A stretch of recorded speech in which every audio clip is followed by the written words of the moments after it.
Jeez, that's good. That's a lot. That's a lot. Like I'm trying to do some commercial solar job. Try and make your close to your commercial. Yeah, commercial that first the reason why I didn't like this is already trust. What more are we waiting on? Yeah. Is this working? Yeah, it is. They take that from the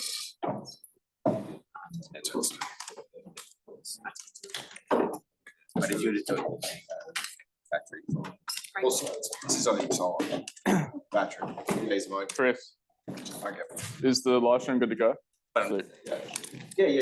All right, we're going to start 2 minutes early because we have a lot of ground to cover today. Now, before we get stuck into things, Sophie's going to be teaching you guys to build your meta campaigns first, and then Google after that. One of the key things that I said in the intro was some of the key attributes of people that do really, really well. They're coachable. Does anyone remember the thing that I said? I hate fucking online courses that have like a 2-hour module on mindset, but give me fucking 2 minutes now. If you have a fixed mindset coming into this, you're going to stay in the exact same fucking place that you are right now. You all came here because you wanted to grow your business. And if you keep doing the same thing, you're going to keep getting the same results. So I'm not asking you to work in a fucking coal mine. This isn't hard. You're sitting in a well-lit, ventilated room with a fucking air purifier in the front row and 3 massive screens. This isn't hard, and you're on your internet, high-speed internet with your laptop. You guys are on the cusp of never relying on word of mouth again. It's a bit like I've flown over a bunch of, we're basically leprechauns dragging a pot of gold to you closer and closer and closer. And all I'm asking you to do is sit on your laptop at high speed and internet, follow instructions. You guys can do that. You'll never have to fucking rely on word of mouth again. Does that sound fair enough? Yep. Just as fucking proof, an hour ago, David posted, he was on the advisory call with me at 6 p.m. yesterday when I have 3 brain cells left after yapping all day yesterday. He'd been burnt by so many fucking agencies. He said he spent $87 on an ad, did $1,320 in revenue. Overnight. Overnight. And by the way, do you know where he is? He's in Croatia. He's in a different fucking time zone. He was on a call at 4 a.m. with me in the morning and it still worked for him. So please, just for the next 7 hours, just lock in. You're on the cusp of never relying on word of mouth again, and all we're going to ask you to do is follow along with the screen. I understand that a lot of you haven't done this before. Raise your hand if you've never published a Facebook ad or a Google ad before in your life. This is just something that you just haven't done before. But it's high-speed internet, and you're following instructions with 5 staff members in the room. Is everyone a little bit less nervous about publishing their first ad now? Great.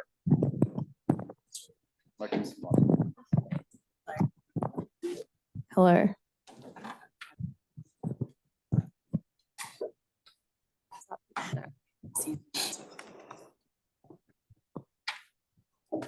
That was a super high energy intro, and now I'm struggling to place this mic. How's that? How's that?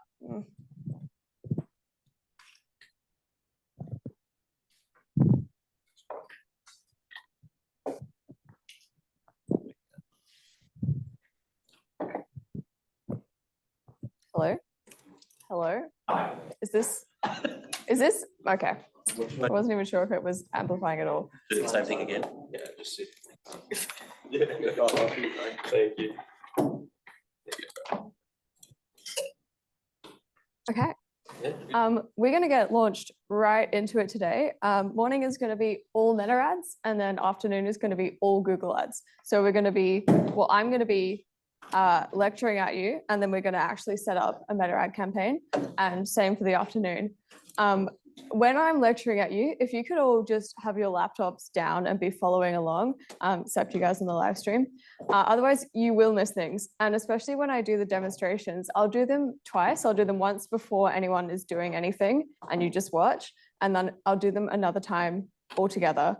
It's really important to watch the first time because when you don't, you get lost on the second time. It happens every single time.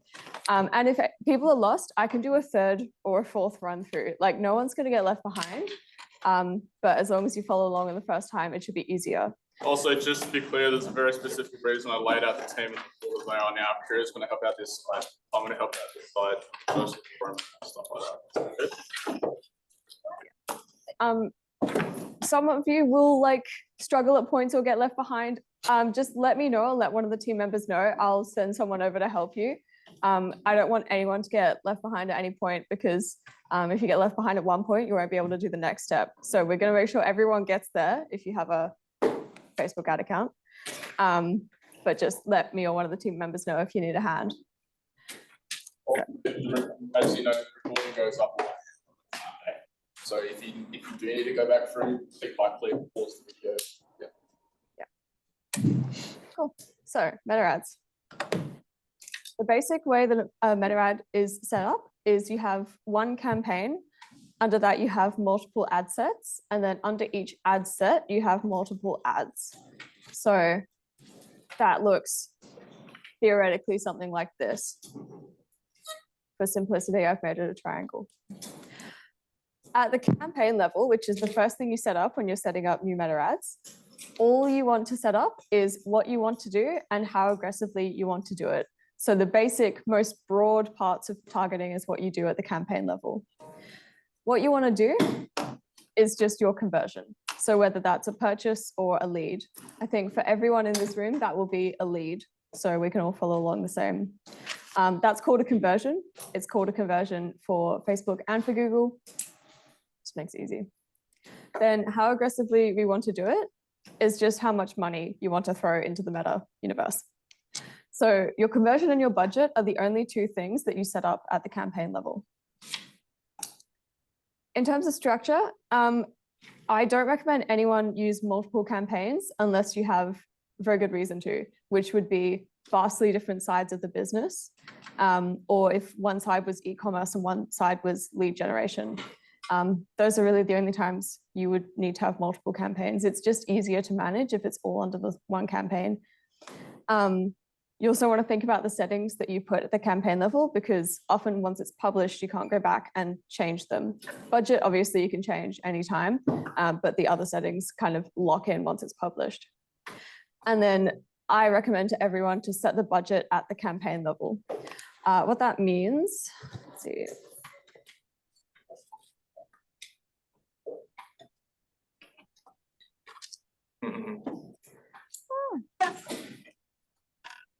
Cool.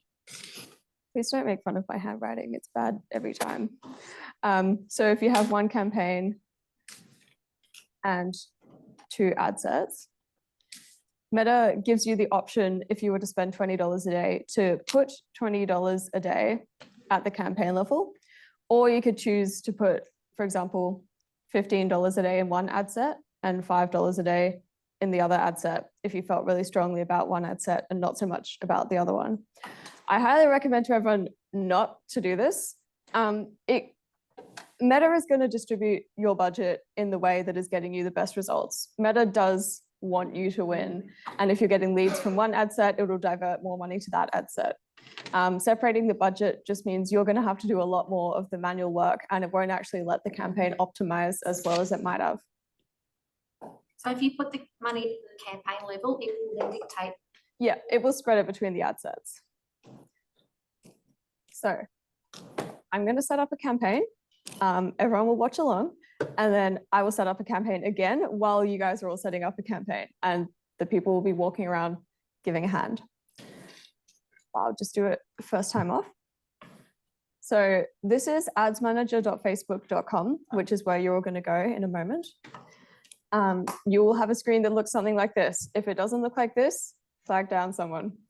You can see that there's this campaigns tab.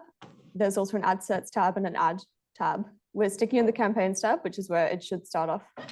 And then hitting this green create button.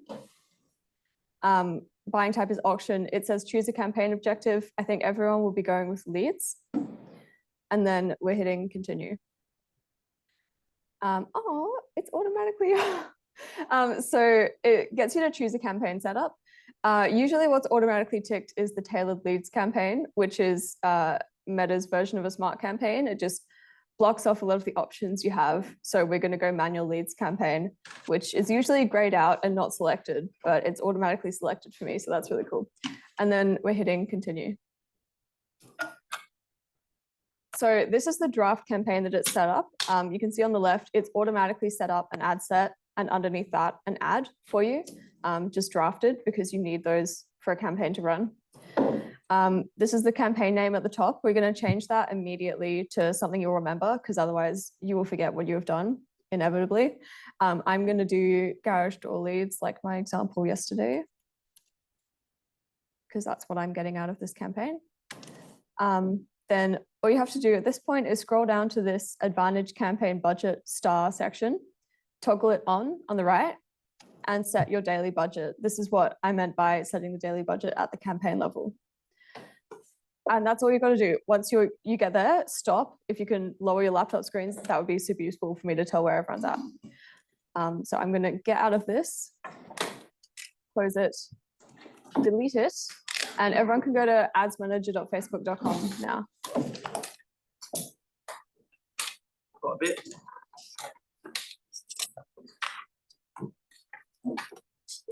Set these up.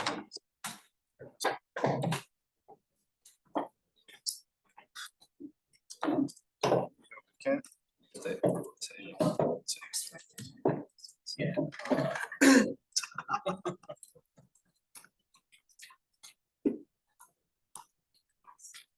And it's adsmanager.facebook.com.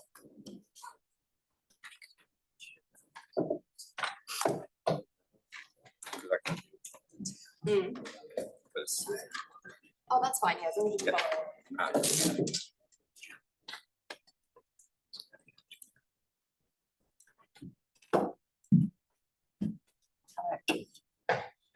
Oh, I must be.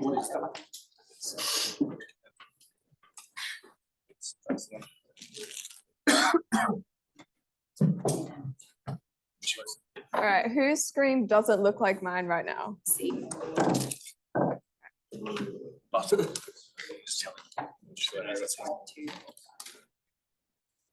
Yep. Yeah.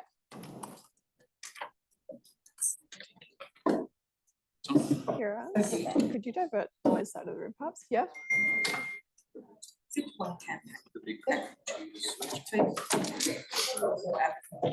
I'm okay. Okay. Guy in the back. So that's my first. Don't worry then. Yeah. If I've got More than one, sorry. Yeah. No, different ad sets. Yep.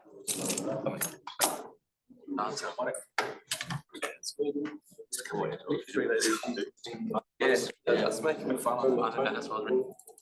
Yes, I've heard it's very serious on 2FA. Yeah, I did look together. Two factor, you want to like send to the text and stuff.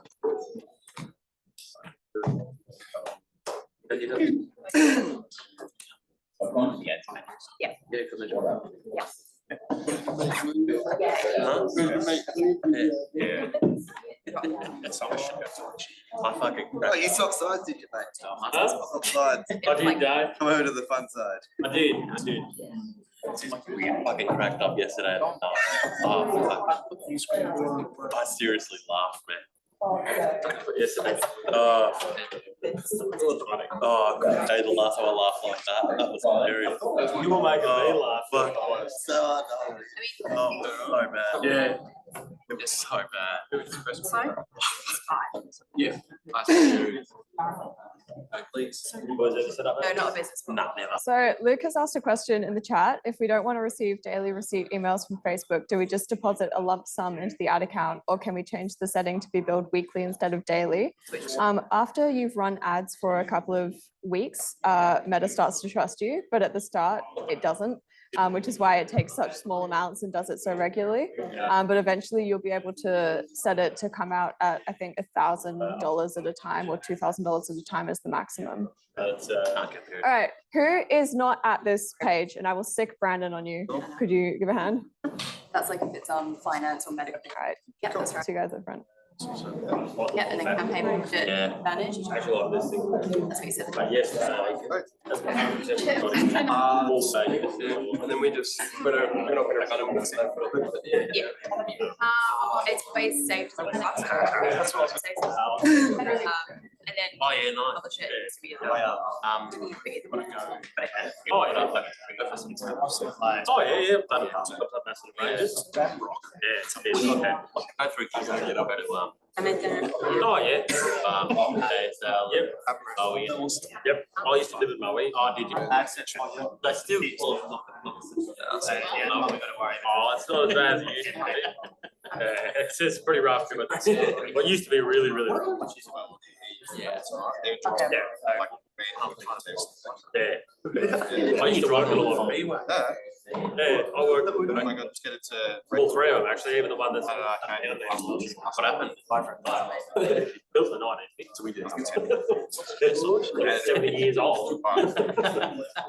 That's technology that's like they're like, oh, they shut it down because of this. No, they shut it down. Yeah. Says very. I've got a phone somewhere on my phone. I'm like a spoiler, like the power station. yeah.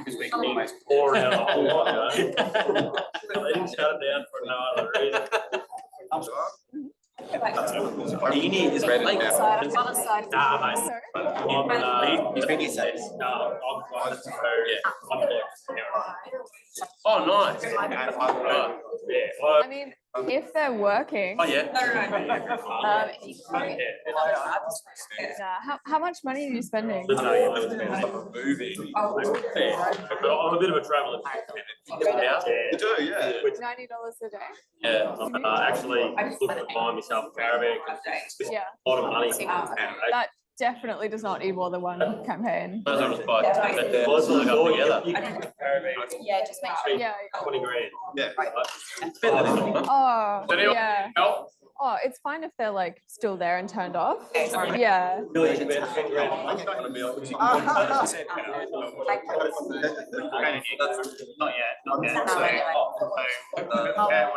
good to keep going?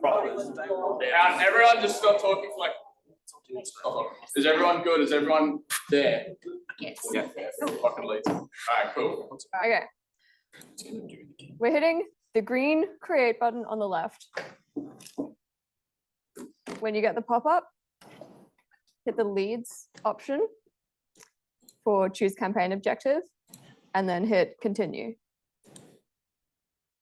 When you get the second pop-up, choose a campaign setup, choose manual leads campaign, the gray one on the bottom, and then hit continue. It'll come up with your draft campaign. First thing to do is to change the campaign name from new leads campaign to whatever is relevant to your business.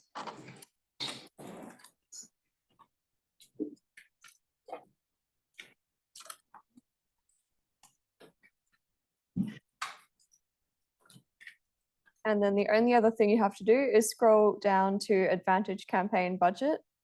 There's a toggle on the right, hit it so it's on, and then set your daily budget. If anyone doesn't know what they want for their daily budget, Brandon can spitball with you. I usually just, there's a whole fucking math formula we used to get you guys to do. You guys are new, so I'll just recommend starting with $30 to $50 a day.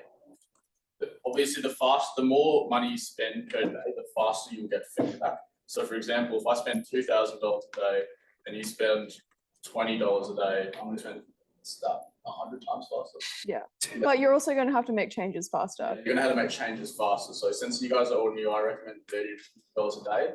Because then at least you get like a trickle in, but if it doesn't work out in the first few days, you didn't blow $3 grand, right?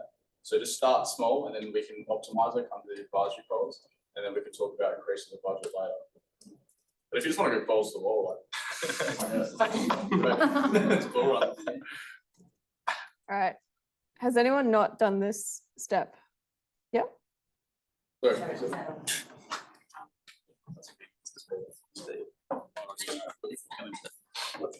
And guys, just reminding everyone, the next time Sophie's doing something, you're going to be like slightly closing your laptop and just watching. So actually, yeah, everyone do that now until you're all done. Yeah, if you're done, put it down.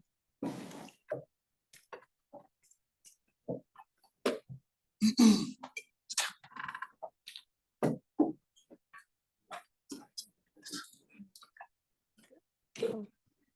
everyone good for me to keep going? Yep. Yeah. Cool. That's the campaign. So that is the first part of the 3-part setup. The easiest part, but the first part. Now we're on to the ad sets, which is that second tier. What we set at the ad set is who we want to reach, or our customer avatar. Every time you set up an ad set, you have to set your geographic target, your demographic target, and your conversion event. So the geographic target is the location that you can service. I recommend not being too specific about it and doing radius targeting if you can. The reason for that is ads work based on where your Wi-Fi connects. So it in itself cannot be that specific. Like if someone travels to a certain location and then leaves, they might still get your ad. I get ads from Melbourne all the time in Perth. It's not as specific as you would think. For the demographic target, that's the age and gender. Again, I'd recommend to go wider rather than smaller, and don't go based on feelings. Like if you feel like your demographic is all male, Meta will distribute the budget to men if that's where it's going to get the leads. But if you can service all genders or a wide range of ages, just leave it set to that and let Meta do its thing. And then the conversion event, this should be the same for every ad set. And if it's different, that's when you would make a new campaign. So basically what this is. So I'll be having my customer avatar as someone who is interested in garage doors. But in that subsection of people, there's going to be people who want to look at content related to garage doors. There's going to be people who are going to click on my ad but not convert. And then there's going to be this section of people who will become a lead, because there are different behaviors on Meta and some of them are to fill out a lead form. So that's why we set that conversion event, so it can actually optimize towards finding the people who are going to submit a lead form. So I'm going to set up an ad set with just that geographic, demographic, and conversion targeting. We're not going to get into interest targeting yet. That is the next step. So hold your horses. Again, I'll do it first and then we can do it together. I'm just going to work into this new leads ad set that's automatically been set up for me because it's a draft and it's there anyway, but it has nothing set properly yet. So we're going to name this one interest targeting, because that's what we're going to be doing with it eventually. So this is the conversion location. It's the first thing you have to change. We're changing it to website. What that means, it's not going to your home website, but it's going to a URL. So it's going to give you at the end of your ad creation the option to put your, well, it'll force you to put a URL in because that's where the lead is going to occur on your lead form. Performance goal is maximize number of conversions. Dataset is your pixel if you have one. If not, in an advisory call or something, Chris can help you set that up. To go on with it though, there will be, like, if you don't have a pixel, it will just say create a pixel. It will take you like 15 seconds to create one. Just do that so you can do the next step. So if you don't have a pixel option there, it says create pixel, hit it, click a couple buttons to do prompts. Sweet, you can set up conversion tracking later. Yeah. And then under conversion event, hit that drop down and select lead. You might get prompted to set up a conversion. That's because we haven't set up conversion tracking for this account, but that's something that you can do later with help. Then if you scroll down to Advantage Plus audience, it's automatically on this Advantage Plus audience, which is basically going to distribute the ads to whoever Meta thinks the ads should be shown to. We're going to hit this little blue link that says switch to original audience options. And then when it gives you the pop-up saying it may improve performance, we're going to hit this little grayed out button that says use original audience. And now you have options. So the first thing to change is locations. Included location is currently Australia. We're going to hit the edit button on the right, X out the whole of Australia, and then just hit the search locations and start typing in the area that you can actually service. So I'm going to do Perth. It automatically is a radius. You can change the diameter of the radius if you want to. You can also do a drop pin and have a custom radius added. Once you're done with that, scroll down a little bit. You can change the age if you want to. So I know that 18 to 22-year-olds aren't likely to be homeowners. And when it's 65 plus, it gets a little murky on who I'm targeting. So I usually change it to 64. And once you're done with that, you're good to go. So we've set the conversion event, the location, and the age. Oh, and gender if you want to. There's an edit button and you can select men or women or all. I recommend for most people, unless you have a very gendered product, to keep it at all. But I'm going to delete this now. I'm going to create an ad set, and everyone can get their laptops back up and go onto the new leads ad set that's been created automatically under their campaign.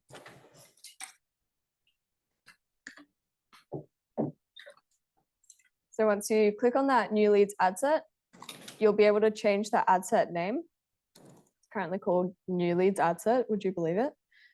So delete that and change it to interest targeting.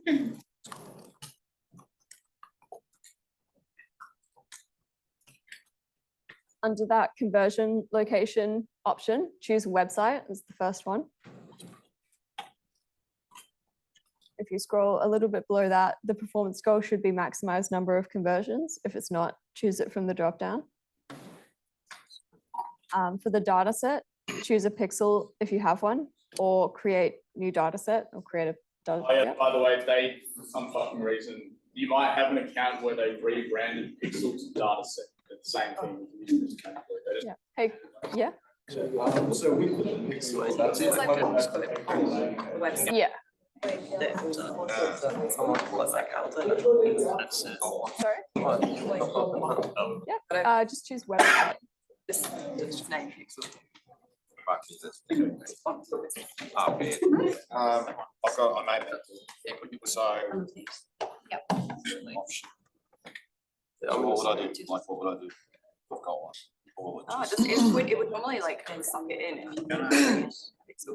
Chris made mine yesterday. Did I just put my website there? Yes. Was it in the same business manager and everything? Or have you got a? So after you've chosen your data set for the conversion event, hit that drop down and choose lead. You've done this. Sorry about that. For the sake Kelsey said, do you name the pixel specifically for what you're advertising, or will it be used for all campaigns? It will usually be used for all campaigns if it's all in the same business. If it's like vastly different businesses, you might need a different one, but probably not. Good question. I don't know if it's common, but I created a pixel and it's not popping up. So what others do? It's probably in your wrong business manager, Chris. landing page.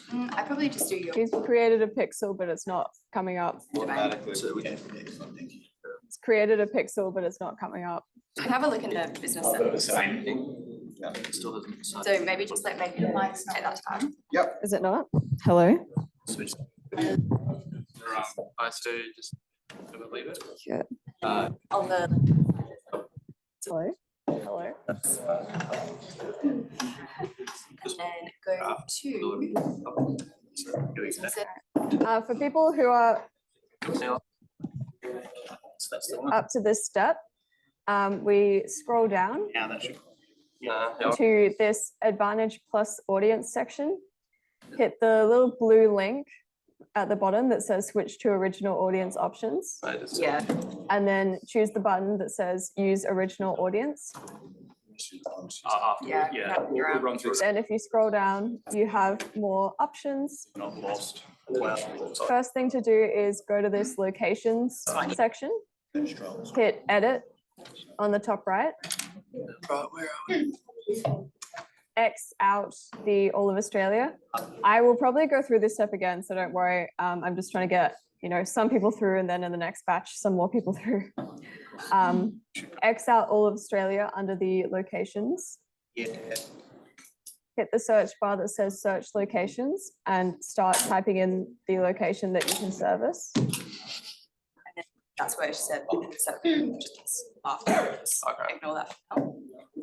Just go down and Then scroll down and edit the age and gender of your audience if you want to. Yeah, we should ask. All right, I'm gonna delete that again and do it again. Yeah. That's what they said was. Has anyone not found the tiny blue link that says switch to original audience options? Because I really try and hide it. You're gonna notice for the next 3 hours, a lot of this is us just fighting Mark Zuckerberg. it's from, you can choose your location.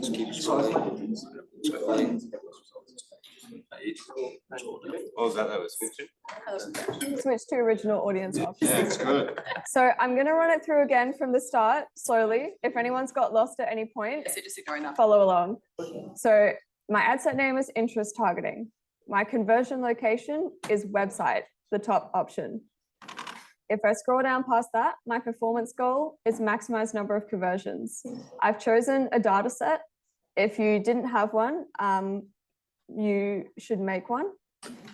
And then conversion event, if it's an option for you, choose lead. Don't worry about the setup conversion thing if you haven't set up your conversions. Then scroll down past audience controls to Advantage Plus audience. Hit this blue link that says switch to original audience options. It's at the bottom of the Advantage Plus audience section. Hit that and then choose the button on the left that says use original audience. Then if you scroll down, you have some more audience controls. Under the location, you can X out all of Australia. You might have to hit edit first. I think it's automatically gotten me to this point. Get rid of all of Australia and only put in the area that you can actually service. If that's all of Australia, feel free to leave it in. Takes a while to come from the drop down. You can use this drop pin function for another radius if you want to. And you can change how large or small you want the radius to be. Then scroll down again and you have the age and gender options to edit. I'm going to edit the age, so hitting the little blue button link on the right. I'm increasing the lower age to 22 and I'm decreasing the upper age to 64. Has anyone not done that and or is confused about how to do that? Oh, listen. I have just a quick question. Do we want to run the same pixels on our main domain as well as our high level landing page? Yeah, probably, yeah. If it's all optimizing for the same That's where we are. thing. Yeah. Yeah. Demographic. Oh, yeah. Yeah, if you can't find your suburb on the location finder, it's probably too specific. So you can either drop a pin and do a radius, so doing the pin drop thing and do radius targeting, or you can start typing in the city that's bigger around it. That's here, so we switch. It's a recommendation for the property in miles or Ks away from this campaign. It says 10. Up and down, yeah. Could I go smaller? 10 is really small. I'd recommend bigger, probably. Okay. We will get to audience size in a little bit though. Yeah, comparison. Yeah. All right, everyone, yeah? Sorry, I'm typing countries rather than, that's not okay. Yeah, in your instance. Yeah, it's an Yeah. app-based program, anywhere in the world, any Yeah, country. yeah, okay, yeah. Do the top four, Yeah, that'll be time. continents. Australia, United States, Canada. New Zealand, Yeah, in New Zealand. so that's the world. Also, all the stuff on the right where it says you get 0 campaign on it, Just ignore all that. Yeah, it doesn't matter at all. Yeah, there's gonna be a lot of times where we tell you to bullshit, Mark tells you. Mark just wants you to boost posts and keep chucking money. Just to explain why it's like this, because he's actually proves my fucking point. He's trying to lower physical resistance to you publishing it. So we're trying to increase the also psychological resistance so we can get better results. But he's just trying to take away a button so a newbie doesn't log in and go, Too hard. Like, you can get a campaign published in 5 clicks. You need to do more. That's why. Everyone who's done this step, close your laptops over a little bit.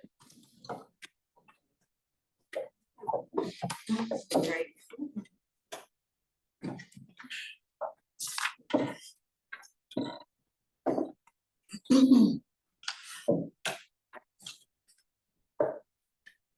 So in terms of the specific targeting that we can do beyond the location, age, and gender, we have 2 overall options, which is cold and warm, or prospecting and retargeting. That means the same stuff. It basically just describes the user's relationship with you. So whether they've interacted with your business in some way or whether they've never heard of you. So warm targeting means this user has interacted with your business. Maybe they've seen an ad of yours before. Maybe they've visited your Facebook page. Maybe they've visited your website. They might have even become a lead. You can define how you want to target that specifically, but the overall word for that is warm targeting. Cold targeting is people who have never interacted with you before.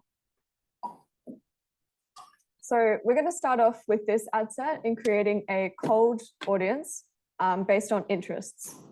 So interests are things that people have shown interest in on Meta. When you do interest targeting, you have like thousands of options to choose from in terms of things that people have shown interest in. It's not based on the interest that people put in like their Facebook profile, because no one does that shit. It's based on the content that people watch. It's based on what they've clicked on, based on what websites they've been to. This is where the pixel comes in handy, because if someone has hit a website that has a pixel on it, Mark knows and Meta knows. So it's not just on Facebook and Instagram, it's also on websites. So the interest targeting is pretty powerful, it's pretty good. I recommend everyone to start off with using it, which is why we're doing it today. One thing to watch out for when we're doing it though, is this split between interests, demographics, and employers. Most of the things that come up under interest targeting are interests, but some of the things on the right will show either demographics or employers. That means, for example, in this construction example, if they're interested in construction, they might be trying to build a home or get some help with construction. If their employers is construction, that means they are in the construction industry. So you wouldn't want to target them if you were a construction company. And yeah, demographics is similar. So what we want to do is start really simple. Think of your customer avatar and use the most basic descriptors that you can find for that. So I'm going to add in 3 interests. 3 interests, you might want to, you might want more, but I'll show you how to do it first. I'd recommend everyone add at least 2. So it's this advantage detail targeting section that says include people who match. If you hit that search bar and just start typing something in, it takes a while to search for results, but then it will give you a drop down of a lot of different options. So if I'm a garage door installer, I'm just going to start with garage and see what comes up. So I've got garage residential as an interest. That's cool. I might want home improvement. They've stopped home ownership, but home improvement is a good way to target people who own homes. And I'll see what else comes up when I put garage door. So there's garage door in brackets architecture interest. So that's relevant to me. So I've got 3 audiences there. I'm going to move to the next section quickly because this has become a lot shorter recently. If you know, based on those interests that you've just added in, that there are people who you don't want in your ad set, there is exactly one thing that you can do about it now. You used to be able to remove certain chunks of the population from your ad set, but they've taken away that option entirely. So you can't just like remove people based on a certain interest. what you can do is this define further button. So that's right there. What that does is, so I'm targeting these people who are interested in garage doors. If I find that my audience size is way too big, that would usually only happen if I was targeting a very large area. So that might be relevant for you guys. I also need these people to be interested in home improvement to make sure that they actually do have a home. And that would exclusively target this little intersection of those two interests. So it pretty dramatically narrows down your audience targeting. And I only recommend it if you have a massive audience size. What a massive audience size looks like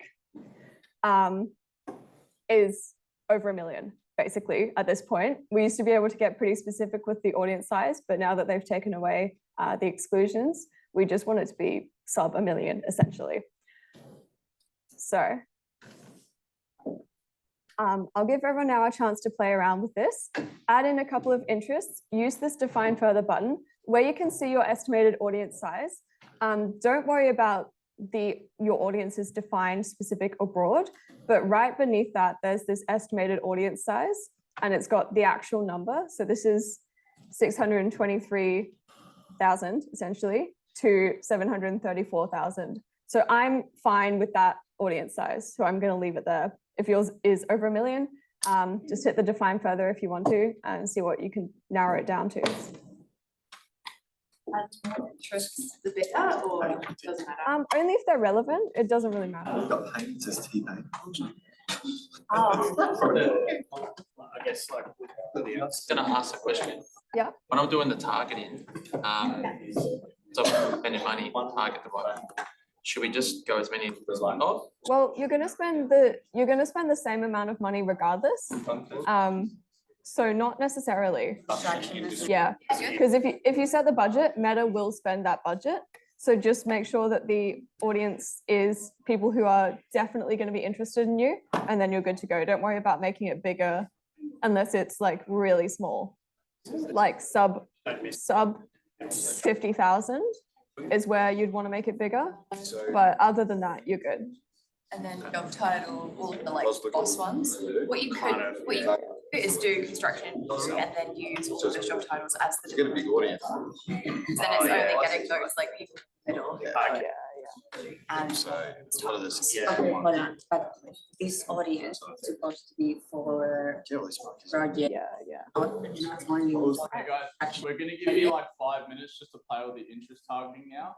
And then what I'm gonna do is, because the audience targeting in 2017 used to be fucking sick, because you guys had no privacy and you had no idea marketing was about. So I'm going to show you, or at least talk about some of the other things you can do to influence who you have been shown to. And then also, I want you to play with interest targeting now, but if anyone's feeling particularly stuck, I will share some interest stacks that we've used historically that have worked well, but I want you to try and work it out yourselves first. Yeah, have a play around. There are so many options if you just start typing things in. Yeah, even if you just click the browse button and just see all the options that you have.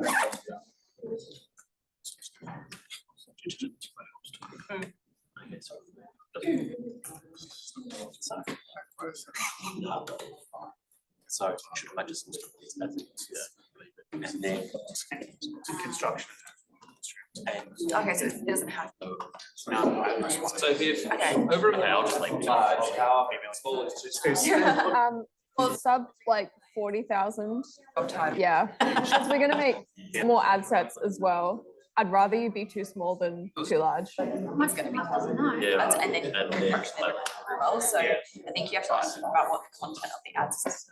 If the content is gonna be construction, then I would say do what I said before and like have a construction based audience rather than go super general. And then going, oh, these are adding apply to construction, I'm seeing. But if you have a more general ad, then And then. We generally don't. We've already. I did. Yeah, that's cool. Christmas. So maybe we just. Lucas said, my audience, this might be relevant to you guys. My audience size was 7 million. I have it down to 1.5 million. I'll keep going, but I don't understand why a smaller audience is better. The reason why you don't want a massive audience is because you have a limited budget. So the ads aren't going to get shown to everyone in that audience, or they're going to get shown once and never again. That's not really what we want. We want a really like as refined as you can be with your audience if it's that big, because then the most relevant people will be the ones who see the ads. I think What was that? I would leave it in one campaign and then just have very. Thank you, Luke. So maybe if. What was the part about the saying it once? Sorry? What was the part about saying it once? Are you sending them like the same plan? So if you have too large of an audience size, you have a limited budget. Okay. So not everyone in that audience is going to see the ad, or like they'll see it once, never again, which can be okay. But you want to get your audience as refined as possible so that the right people get to see your ads rather than having like a million. Yeah. Budget. How much money? Not too bad. No, that's good. Yeah. So I normally do about 100 in that project. So I think if we. Yeah, that's a good amount then, for sure. And we'll make 2 more ad sets as well. So we're going to be targeting more as well, which is why I don't want people to be blowing out with this one. Yeah, I've done it. Yeah. For an ad set. And you got shit quality from lead forms, I'm assuming? Yeah, I'm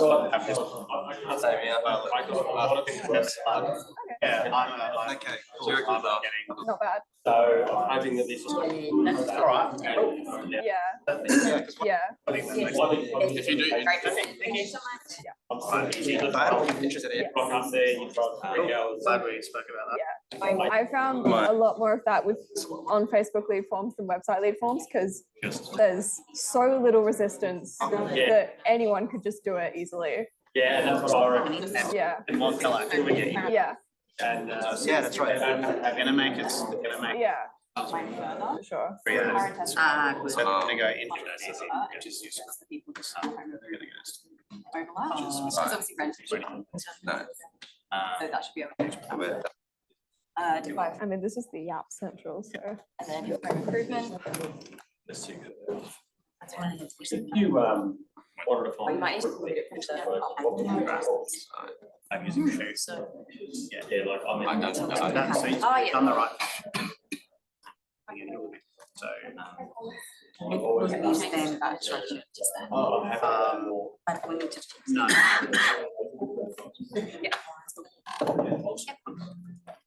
Yeah. Yeah, and then just make. Yeah. Yeah. Oh, yeah. I just. I know. It's too hard. alrighty. Yeah, that's perfect. So I'm going to reminisce a little bit about the heyday of advertising. 2017 interest targeting. Guys, you should listen to this because it's going to help you out because your targeting is not as cool as it was in 2017.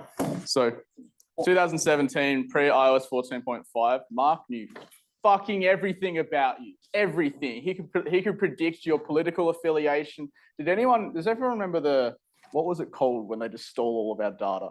Not Facebook, like Cambridge Analytica. Did anyone ever do that quiz? Did you do it, Chris? No, I never. I did it the day before it got shut down. It was terrifying. It literally, I'd mentioned it yesterday, how you'd like log in, you'd do a quiz on Facebook and go, what fucking Disney princess am I? And the way it works is it connects to the Facebook API and just gets every single data point that was available. And then it would figure out what religion you were. It would figure out your political affiliation. And then not only that, it would tell you why based on your interests and behaviors. So for example, it found I wasn't an agreeable person because I was a fan of like La Dispute and what was it, fucking Seinfeld or something like that, Dead Mouse, all my interests and stuff like that, right? So because as a result of that, we no longer get access to, and he went to court and they found all the data and stuff like that. So it's not as great now. So advertising is getting more and more automated and it's kind of just stripping back some of the targeting. So for example, 2017, if a page had more than 40,000 likes, you could target the followers. Can't do that anymore. So if I had like a competitor nightclub, I could just target their fucking page. It was insane. So they strip back some of the targeting options, but that doesn't mean they don't still have the data. Like I said yesterday, they have 67,000 unique pieces of data on every single one of you. It's essentially fucking alien technology, as my mentor Jeremy Haynes would say. And so their ability to predict your behavior is insane. So the more data you can kind of feed the algorithm in your ad sets, the better it can do. Some of the data that it has is, okay, so I'm going to talk about lexical sentiment analysis and graphical sentiment analysis. Lexical sentiment analysis is what keywords are being brought up in the copy of your ad. So for example, we're going to get to writing the ads in a bit in Ads Manager, you wrote them yesterday. If I mention service-based business owners in the body of my ad, it's going to find other people that clicked ads and became leads from ads that contained service-based business owners. Does that make sense? Yeah. Great. So the more niche you can get with and specific with the words, it would go, oh, okay, cool. Someone like that, cool, I'll go find them. It's not that they don't have the data, they just don't give it to you. So you had to signal to it what you want. Secondly, graphical sentiment analysis. So that's what's contained not only in still images, but frame by frame in your video. You will just get served videos that look like the other videos that you have looked at. That also goes with the audio. So they have the ability to like transcribe your videos.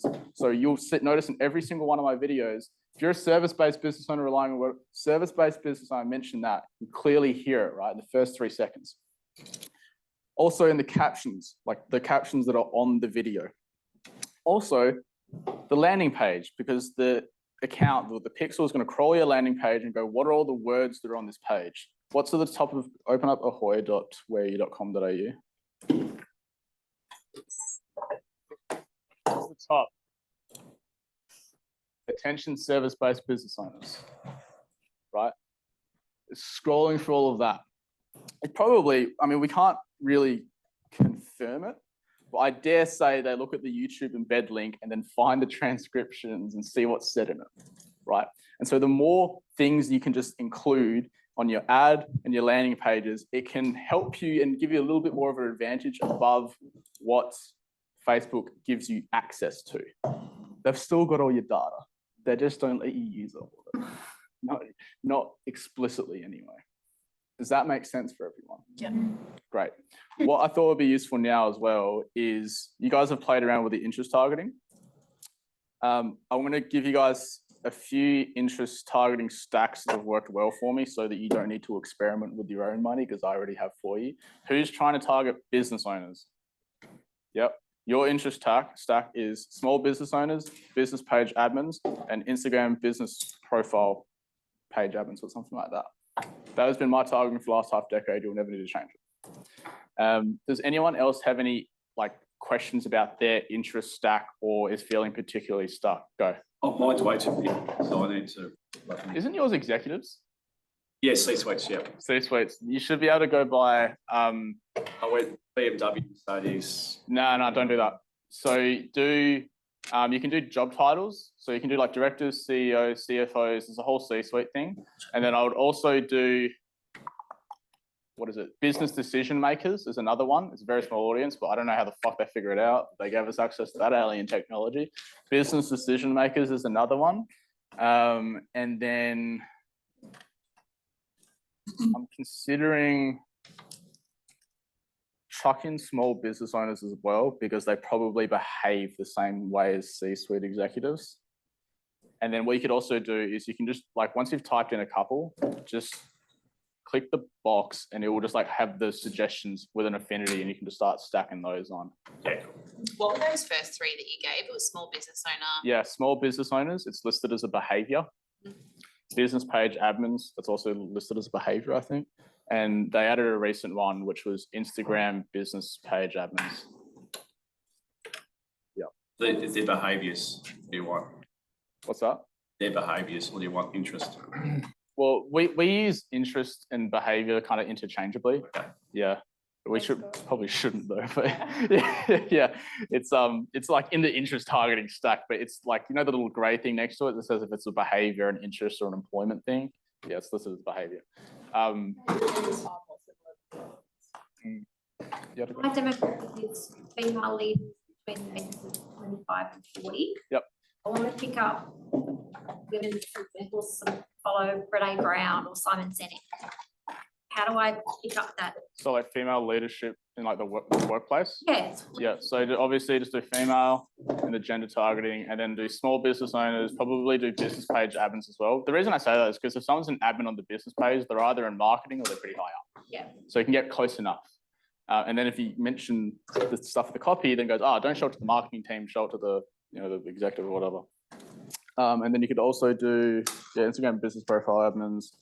And then you could also just stack in like job titles like director, CEO. I would probably avoid leadership development. Does that make the audience really fucking large? It did, but I brought it down. Yeah, I think the reason, because I think most people in like that are ambitious in their jobs are interested in leadership, but that doesn't mean they're in a leadership role right now. Yeah. So I'd probably avoid that one. If you take that one out and it's like too small, maybe add it back in. It's down to about 800,000 Oh, that's fine then. Yeah. Wait, is that Australia wide? Australia. What interests do you have? Because it should be like 450,000 if it's exactly what I said. Professional development, training and development, transformational leadership. Yeah, fuck it, it'll work it out. Yeah, that's fine. Yeah, because I think if you do like my business owner stack, it should be like in Australia wide, like 850,000. And then if you do female, it'll be 400-ish, something like that. Any other? Yeah. Like decision makers in like companies with 150 plus people. So would I still? There's a behavior stack called it's like, I don't know how they work it out. But it's like company, you can do company and then the number of employees. Oh. So type in company size. Yeah. I think it's that. Yeah, you can go company size by this many employees, this many employees, this many employees. Is anyone trying to target parents? Okay, if anyone in the live stream is trying to target parents, you can do parents with children less than 12 months, parents with children aged 1 to 3 years, parents with 3 to 5. You can do all the different age ranges of their children. By the way, even if you don't publish a life event on Facebook that you just had a child, it will work it out by you posting photos of your child. So yeah, maybe don't. Yeah, PTs. So is it personal training or online fitness? I'm trying to remember what Ron was. Online fitness, just do a. Yeah, so if you're online fitness, you target Australians. If you work with males or females, obviously just pick one or both or whatever. And then it's strength training, physical exercise, gym. Don't put in like CrossFit or athletics or anything like that. You basically just want strength training, powerlifting, not powerlifting, bodybuilding. And then there should be like 2 suggestions underneath that, and that'll work for you. You'll never need to change your fucking targeting. The audience size should be like 1.5 million if you only do. I target that too. You do what, sorry? Yeah, that'd be great actually for you. Yep. Next. Sorry, Miss Lash extensions. Should I just go with something that's really broad? Or Yeah, go target? I'd go pretty broad with it since it's a pretty like everyone has eyelashes. I go pretty broad with it. Yeah. So there's this company size demographic. There's also one company revenue. Yeah, company revenue is the other one. I have no idea how they work that out. Yep. Is it possible to have too narrow of an audience? Yep. What's yours? We had one that was 2K, $30. Yeah. What's your interest stack? Like landscaping, gardening. What's that? What's the location area? It's regional, so it's about 40 Ks around Creswick, which is just. I didn't like home development. What are your ones? That's in there. We've got that one in there. Why don't you have Ballarat? I'm from Ballarat. We've got Ballarat. Alright. Yeah. What's that? Sorry. Yeah. What is 18 right through? What if you just remove the interests? But Oh, yeah, guys, this is another thing that you. Do we teach this still? Let it rip. We do Advantage Plus. All right, so there's one strategy that. But the population size is too small for regional. Realistic. Yeah, There's another thing you can do, which is like if your audience is just like way too small because you're like targeting a small geographical area, we have a strategy called LER, stands for letter rip. It's basically just, are you here and between these age ranges? That's it. And then the algorithm will work it out. Because sometimes it won't put someone in an interest audience, but it just hasn't connected the dots yet. But if you can just create the demand, you'll fucking get them anyway. It actually works pretty well with a lot of home service-based businesses, to be fair. So what do? You just go to all your interests. Yeah, it's called let her rip. You just like, are you in the service area and in the right age range, and just, and then yeah, it fucking works quite a lot of the time. Not like for very kind of specific industries, like home services and stuff, works pretty well. Yep. Yeah, so targeting someone like with an injury or something like that. Yeah, so you also want something, you can't target like if they have an injury, but someone that's likely to get an injury is probably someone interested in athletics, sports, adventure sports, stuff like that. Because I just went with strength training, physical exercise. Yep. Pretty similar to the other album, but yeah. anything else? No, that should be sweet. Yeah, like athletics, outdoors stuff. Any other ones? Yep. Yeah, I think Regan did different car makes. Oh, so like missed out, like yeah, like maybe do like Super or something like that. Yeah, yeah. A lot of the big car brands will pop up. Any other ones? Yep. I got You target business owners, right? Yeah. Let's do that. You what, sir? Good debts and stuff. Okay. Oh, you don't want those? It's not I want them. Okay. But I also want to so I've done that. Yeah. Yeah. And but do they have to be business owners? sorry. You only work with business owners or not? No, I work with people. Okay, that should be fine. I would probably do one ad set for business owners and one for everyday customers. So I've set it up. So now Yep. I have a question. So with the dashboard, Yep. customers come from So Sydney. you don't. yeah, I've got Instagram, but Yep. Copy. I tried to log in. So- Yeah, you can make two different ad sets, one for city and then change the ads. Sweet. All right, Sophie's going to keep going. So everyone, there's some in the chat. I think we've got. Solar and then Jack. Oh, solar, just do let her rip. So solar, if you're solar, like trying to install panels and stuff like that, just let her rip.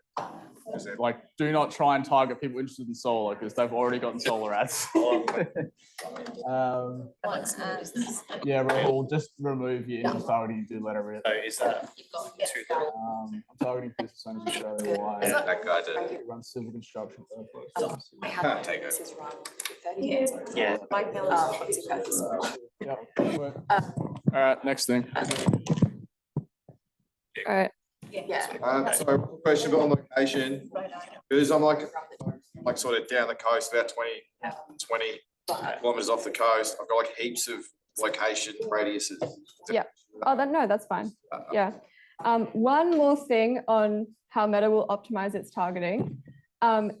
If you have a good ad that people like and your target audience reads that ad and other people scroll past it, Meta will be able to optimize for that. So if your target audience likes your ad, reads it or interacts with it at all, even for like a few more seconds than someone else, Meta will take that data and show it to more people who are similar to that. So as long as you've written a really compelling ad for your specific customer avatar, that will also help the audience targeting. All right, we're going to move on. So we're going to move on to warm audiences. So we'll use this for our second ad set that we're going to make. I stole this joke from Brandon. Users probably aren't going to sleep with you on the first date. So this is where you get to retarget people who have already seen your business in some way. We're going to make an audience of people who have in some way engaged with your Facebook page, and then we're going to create an ad set for those people specifically. So we're not going to add any interest targeting or anything. Yep. If you prefer to do Instagram, you can do that instead, but you can add in all of your warm audiences to the same ad set. We're just going to do one for the sake of time, but I would actually recommend that you go back and make more warm audiences later. So you can choose Facebook or Instagram depending on what you have more engagement on. This isn't just like Facebook page followers, by the way. People worry about that. It's anyone who's engaged with your Facebook page at all. So with any of your posts or visited your Facebook page at all. So it will be bigger than you think, probably. So everyone just watching along, we're gonna go back, not click, but on the campaign level where it says whatever you named your campaign, we're gonna hit the little 3 dots on the right that say action menu if you hover over them. We're gonna hit that and then select create ad set. So this is gonna create a new draft ad set that we're gonna add this new audience to. I will flag that later on, once we're a bit more competent and you're doing stuff on your own, you can duplicate an ad set that you've already made. So it will save all of the settings, but you guys need to actually learn the settings, and redoing it is the best way to do that. So we're going to call this one warm Facebook engages or Instagram engages, depending on what you want to do. So again, we have to set the conversion location, which is website. Performance goal is maximize number of conversions, choosing your data set, which you should have now. The conversion event again is lead. Then we scroll down again to the Advantage Plus audience section and hit the blue hyperlink, switch to original audience options, and then hitting the button on the pop-up, use original audience. So again, you'll have to change the location, age, and gender. You do that as you would in an interest target. So Xing out of all of Australia if you don't service all of Australia, and choosing where you do service. Changing the lower and upper age. This is where you could get less precious about age and gender, because you're only going to be targeting people who've already interacted with your business. And then there's this custom audiences section at the top, above the location. So once you've got some audiences added in, if you click that, they will all show up. We're going to click create new, the little drop down option on the right. We're going to create a custom audience. And then it will pop up with all of the sources that you can create an audience from. So this is where you can create like dozens of different warm audiences based on your website or Instagram or Facebook. We're going to go with Facebook page. You might want to go with Instagram account, but we're just going to choose one and then hit next. Choose your Facebook page that you're advertising from. You'll probably only have one, maybe not. The event, we're leaving it with everyone who engaged with your page, because that's the broadest option you have. And we're leaving the audience retention at 365 days, because that's the maximum time. Audience name will be 365-day Facebook page engager. It's best to name it as specifically as you can, because you'll go back and make more of these and they'll all come up in the dropdown and you will forget what they are and you won't be able to tell otherwise. So I've named it, and then we're just going to hit create audience. And then we'll hit done. It's automatically added that audience in. It has also automatically created this little section that says Advantage custom audience, reach people beyond your custom audience when it is likely to improve performance. Automatically ticked. We're going to untick that immediately. What that means is Meta has taken that audience that you've given it of very specific people who have engaged with your page, and it is going to disregard that and show your ad to whoever it wants to, basically. So we're going to untick that immediately, and then we'll just have the custom audience of your Facebook page engages. You might notice if it will tell you your estimated audience size, it will start off as really small. It will take a couple of hours to days to actually populate this audience and find the people. So it's not instantaneous, so don't worry about that. And also, if it is smaller than your other ad sets, which is probably quite likely, the budget won't all go into that ad set. It will be diverted based on the audience sizes. But that's all we've got to do for that. I'm going to delete it. Yep. I have a question.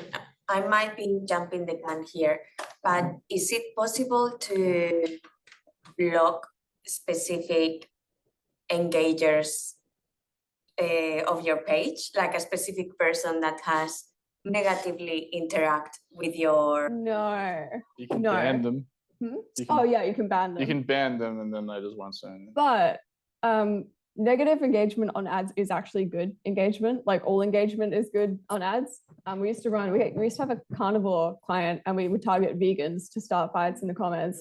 And then you have people like defending your brand.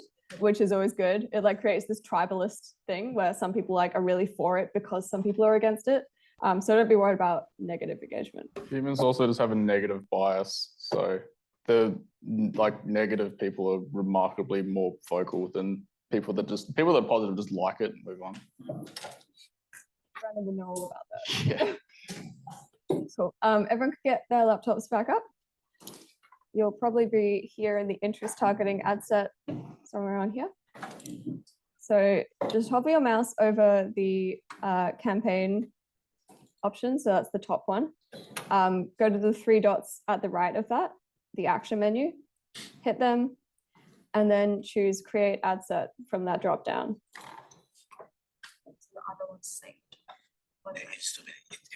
Oh yeah, everything automatically saves. Yeah. Yeah. So first thing we do is delete the name and change it to or warm Facebook targeting or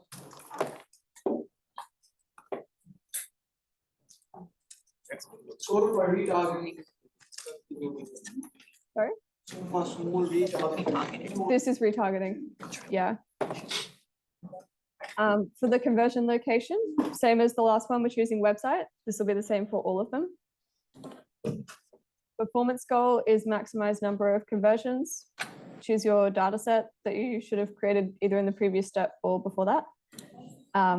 Conversion event, again, is lead. Then we scroll down. If anyone's struggling, yeah? It was the conversion is what, sorry? Conversion event is lead. Above that website. Website, yeah. Okay. Yeah. Yeah. If anyone's stuck at any point, just flag Kira. She's having a chill at the back. Cool. So once we set the conversion event as lead, just scroll down to the Advantage Plus audience section and hit the blue link at the bottom that says switch to original audience options.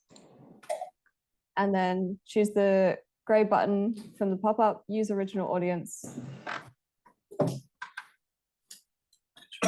Same as last time, you have to change the location, age, and gender if you want to. So Xing out of the all of Australia. Typing in your actual location. The one that you call it.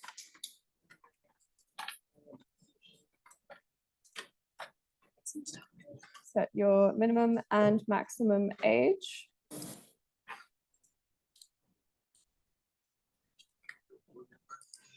Oh, yeah. And then once you've got that, just scroll up. Oh, this is new. Meta is always finding new ways to try and get you to do less. It's really annoying. So scroll up to the bit where it says custom audiences. On the right-hand side of that, there's a create new button with a little drop-down arrow. We're going to hit that. And then from the drop-down, we're choosing custom audience, that first option. Hitting that.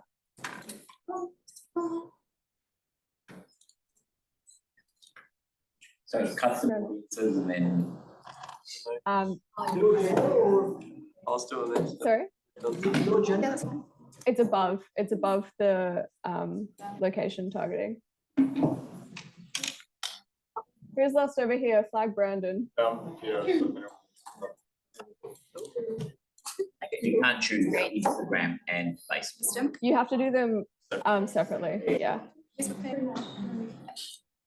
So when you get to the pop-up that says choose custom audience source, we're choosing under meta sources, Facebook page or Instagram account. Choose how. And then hit next. Facebook page. Choose your Facebook page from this drop-down if it's not automatically on it. And then for the events, leave it with everyone who engaged with your page and leave the audience retention at 365 days. Business page. We're going to name the audience Yeah. 365 day Facebook page engager or Instagram page engager, just as accurately as you can describing this audience. And then we're going to choose create audience. And then you can just hit done. It gives you all these other options, but we'll just choose done. Something, then you can. And then first thing you want to do after this, it's added in your audience already, but you want to untick that little blue box that's just appeared that says Advantage Custom Audience, reach people beyond your custom audience when it is likely to improve performance. I can't, don't have. Okay, all right. And then we're done. Who isn't at this stage and doesn't know how to get there? What was that last? Untick the button that's automatically been ticked. Oh yeah, can everyone confirm that they unticked that fucking box that says Advantage Custom Audience? Because for most of you, it is on by default, and it is insulting to your intelligence as a human. So turn it off. This is. That is only after you've been. Yeah, it is. Yeah. People, the locations the same. Yep. Go up again. Audiences.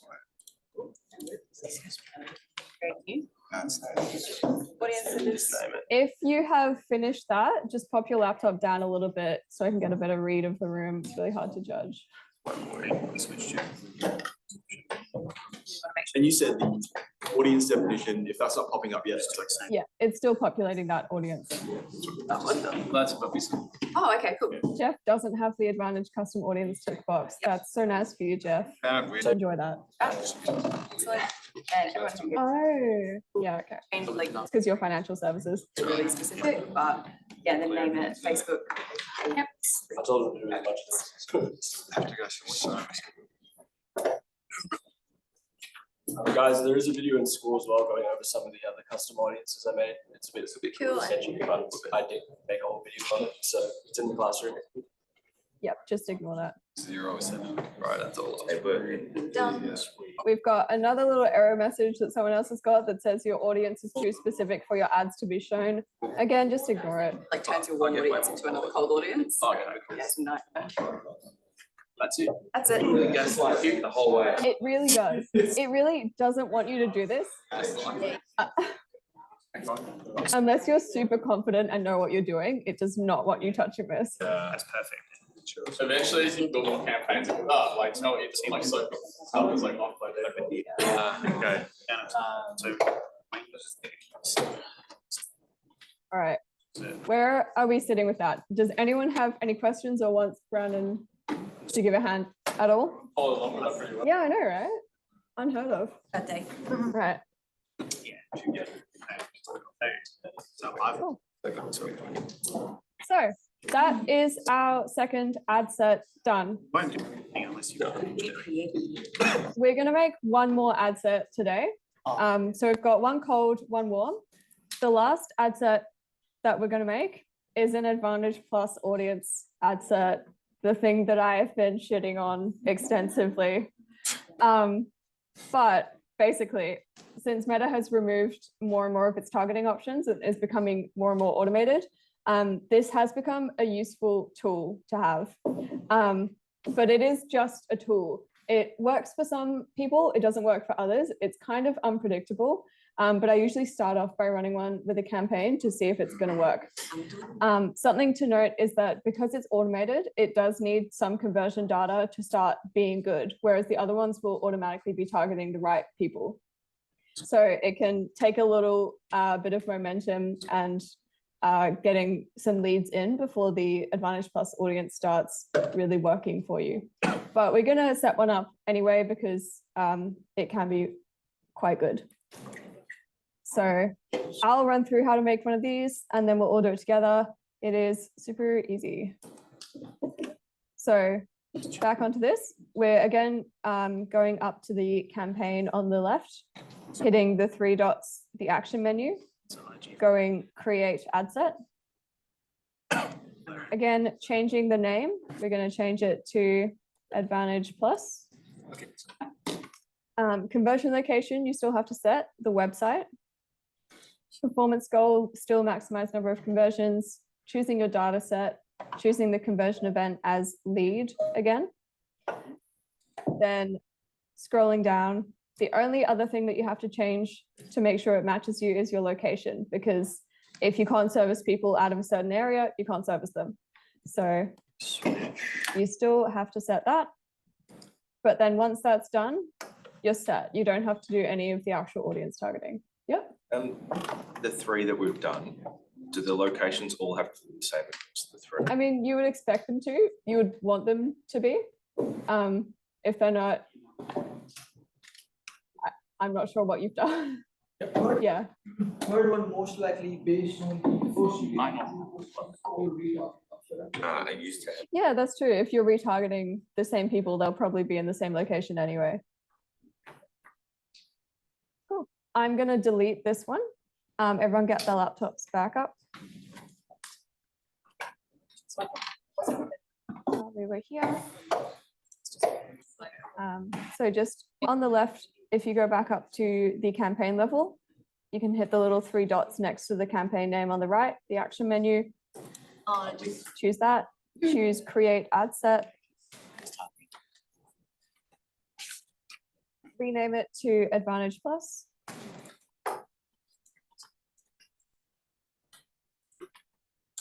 Choose your conversion location as your website. Performance goal is maximize number of conversions. Choose your data set from the drop down, your pixel. Conversion event, choose lead. Then scroll down, edit the location if you have to. So remove Australia and set your location. And then you're done. Sorry. When it's a website, no homepage or like go to the itself. You will make it go to the landing page.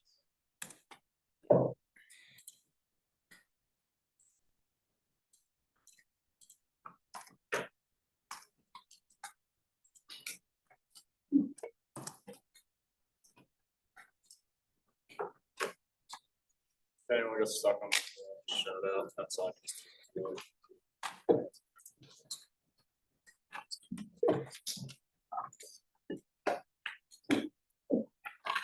I don't know how a drink can taste like powder. But That's that's yours.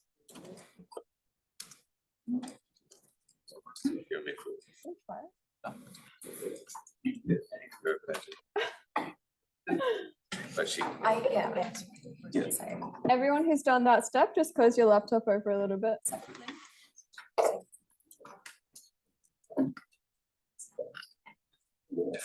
That's the business. I think so. There's a couple of so something to do for someone who maybe is just engaged with the Facebook stage versus someone who's not really stupid with it. It's like different thing. So that would be groups. But if you're My internet keeps going out. Oh no. same, What? if it's the same as what that Use the best, yeah, so you gave me access. then I would put link group. That would be like my socials points. The visitor one. And then Yeah. I guess the password 123. I wouldn't put the lookalike. It's because like is another person. So look Wait, shall I describe lookalikes, Kira? Huh? Are you talking about lookalikes? Yeah. I might do that for the room actually, because I used to teach this and we stripped it back because it didn't fit in, but it's actually quite useful. So a lookalike audience is another custom audience that you can create. But basically it takes an audience that you give it. So a warm audience of either people who've submitted a lead or have engaged with your Facebook page or anything that you give it.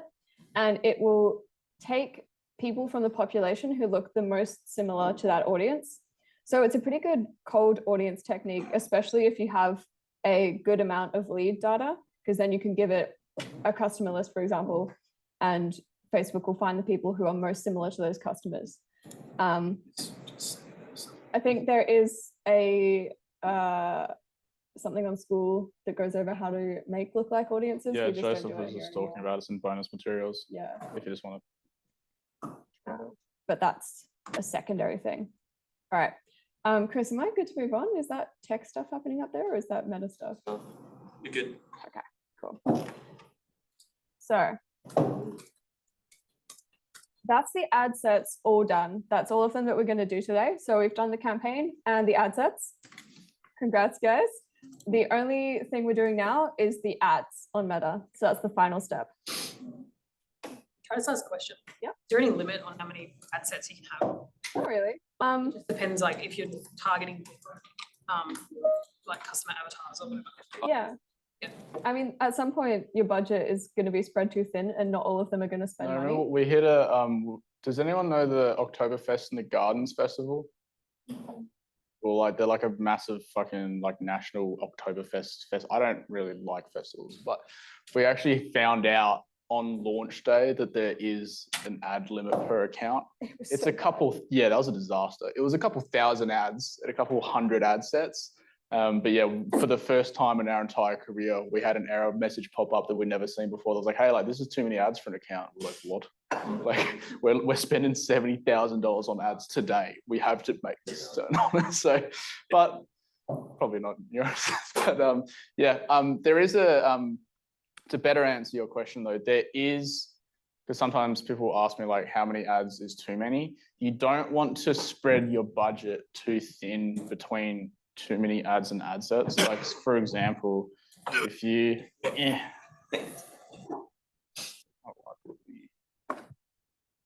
got taken away.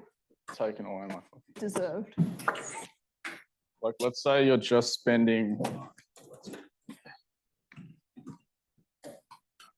$20 a day on ads, and you've got one ad set here, one ad set here, one ad set here, and then one ad, two ad, one ad, two ads, one ad, two ads.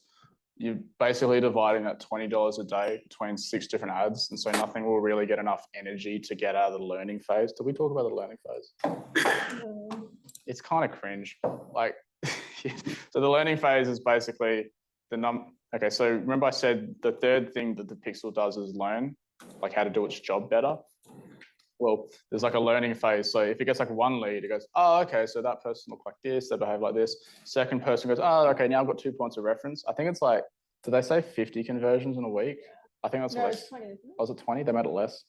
Yeah, so if you get like 20 conversions in a 7-day period, it goes, oh, okay, that's enough for me to like learn. Up until then, your ad sets will say they're in learning limited. Don't panic. Like fucking my ad sets run in learning limited. I'm not a coward, just run it. So yeah, don't worry about it too much, but don't make too many ads to spread it too thin between the budget. Yeah. We've also got in the chat, is there a minimum number of leads you need to create a lookalike audience? Joseph has rightfully said that there is no hard and fast rule, but I would suggest 20. Do you need 1,000? Yeah. Yeah. So it depends on what the actual source is. So you can have a higher quality source with fewer data points. So leads is like a really high quality source. So you can have like, it's put 20 to 30 a month. But if it's just Facebook page engages, you'd want more data rather than less because it's less specific. It's less close to the actual becoming a customer. So did you guys want to say that? What's up? No, that's pretty much it. Yeah. Yeah. Sammy has a question. What happens if you're doing one for Facebook and one for Insta, but the same kind of audience is the same? Use it in the same ad set. Yep. Use it, okay, so does it mean the budget will still get transferred? No, it'll just increase the audience size a little bit. Okay, because it's the same ad set. Yeah. Cool. What would determine Facebook or Instagram? What do you mean? Like, what would you choose? I do both. Both. Yeah, we usually Yeah. recommend both. We usually like clump them together because They're very similar people. yeah, like a Facebook, like someone that liked or commented on Facebook is a very similar kind of behavior to liking or commenting on Instagram. So we treat them the same. Cool. Yes. I give Instagram a bit of energy, but Facebook just gets the, do you want to post it Facebook as well? So I give it like nothing because I don't know. Yeah. Facebook. So is that something I should change based on this matter on this? It doesn't matter. We don't really care about organic posting. Cool. But if you've already built up your Instagram, just use your Instagram audience for your warm. Cool. Yeah. What Sophie said, like that whole engagers audience isn't just people who like to post, it's anything they do too. So if you're running ads on Facebook and they engage the ad, they go into that audience. And it updates. Actually, that's a great question. That question comes up lifetime. You don't need to keep remaking the audience. It's like if you do like anyone that engaged in the last 30 days, it keeps refreshing the last 30 days. I don't know the period it does it in, but it just constantly refreshes it. So you don't need to like make a new one next week, tomorrow, and stuff like that. It's a rolling 30 days or whatever time period. Okay. We're going to move on to the last section, which is ads, and then we'll have a little break before I get into more technical stuff that you guys won't have to do. So you'll have a little computers down moment. But basically for the ads, we've already written them yesterday, which is great. The primary text is your hook, body, and call to action. So that's most of what you wrote yesterday. The only other thing is your headline, which goes in a separate location, which I'll show you. You also get to choose a button that shows next to your headline, which is a call to action. So for example, learn more or book now. And then you can change the visuals depending on the placement. So you can have a look in the preview and see if they're getting cut off anywhere, see if the captions don't make sense. And you can crop them differently or even have like a different video for a different placement if you need to. Just in terms of tips, I highly recommend, and I always do, check all of the placements to make sure all of the content makes sense and nothing's getting cut off anywhere. You'll put in your URL at this ad level. You want to make sure you're not sending your ads to your website homepage, but to your landing page. If you don't have a landing page URL yet, you can just temporarily put in your website so you can publish and turn off, but always double check it's going to the landing page instead. And with the call to action or the button, don't make it overcommittal. Like again, you're selling the click. So learn more is like a really good one to fall back on, not buy now necessarily. So I'm going to show you the back end. I'll like make a draft ad. It won't be good because I don't have the copy that you guys do. But then we'll have some time to workshop yours. You might not have everything finished, so that's fine, but we can get a sense of where things are. So underneath all of the ad sets that we've made, there's a new leads ad that's been drafted and it's got this like half complete thing. We can start working into those drafted ones. If you finish one and you wanted to make another, you could quick duplicate your ad and that will keep most of the settings the same and then change stuff in it. Or you can, on the right-hand side of the ad set, hit create ad and just create a fresh one from scratch. I'm going to start working into this new leads ad under the interest targeting ad set, just because that's the first one we made. And name it whatever is relevant to what video or ad you've written, just so you remember to keep them separate, because ideally you'll have more than one ad per ad set. I'm going to name mine Brandon Yappin. So first thing, you've got your identity, your Facebook page and Instagram account where it's running from. Just make sure that they're correctly the ones that you want to be running your ads from. Then we get to this ad setup section. We are doing a manual upload, single image or video. Carousel is the other one that you could choose down here. So we're going to go down to this ad creative section and choose setup creative. Some of you might have like a different layout. It's very recently changed to be this, and I actually hate it. So if you have a different layout, congrats. But if you can't follow along, just get someone to help. So we're going to choose video ad because that's what Brandon has made. We're going to be fighting Zuck a lot in this section, so just keep that in mind. We don't want site links because we want to be sending them to one specific URL. None of this like contact us website shit, just the landing page. So we're just going to hit next. So this is the text section for everything you wrote yesterday. The primary text is your hook, sentence, blah, blah, blah. Then I usually separate it by a line break, your body copy, which you wrote. So all of your stuff explaining yourself. And then separated by a line break, your call to action. So click below whatever you wrote. It will automatically start trying to give you AI suggestions. Shit, it's bad. Don't ever use the AI suggested creative. It's always terrible. Even if you like AI, ChatGPT is better than this. Yeah, it probably ticks it by default, by the way. So just look out for that. A lot of this stuff will be ticked by default. pretty much everything that's ticked you want to untick. The headline, this is just that short green brain headline that you wrote. And then you don't have to put anything in the description. This call to action, so learn more, this is the button that's going to show next to your headline. I usually leave it at learn more. Get quote can be pretty good. Choose something that applies to you. And then hit next. Then you get to choose what video you want to use. I think we've only got the one from Perth. And you can preview it.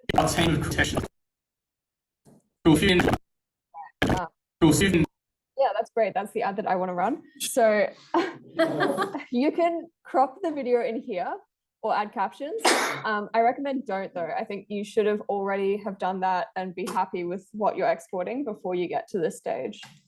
Could that video be? Like is that Generally speaking, I find the sweet spot is somewhere between 45 seconds and 60 seconds. If you do it under 60 seconds, the entire thing can play on Instagram stories.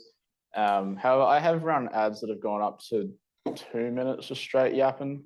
That being said, I've also run ads where I didn't say anything at all in the video, and for some reason that worked. People were probably just sick of hearing me talk, but I find 45 seconds is a sweet spot.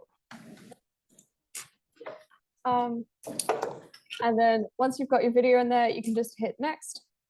And this is where it starts showing you the different placements. So reels will always be 9:16. So if you film vertical, you should have a good 9:16 that looks normal and has captions in a space that's normal. Feeds will always show in 1:1. So if you're like, oh, it doesn't look good in 1:1, I'm just going to keep it at the original, it will automatically get cropped. So it's better that you have the control over it. Click the 1:1. You can hit the crop button and change where it's placed to see if that makes it look better, and then hit confirm. Or you can replace it and use a totally different video for the different placement if that looks shit in that placement. And then same for the right column. It's going to be 16:9. As long as the captions are in there, that's fine. Like it can look a little bit odd in that placement. It always does. And then we're going to hit next. Probably a lot of these will be switched on for you. These are the enhancements. They're all bad. Turn all of them off. Just toggle them off. And then if you scroll down, there's this little hidden one that says other active enhancements. So hit that. Oh, God. And turn off that. You don't want any of this crap. It looks bad. And then hit done. So here on the right, it's automatically going to start showing you previews of what your ad is going to look like. So again, you can see that it makes sense in all of the placements. You can see your copy and where your headline is going to show up. This one's not showing it, but it can take a moment. Then if you scroll down, you can edit that primary text if you want, or the headline. You have to put the link in first for it to show the... Oh yeah, and then it turns on the enhancements again automatically. Yeah, again. There's this enhancements. You can see the 1 out of 5 is turned on. Relevant comments, I sometimes leave it on. I but still fucking turn it off. Yeah, spite. all of the comments are usually good. Like you want all of the comments to show ideally. Morning team, I'm going to share the biggest. All right. And then this destination is the last thing you have to do. It's your website URL. That means your landing page URL. So put www.ahoy. I actually don't remember our landing page URL, but make sure. Ahoy. What is it? ahoy.way.com.au/withy.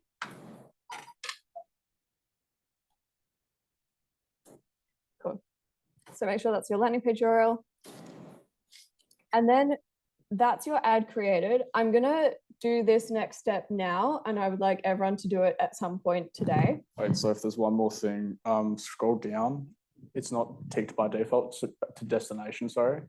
A lot of you by default under the destination URL, it's going to automatically tick. See where it says like browser add-ons?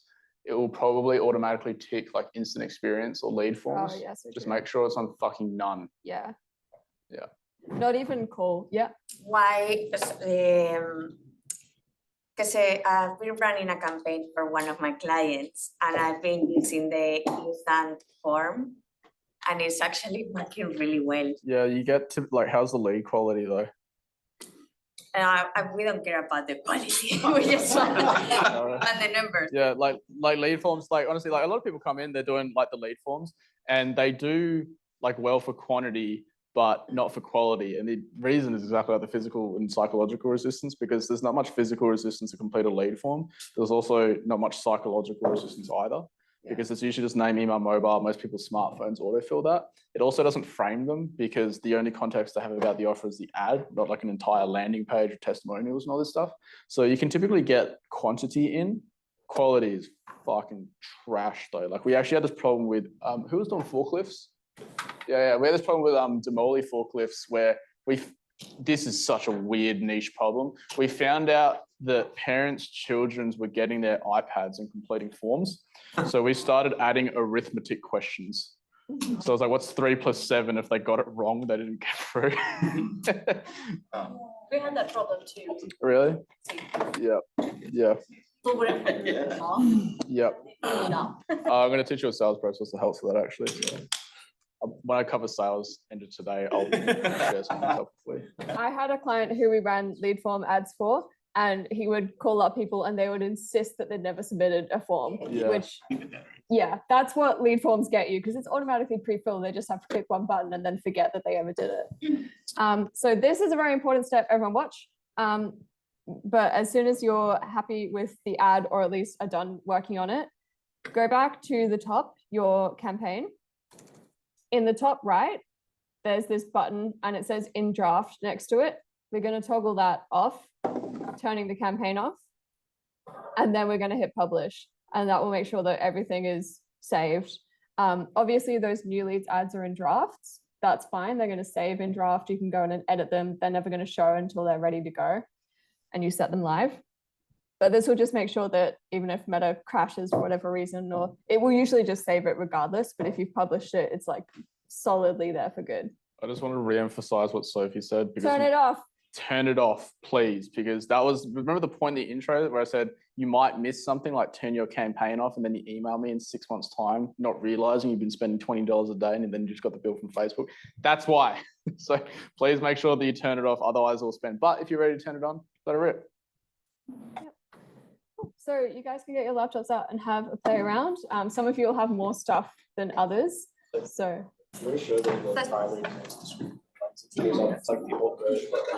yeah. Yeah, so that that text section again, it looks different once you've come out of the pop-up. So the primary text will be just underneath the media. Right, yeah. Here. So that's your hook, body, and call to action. Even with our stuff. Well, he's gonna do And then your headline is just beneath that. Just do so just the strategy. Mine's less resistant. God, discover something new. To send a Yeah, which one will brain? Alright. So don't add distance because That's the target website. not really where it says they need system up. Says this issue. Which one are we doing?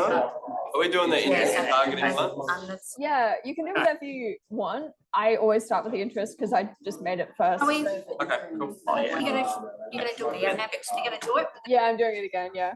Basically. So just renaming and then scrolling down to the format. We're leaving it at single image or video. Under ad creative, hit that set up creative button. I mean, it's all now. And choose video ad from the drop down. Might be more of a quick question later on, but Skip past the creative setup section, just hit next. And then pop in your primary text, which is your hook, body copy, and your call to action. So it's everything except the headline goes in the primary text. Ignore the Advantage Plus creative text generation. It's all bad. And then chuck in your headline in that headline section. I would just like now, it gives you the option to have multiple primary texts and multiple headlines in the same ad. Don't ever do that because then you can't see what's working and what's not. If you have more copy, make it a separate ad and then you can actually see what works. Yes. Yeah.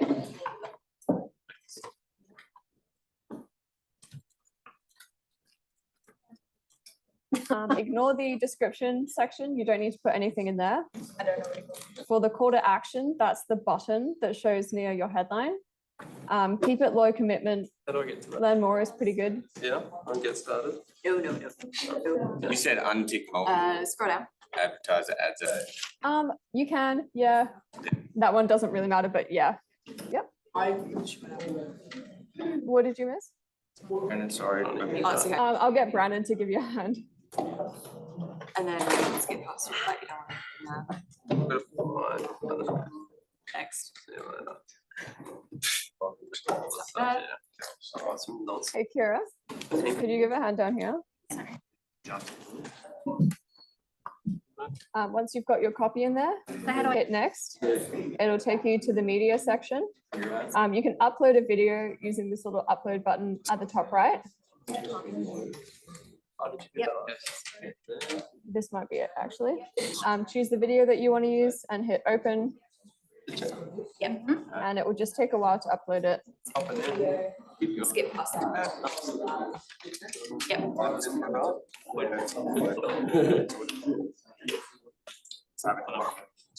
Once you've chosen the video that you want to use, hit next. Yeah, it would be a big. And just have a look. Yep. Then hit next. Oh, wait, go down. You can see what it looks like in the different placements. Make sure you choose the recommended placements for the different, so the recommended aspect ratios for the different placements, because otherwise it will get automatically cropped and you won't get to choose how it looks. I'm just going to check that the captions are all showing. Yep, they're making sense. Yep. I'll just make this crop a little bit lower because that's where the captions are. That's fine. No one cares about Brandon's face. Then we hit next. Running out of a different ad account. Turn off all the optimizations that it wants you to use, including below in the other active enhancements section. Then once you're done, hit done. It did not save my primary text, so I'm just going to add it in again.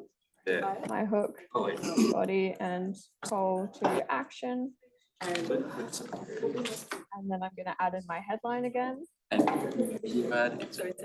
would just do it. Oh, we made a mistake. My Google shut down.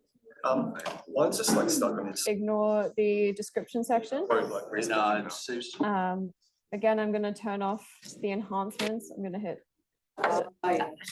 edit, more enhancements, toggle it off.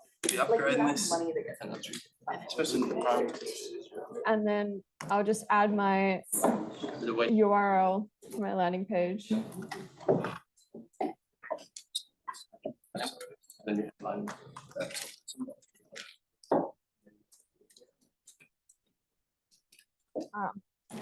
Browser add-ons, choose none, have don't add a button. And then you're done. I'll give everyone like 5-10 minutes to play around with this. If you're done or don't want to do it right now, you can just take a little break because we'll get into more technical stuff right after. So if you look to ask,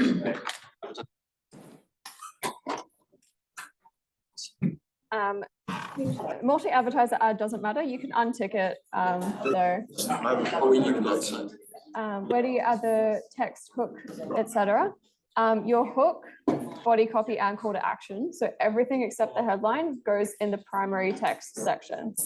You can just separate it by clicking enter and having a line break. That might look, might be in the pop-up section still.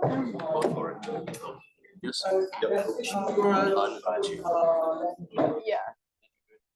What do I have to wait for you to? No, that's what, so. No, you can't. We like mixed and stuff. Oh, no, like no. sit and that, like has much spinning. So just wait till it. Send them like a subscription. Never feel. You know? No, because Yeah, everyone thinks it's the big chunk. Yeah, it's like top Hey Luke, did you hit publish? kind of thing. Did you go back to the campaign setting before you hit publish? Rather than the ad that you were creating? 5 slots. So it's something. Yeah. Okay. Talk or not? Um,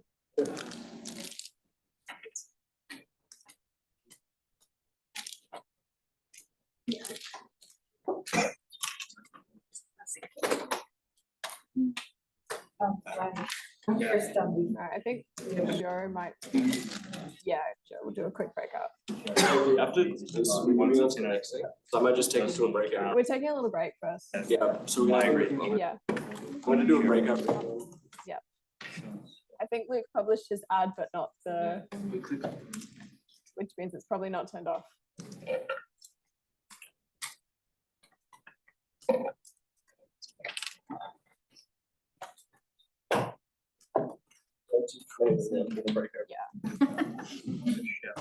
We'll probably wait until at least 11:30.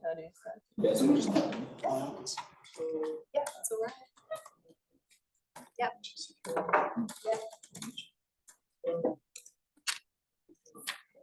Yep. This is the one, yeah, so there's blue and X. Yeah, those.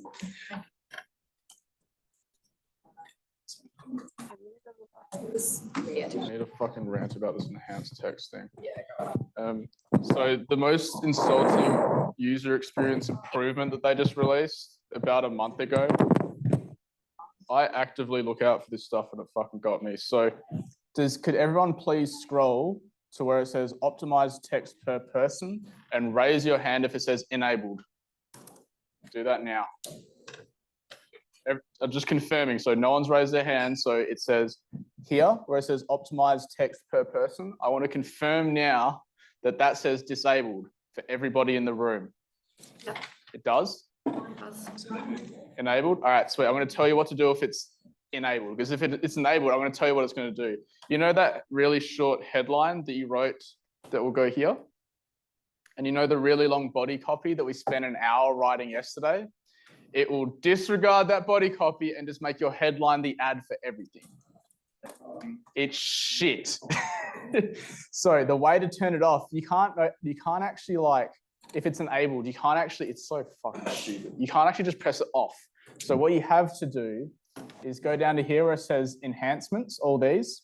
You have to toggle off every single one. And then it should turn to disabled. There are so many fucking clicks you need to do to get that thing off. Because I published an ad for a client once and then got targeted by it. I went, where the fuck did my ad go? And then found out that was a user experience improvement. So please turn that off. It's going to ruin your ad. And you won't even notice it until you see your own ad.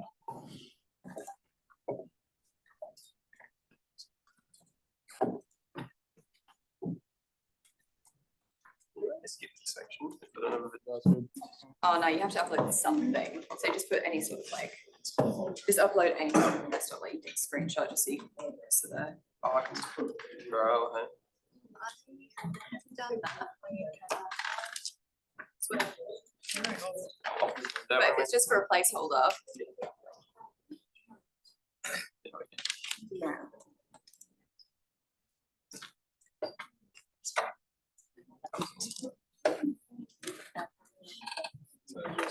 Instead of put some. Ooh, good question. It depends on the business. So some businesses, there's like sort of things you don't really want to use there.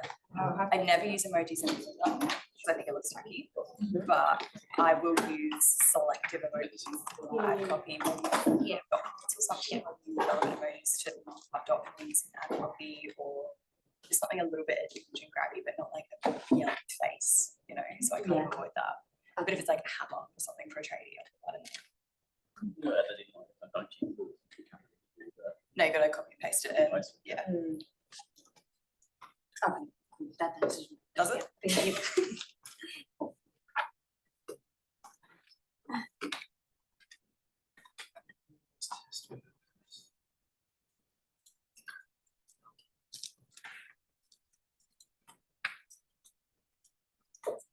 was that optimized taste per person thing? Scroll down. So- Oh, not that far.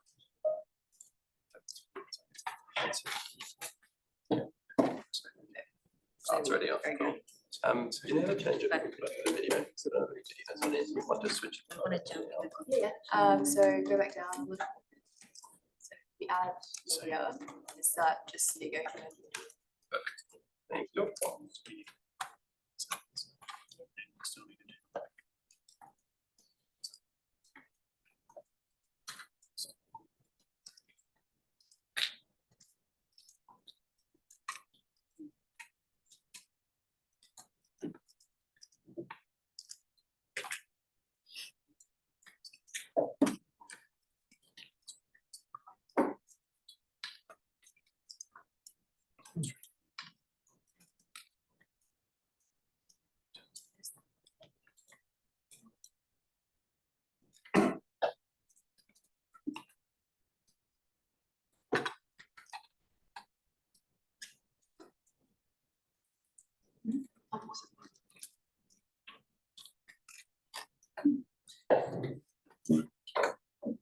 So that first page where it says creative setup site links, we don't put a URL in there. Right? That has to be.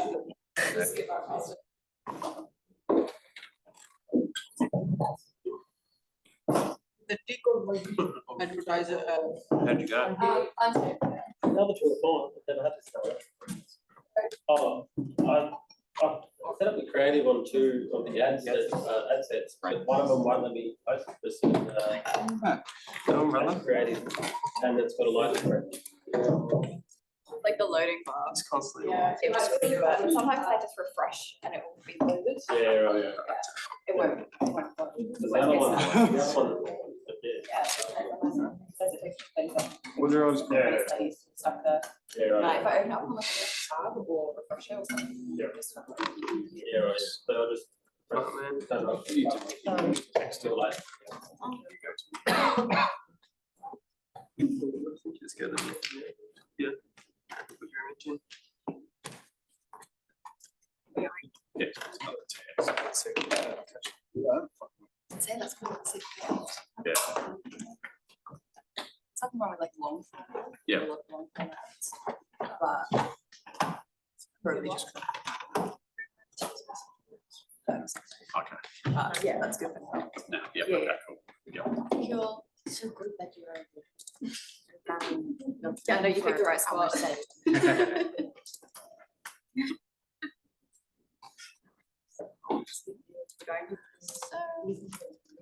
It's multi and.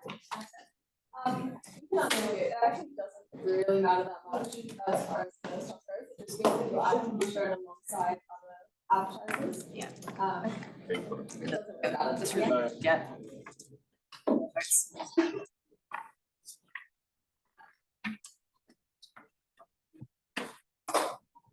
Added.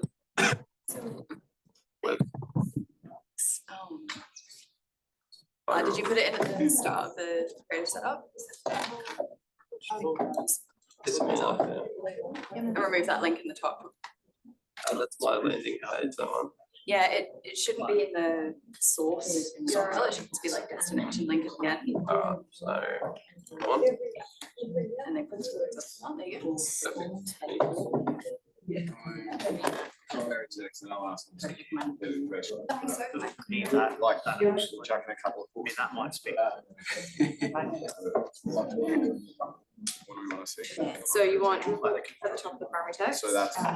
Yeah, and then your body. That is just the one. Yeah. Mother dough. Yeah. Yeah, because you can put multiple. You know what I mean? Yeah, but then dynamically show whatever they think is best to each person. Yep. It can be fine, but if you want to like try to accumulate engagement and comments and stuff and get like that social proof, then conversations go, then it can diminish your ability to Something else. trust the ads. Yeah. So it depends. Yeah, Sometimes that you do it, makes sometimes you sense. don't. I usually do. Sweet.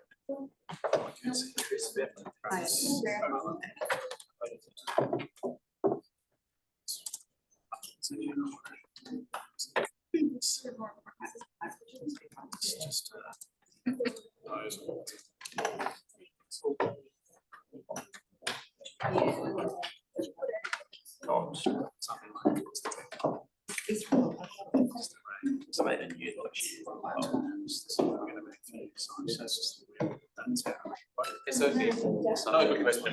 How much rather possible to add on this place? Not new for today. Verify my ABM. You said that before last time. Sorry? I can customize. Yeah. One client that happens to when I verify, but I just skip through it every time.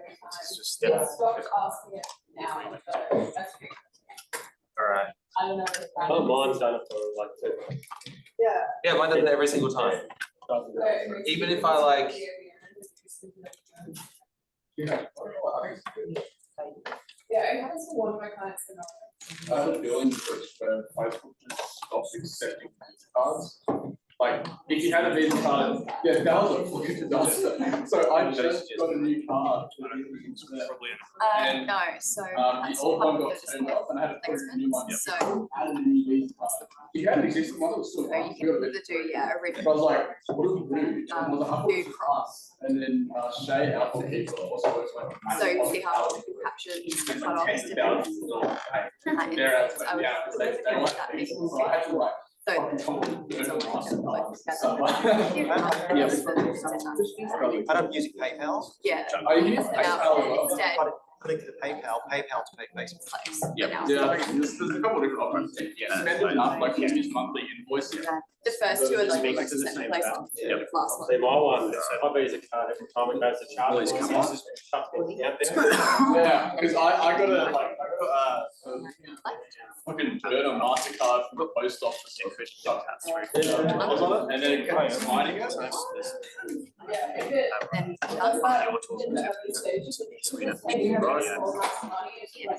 Yeah. No, see, I control the amount of and every time I charge that for I have to get up there. Yeah, see. It was like I'm told like many times. It's legit. Every time they always say that. Visibility. Mine. I don't know. See, also the person, like, why did you show up? I think it's more on purpose for us about it. So they're like, because we know we're doing this. Because I think it comes up as like Yeah. Get a batting. 12. I get 12 pieces. Right, yeah, that's what I just did. It's because Facebook wants to be in the tax haven. Yeah, They don't do tax. why doesn't it? We get international fees on it, every single time Facebook starts in bill, going on, I do, keep an eye on it when it gets. And there's probably other markets that the same way, so. avoid that problem of being shut down. Sorry, we're gonna use that.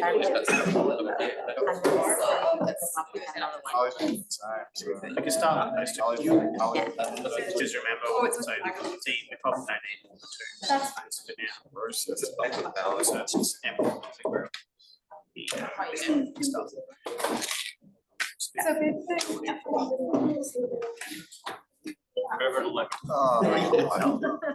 Probably also. He's actually not up there. And then. Then you've got to set. Yeah. It could be a bit quite a different. Joseph just writes into that straight. You inject your nutrition.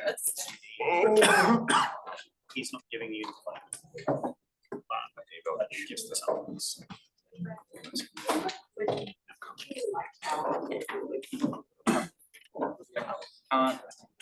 That's how good. I think they've got a photo, but she's got this. Yes,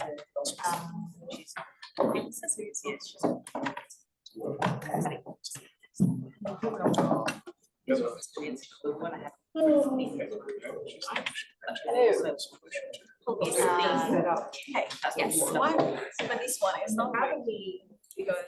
Yes, so in that instance, you probably then just go in, edit other video to make a new version, so that show it. It's like wherever you do or whatever, but for right now. And I just, okay. Yeah, okay, great. It was, that placement's probably out of the three, so I just get rid of. You can't get rid of the placement, but if you have it so that you just the text is showing or just like the text is showing, cropped out. Something I must. Or you can go cancel. Hey Kelsey, we've just covered this with someone in person, but the optimized text per person setting is hidden if you scroll down, and it takes you to the enhancement section. If you edit that and turn all of those enhancements off, that disables that. Don't use any browser add-ons, Luke. Have it set to none. Extra link contracts. Yeah, so it's at least. Yeah. At least showing the writing. Yeah. I would say. Wait, so it doesn't say send you an email? It says send me. And then the quality. I'd probably go in like before you actually post it. It's gonna line up people. Or video, if you've got that point before it says send PM. So like crop the end there. That's because it hasn't tracked anything yet. Yeah. This is, it's not like the last 7 days. and Yeah. it's like, but yeah. Exactly. Yeah. That's what like most of the warning messages are. Yeah. So you could send the end again. Yeah. I've ran so many ads. Yeah. Now I'm like, That's the missing link. that scares me a little bit. Yeah. I feel like I didn't I had to manually fix it. Yeah. It'll optimize so much better with a Pixel. Yeah. Huh? I'm not gonna break down. Yeah. All right. 2 more minutes, guys. At 11:35, I'm gonna need everyone to shut up and watch my next bit. If you haven't at this stage, make sure that you go up to the campaign. I've got so many reels and I Turn it off at the top right, and then hit publish. And it will say publish with draft ads, and you say yes. So it's like all of these. I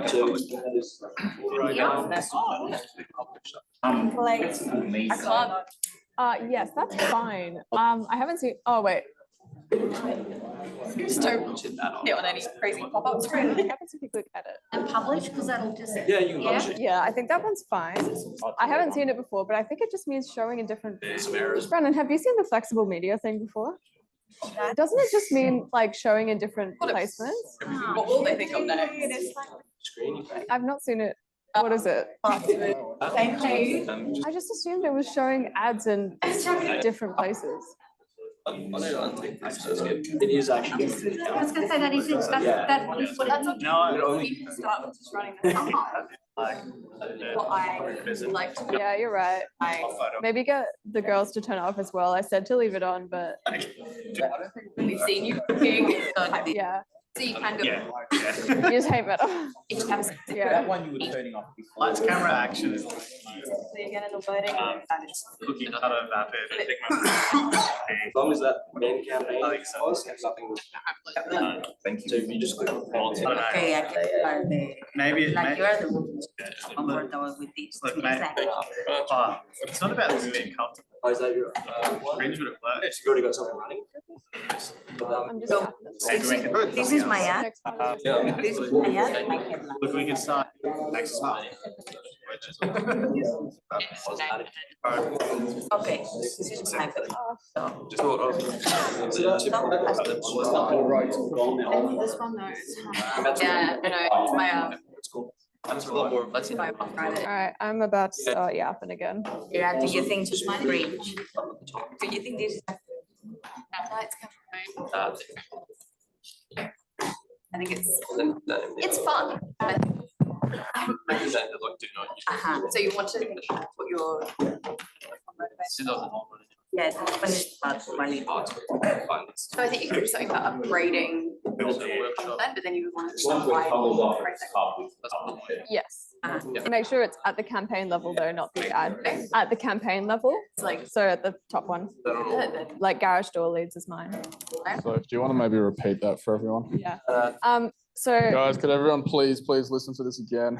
if you're working on your ad, you're going to be here on whatever ad you've just created.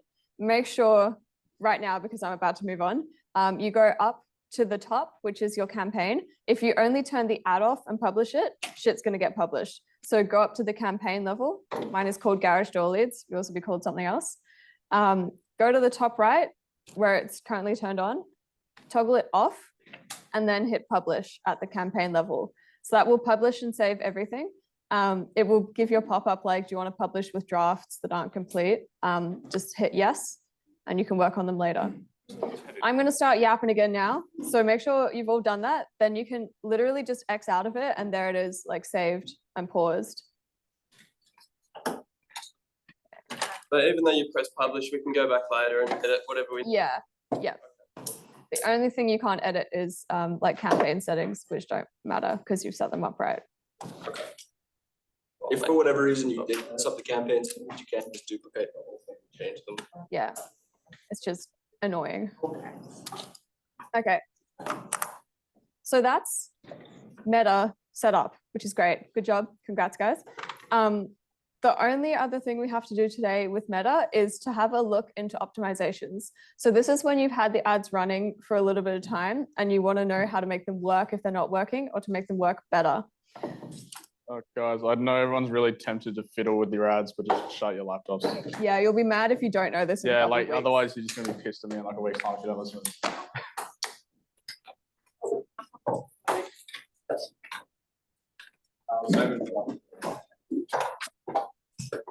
So general rule of thumb for Meta ads, you want about or at least a 1% click-through rate. So that's of every 100 people who see your ad, one of them will click on your ad. Of those people who click, you want at least 5% of them to convert on your landing page. So 5% of them to fill out your lead form. Those are the two key metrics. The other one is frequency, which is how many times your ad has shown in a 28-day period to the same person. For a cold audience, so people who haven't interacted with you before, you don't want it to be higher than 3, because otherwise they'll be, the same person will be seeing your ad multiple times 4 or above within the same 28-day period. The reason you don't want that, because I know Brandon talked about like spamming people and you're probably all like, why can't I show my ad 1 million times to the same person? That is for people who have already engaged with you. That's not for your actual lead campaign. So for this entire campaign, you don't want your frequency to be particularly high, because then you'll be spending money on having the same person seeing your ad when they're never going to become a lead. So you only want to do that spamming them shit, which I hate, if they've already become a lead, and that's a specific thing. That is not this. So for a cold ad set, which is like our interest targeting or our Advantage Plus targeting, we don't want the frequency to be much higher than 3.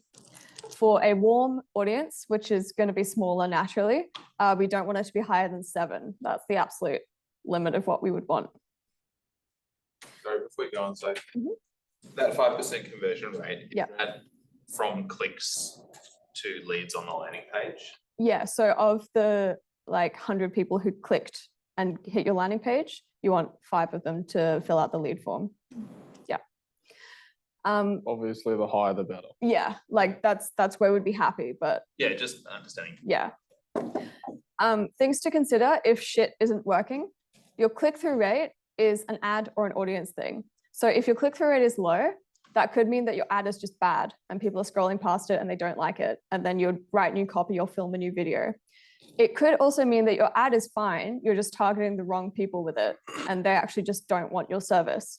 So those are the 2 things you have to think about if your click-through rate is too low. Your conversion rate, so of the people who hit your landing page, if that's too low, it could be a landing page problem or it could be an ad problem.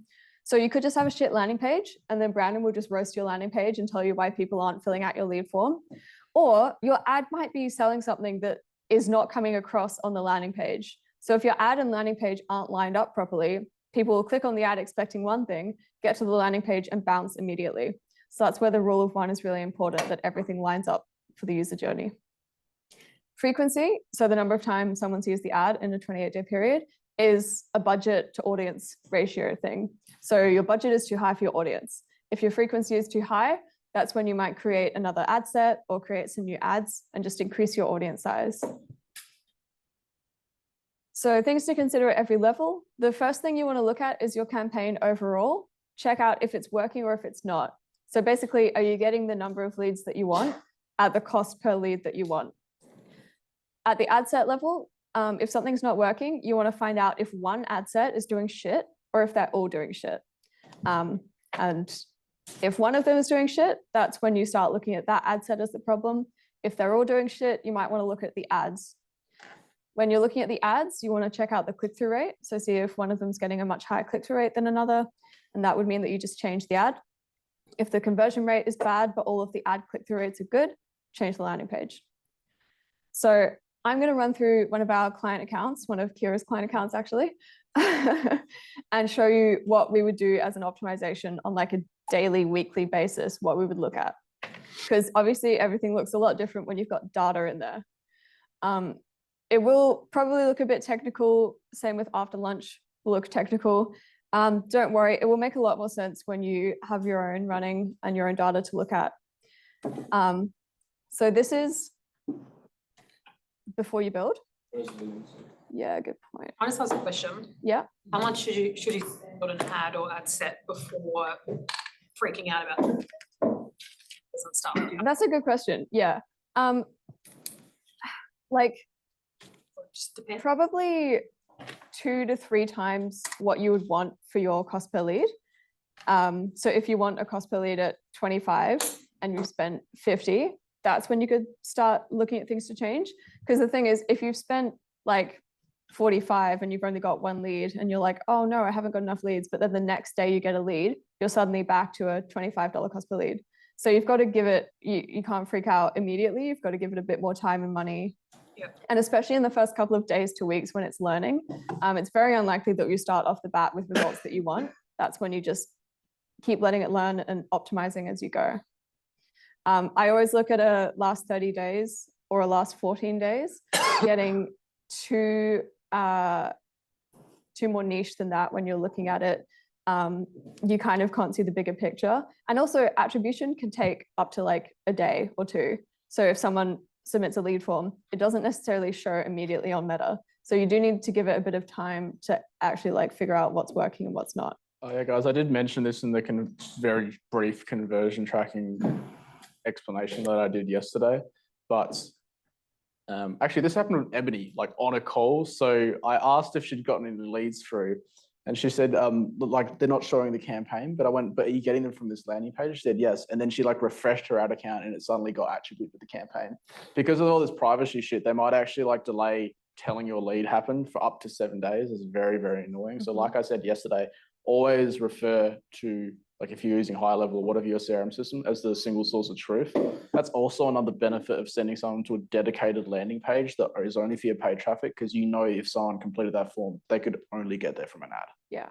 I had a client who one of their ads had spent too much and wasn't doing well, and I turned it off. And 3 days later, it was like, oh, this ad did great. I need to turn that back on because I just didn't have the data. So this campaign, obviously this account has a couple of campaigns, but only one of them is the conversion campaign. They're spending a lot of money, so we've got a different setup. But this is the conversion campaign, which is similar to yours. It is functionally a lead campaign. Obviously it's got a different name for it. It's a start trial, but it is essentially the same thing. So the setup is the same. So yours would have website leads here in the results section. So I'm looking at the last 30 days. You can change the time period that you're looking at on the top right if you want. So they've had 138 in the last 14 days. Our KPI for this account is $10 per start trial or per lead. So I'm just going to scroll across to look at the cost per result. The cost per result and the number of results are the 2 things that you're going to look at the campaign level. So the cost per result here is $5 per result, and our KPI is 10. So we're below it, which is great. We're happy. If I were you guys and I was getting enough leads at a cost per lead that I'm happy with, I wouldn't even go any further than that. Like, you've got other shit to do. You don't need to optimize beyond that. But if it's not great, that's when you would click on the campaign, go into the ad sets and try and figure out what's happening. So first thing to do, obviously 4 ad sets, a couple more that are turned off. Experimenting with more ad sets is always good, especially if you've got more budget. But the first thing to do is to see if one of them is sucking or if they're all sucking. So you look at the number of results. Sucking if you've got the reach is obviously significantly less than the other ones. Actually, it's about the results and the cost per result. Okay. So yeah, reach and views don't actually matter that much. It's the cost per result. Yeah, like obviously this has fewer reach and fewer results because this is the warm ad set. So it has a smaller audience. It's not going to be spending as much money. You can scroll across and actually see how much money it spent. This one has only spent $34. This one has spent $222. Because the audience is smaller, Meta has distributed the budget to the campaign, sorry, to the ad sets with more audience, but it's still doing great. It's got a $2.65 cost per lead. So we're just going to leave it as is because that budget is being spread how we want it to be spread. You can see the frequency here. In all of them, it's below 2, which is great. Remember, for cold, we don't want it below, we don't want it above 3. And for warm, we don't want it above 7. So we're happy with the frequency. If you weren't getting enough results from any of these, or your cost per result was too high for all of them, you would want to take a look at what ad you've done and if the ad is just not resonating with your audience or if it's shit. If for one of these ad sets, you're getting a bad result, that's when you would click into it. Say this one was like a $20 cost per lead and the other ones were doing well. I would try and figure out what is the problem child in that ad set. So I'll click onto it and then I'll look at the ads for this specific ad set. So there are 4 running at the moment. You can see immediately that 2 of them are doing the heavy lifting and 2 of them are actually above the KPI. Obviously it averages out, so it's fine. So like it's not an actual worry. But if your ad set was not getting good results, you could see these are the problem ads. I'll turn them off and I'll write some more ads that are similar to these ones because they're doing really well. You could also see if it's a click-through rate or a conversion problem. So if you scroll to the right, there are these 2 options, CTR in brackets, link click-through rate, and then CTR all. CTR all is anyone who clicks on your ad at all, including to pause the video, including to hit see more on the text, anything like that. It's not a metric that we use. CTR link click-through rate is the people who actually clicked on the ad link and then hit your landing page. So that's the only metric that we judge it by. You can see the click-through rate is pretty strong on all of these. It's above 1%. It's actually pretty good on the ad that is not doing as well, which indicates to me that the ad is really resonating with people. It just doesn't line up with the landing page super well. So you might want to take a look at where that discrepancy is happening and whether you should change the landing page or maybe just change the ad or get rid of the ad.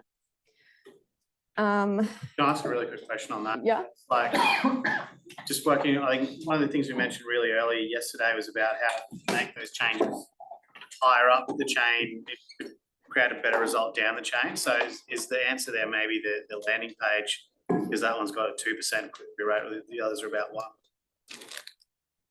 Yeah, if the other ads weren't working, so had like a good click-through rate but no conversion rate, then you would change the landing page and that would have the biggest effect because it would affect all of the ads and all of the ad sets.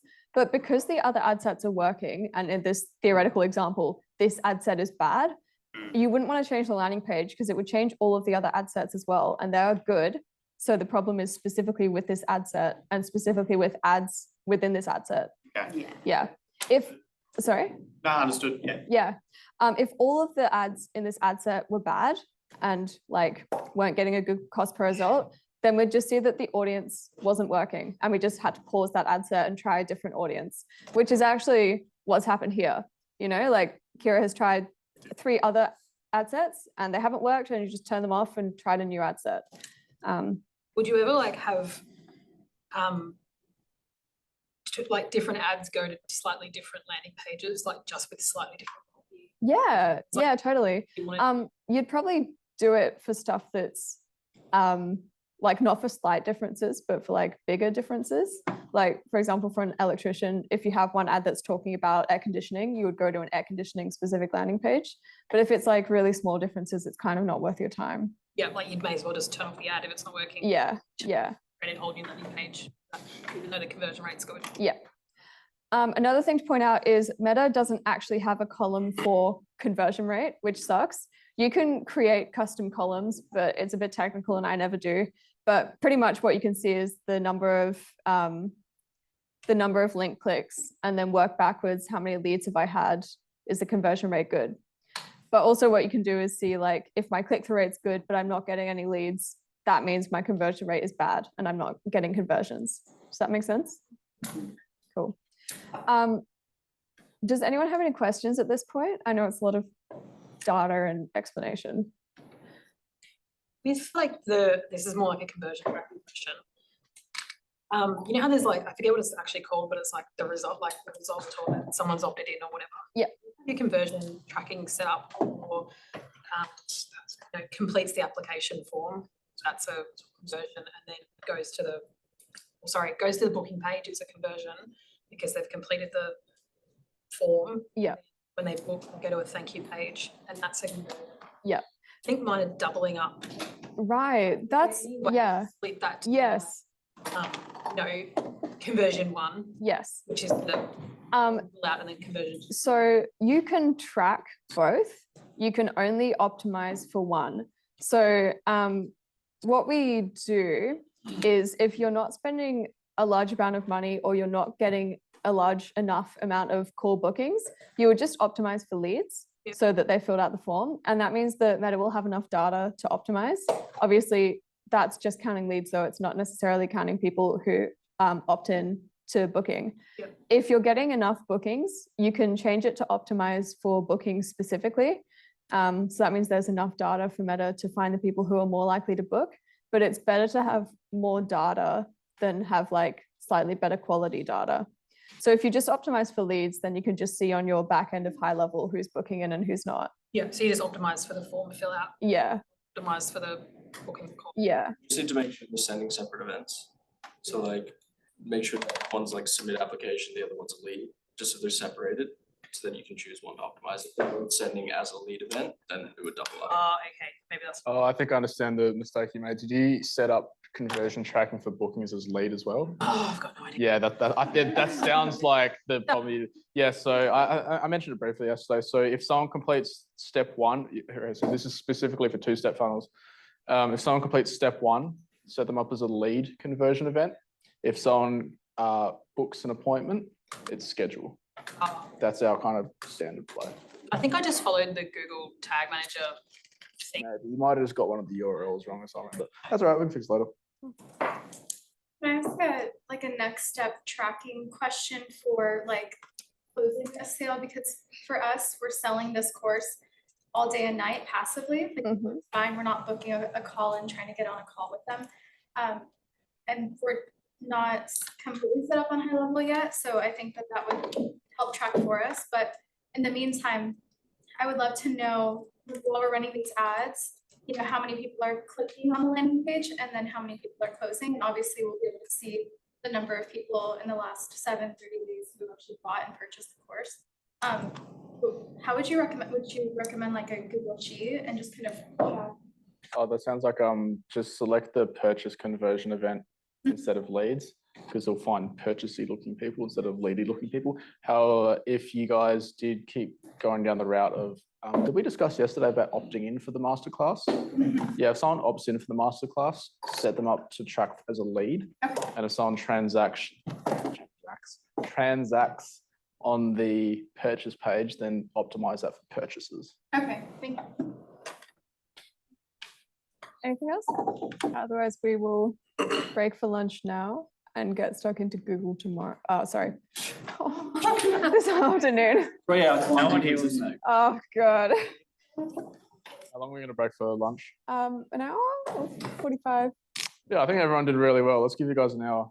That actually, like, we were a little bit worried. Like, usually we had to run around quite a lot more to like sort you guys out, but there's far fewer questions. That was great. Also, more people. So.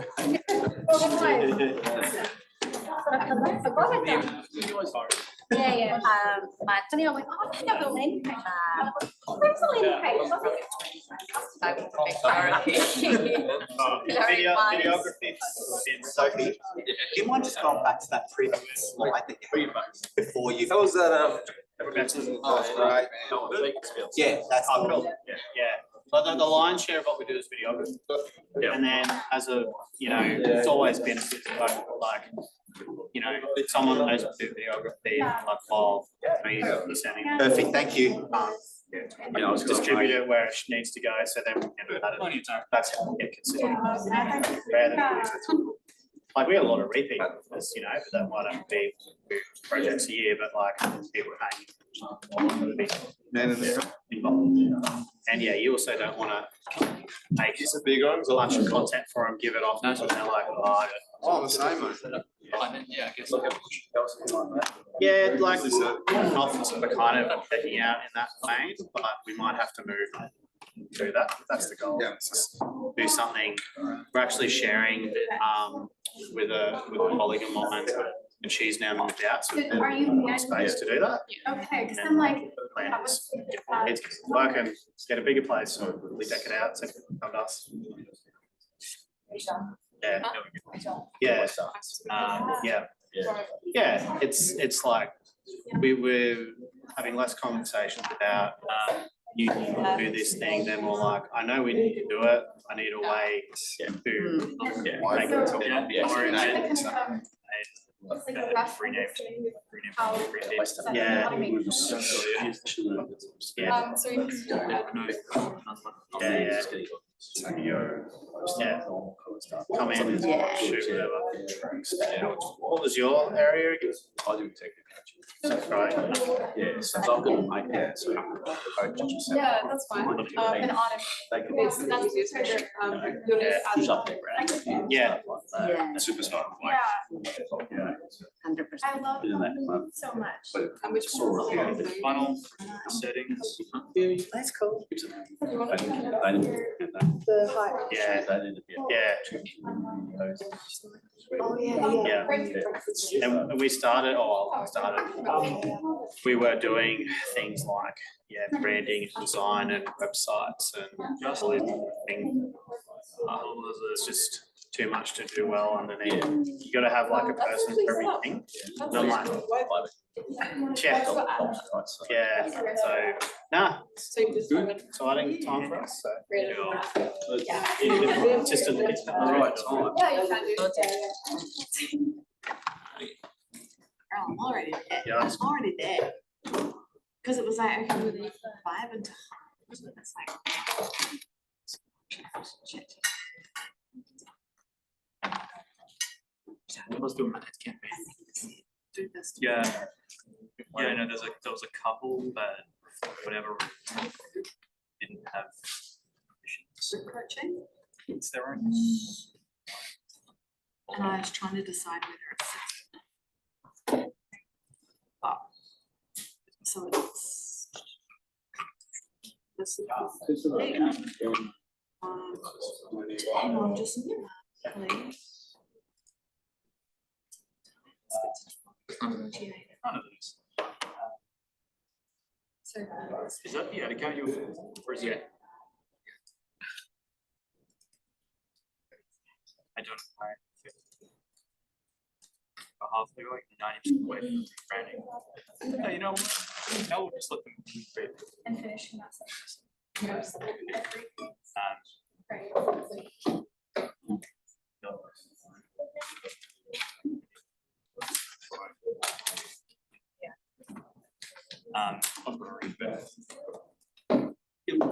So, yeah, sorry, so I'll send this to you, so that. But what it ends with doesn't all reason still stays on connected to your account. Right, like something like. So I'm not connecting to the. We're in the business. Whatever.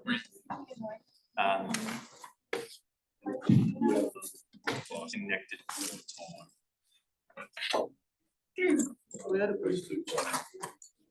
But this one, app start, Reddit, so we just keep using web label. Yeah,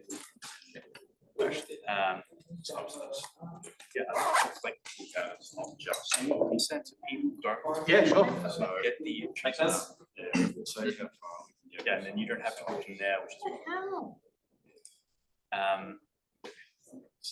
Whatever bizarre reason, Yeah. directly. I know. 20%. Yeah. The Hero, dual,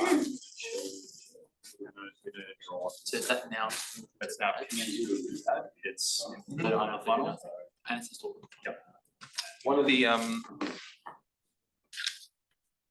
my one piece of advice, like don't get, I'll do it, I'll do it. I'll see you. don't put it on the back burner and get stuck with it. Yeah. Cause So the it's the kind of timeline thing that people is, tend to. well, it's the. Oh, yeah, we'll do a bit of prep work and then it just ends up on the shelf. And kind then of the like- pilot is the next one. That is My it. life still, I am hungry. Do you wanna go sit? I actually did. Look, yeah, still. We had two of them, they had like a dummy. They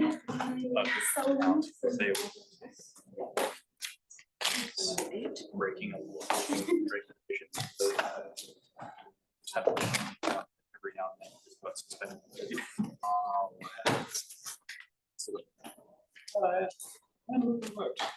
I got plenty of with the dentists from that, a bunch of their competitors that were breaking all these upper regulations. And we couldn't work out, like, they know they're doing it. I'm like, yeah, like, they getting in trouble for it? They're like, yeah. Why do they keep doing that? They just pay the fine. It's, they're making this. They just pay the fine. Friggin' insane. Like leads visions are a lot cheaper from being a market. Yep.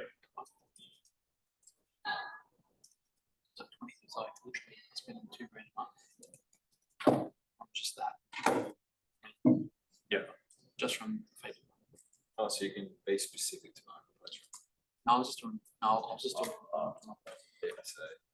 Yeah. And then it was just literally just from that. Said. And just from that, it was like 18, 20 grand. Yeah, so it was good. Then when I went to the. So cool. Yeah. Like nothing. So then I had to like rip the target and then I planted it. Turn it up, yeah. Yeah. I tried. So now everything's all set up. Everything's all set up. So if I probably still there. Traffic or not.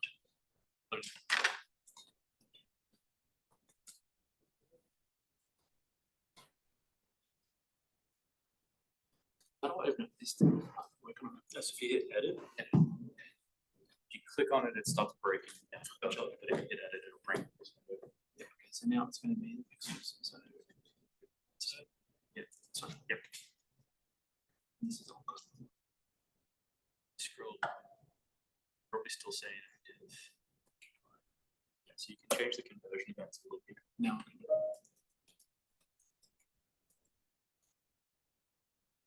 So now it's 100% connected. Use this one. What did you do with the other three headsets?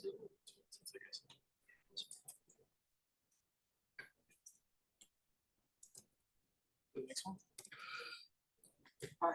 Yeah. No, I'm just waiting. I'm gonna go here. Thank you very much. Thank you so much. That was easy. The first person. Yeah. No, it was a lot easier than what I thought. Take this chair. Yeah. Much relief, man. Thanks. That's good. Google tag, it's hard to set up. That, all sorted? Yeah, that was great. But essentially. Because it wasn't anything like pixel. So like, you know what I mean? Please, nothing. So I was worried. I was So and then I created a new one. And really helped Yeah. with That's just Same issue as everybody. Connected, yeah.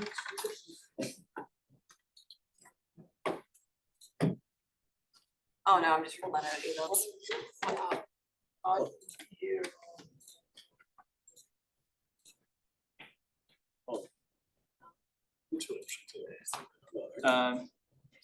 Yeah, so that would be a solve a couple of Okay. Yeah.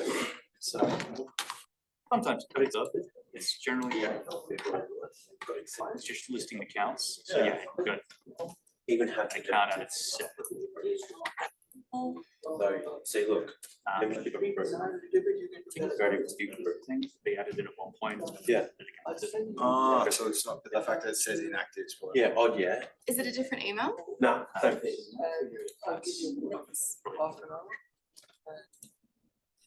The exact. One membership thing. Yeah. Approve. Thanks. I'll see if it works. Yeah, okay. That work? Yeah. Oh, I have more questions for you. go on. You don't mind? Yeah, sure. So, as I told you, I want to create, so I'll handle that, but I'm a bit confused, so, and I'm not very good at computers. Yeah, it's fine. Horrible. Zero. I'm not great at computers, I just know this. Yeah, yeah. That's what people are like, I need help with tracking, and I'm like, So I don't know. So can I make that high level? Yeah. Yeah. And then does it just, do I just copy my link? Basically, my link and then it'll spit out a. Your link for your main website? Yeah, So your landing page will have a different URL, yeah. but it will be part of the same domain. And then how do I do that? How does that work? For what? Setting up Does the it do it landing page? automatically? No, so you need to get domain access and then, yeah. This is the type of thing that Chris comes onto the advisory. So I've got to get, because I could be talk, I think. This one. Hold on. Are you in your high level now? Like, have you got it set up? Yeah. It's cool.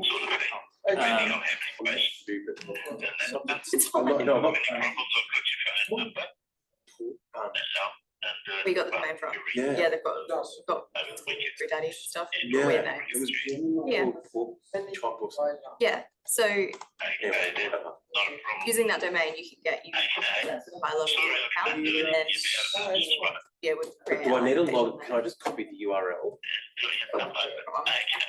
Or can I just, no.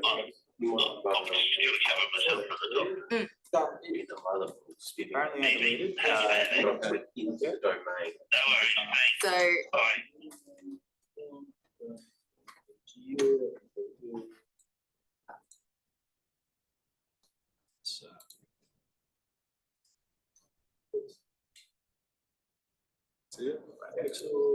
So in here is like in the site section, that's where you'll create your landing page.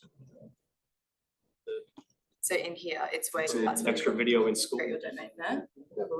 If you're And then the inquire dot, that inquire subdomain, which is the landing There you page. go. Alright, thanks. So you'll need to go in and like do all of the, Subdomain, so it's getting. but that's what running Yes. snapshots do. It's done. So he's created like, Right. he's created like the base level So- landing page, so then you just need to go. Yeah, it's Put your own content in. It's okay, that's what we have the advisory boards for. Does that just happen like whole work? Should I even, So I've done. should I really go even open this can of worms? Yeah, you've been here for 2 days, you may as well. Yeah, but one of the things that annoys me to no end is for whatever reason, when you start connecting a domain. and so where do I find Come back later option. Okay. It's just. high level templates and setup? Yep. I'm not sure exactly, I'm worth asking Brandon after he's finished eating, but. I'm just gonna leave them alone, I've already asked.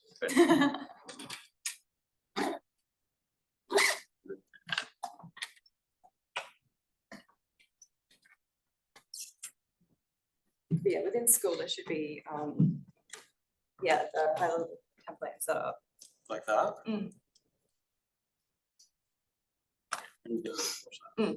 Okay, so, Yeah. yeah, okay. So there'll be templates in there. Yes. Put all from scratch. Yeah, cool. All right, thank you. So currently, you're saying it would just look like a default page until it connects onto it, or? There's also, currently I was going to a, that, and then it will probably go to a four. Oh, cool. Oh, sweet, that's good. Is that- That's good. Then I can jump in. Yeah. I'll have to watch a video about how to edit that, but. Yep. You've got the other things to do. So thank you very much. All good. Legend, thank you.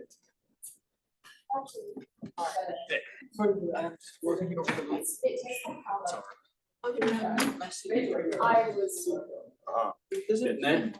Yeah, I think so. The next one's, yeah, it's the. Yep. Yeah, it'd be good, like, yeah. I'm like, I think I'm getting.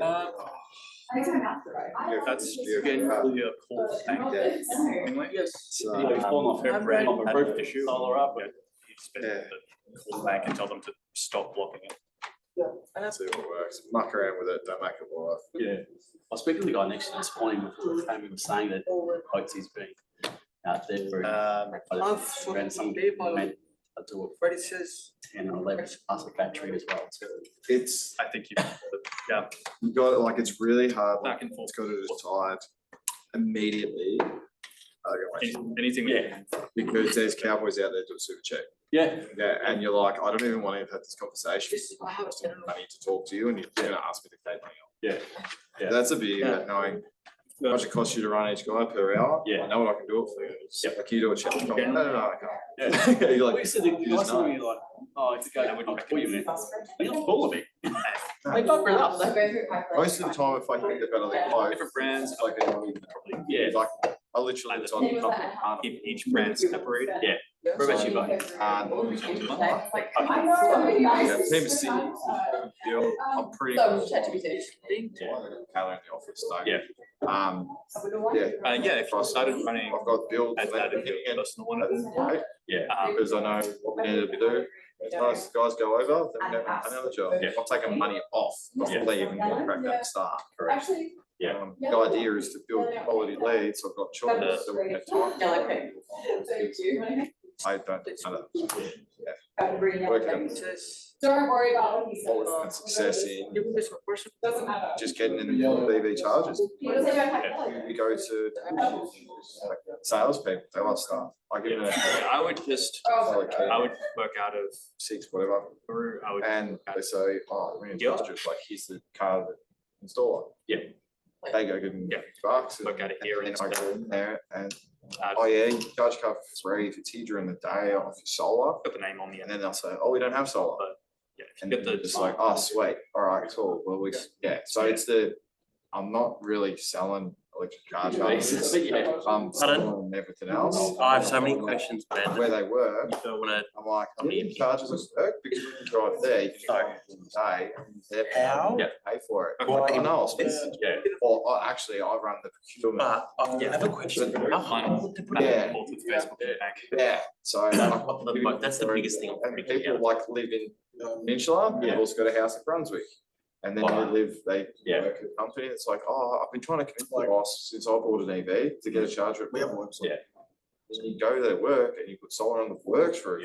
Yeah. Yeah, so do you, Then you've but got do 100 you, oh, employees. so it just has its own domain? They've got all that. And that's, Yeah, so that's why I like EV, so it's like, get me in there. so that Open the page door, would correlate this is getting at in all, the door the and then- Google website, it's just Yeah, it's hard to not.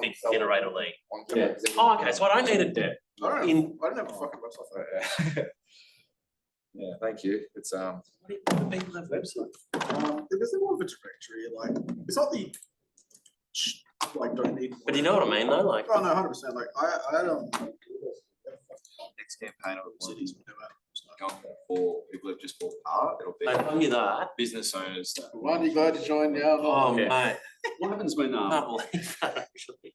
they switch to hydrogen, something like that? It's like I guess it's a win-win, I'll win. Yeah. So then do I need to buy the domain or can I buy 10 it? years. Yeah.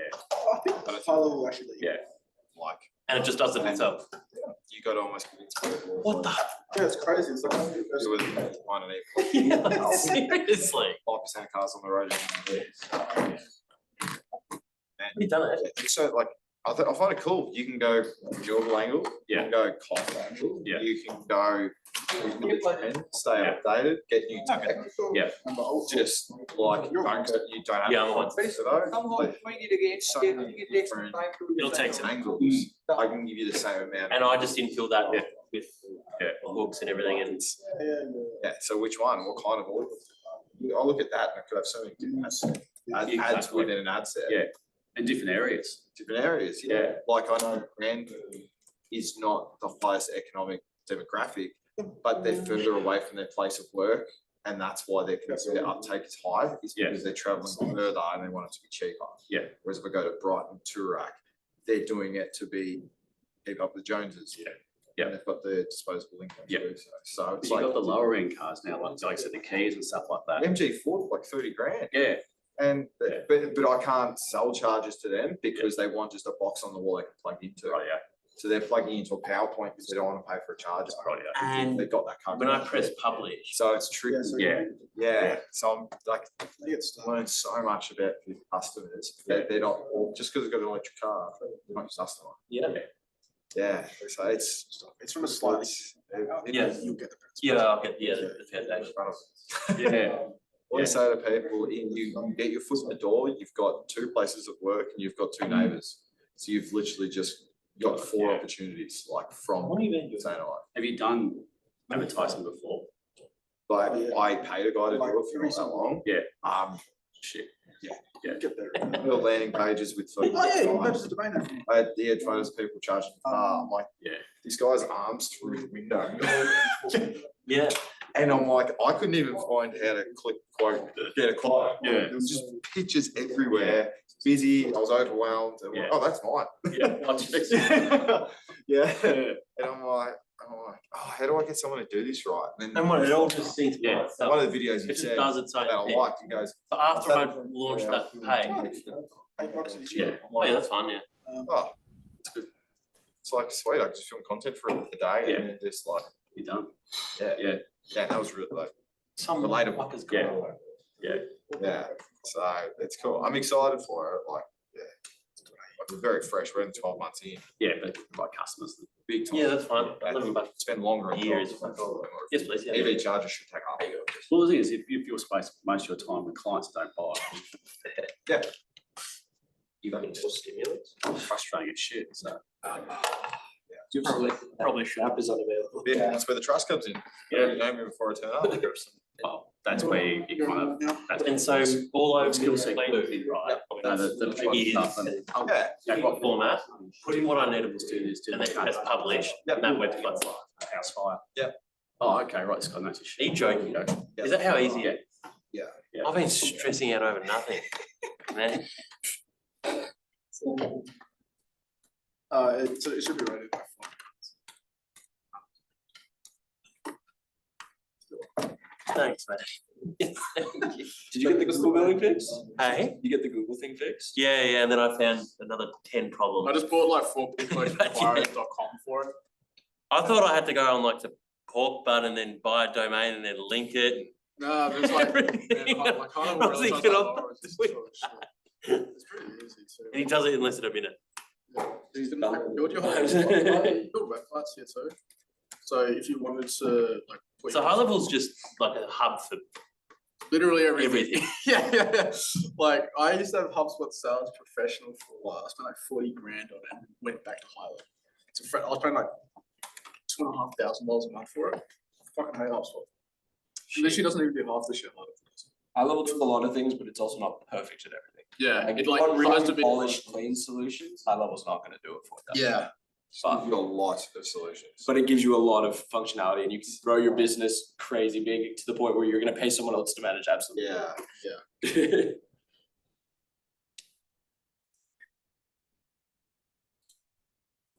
And so that won't be live until I press publish. No, but no one will even see it anymore. What time are we coming back Until I start. Cool. I didn't hear that. I built just different two websites. I don't even want to know how much.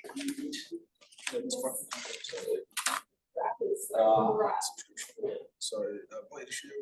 Maintenance, yeah. Like home services. Yeah. So if you want to do your website. That's cool.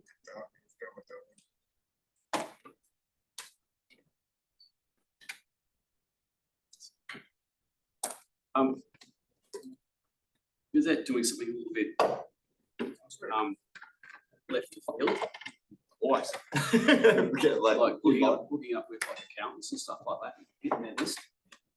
Yeah, it's a good idea. Actually, someone mentioned that to me, actually. Yeah, like that market. Like I got a mate does all high end. And then we connect that inquiries Like domain. it'd be over 5 million to actually work with him. I see. Yeah, and you get on those lists, and like when you And then becomes referral. I see. So do you obviously deal with people in those spaces? Yeah. What's appealing to them? Because I feel like Done properly. Yeah. Regular contact, check it, like a Yeah, I'll check every peace of mind. Peace of mind. Yeah, Yeah. like you do it. I don't want to hear about it. I want. And then you give them a report every month to say, this is how much you're saving, this is what you're doing, email it through, so, Yeah, so. Yeah. We'd like to say the accountant themselves, because I feel like I have this thing, it's like, what's in it for the accountant? I get people to do that, like, I want I want a kickback. kickback, yeah. But And they're no also dealerships. based on the value of what they offer. Is it not usually this easy? If you're going from, because the accountancy's gonna be dead soon. Yeah. So they're moving into this advisory. Yeah, And the old makes bank, sense. and the old bank manager's gone, right? So you used to go to your bank manager, and they used to take care of everything. Yeah. Now they go to the accountant and their advisor, who does their insurance, their home loans, their leases. That's exactly right. They do everything for them, right? Yeah. Now the accountant has this thing where they do the AI stuff for them, right? They have JVs with AI people come in and do their business. Yeah. So there's sort of this person who has this control over most of their life. Yeah.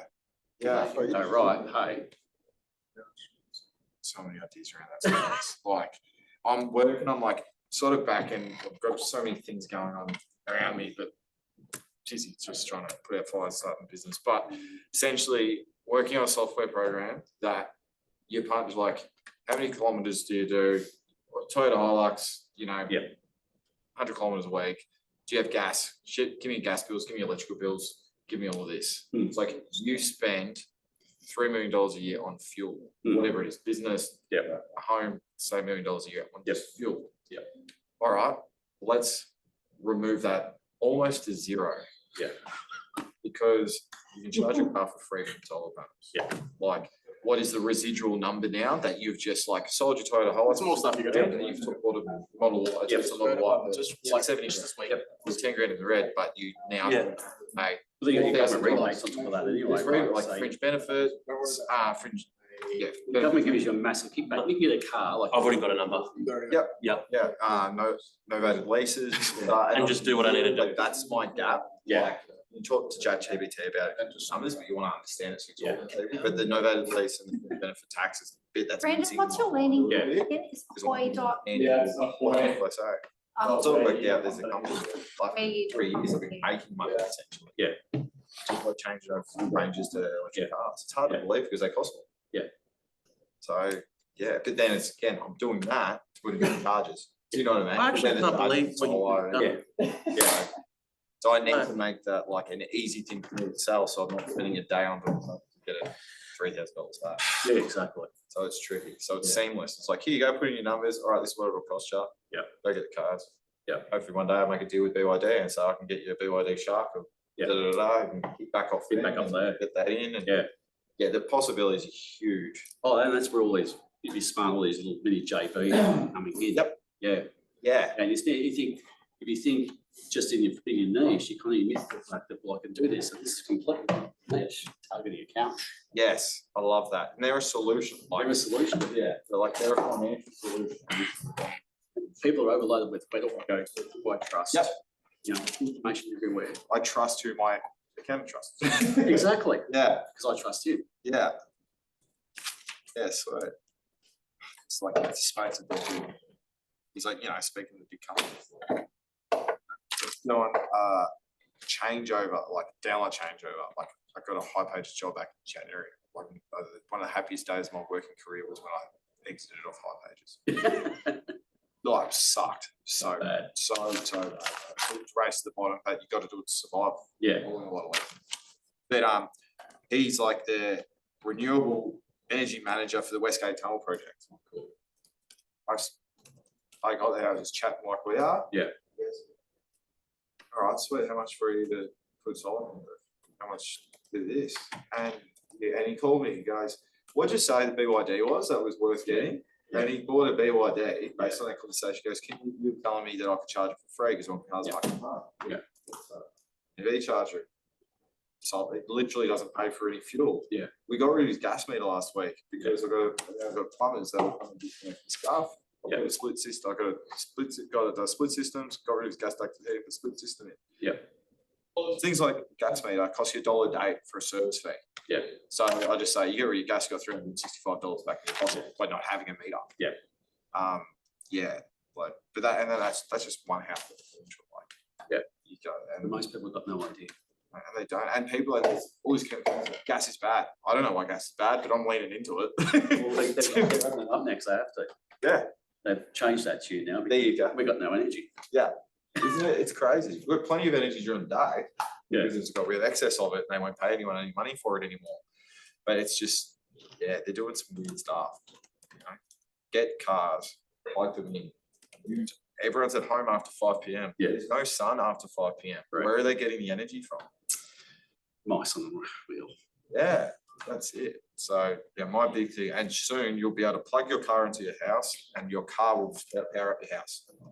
B2X, like you've probably heard about it, but then the pitch is go to work, plug your car in, charge it for free from your company. Yeah. Drive home, plug it into your house. Your house is now running off the power your company paid for. Yeah.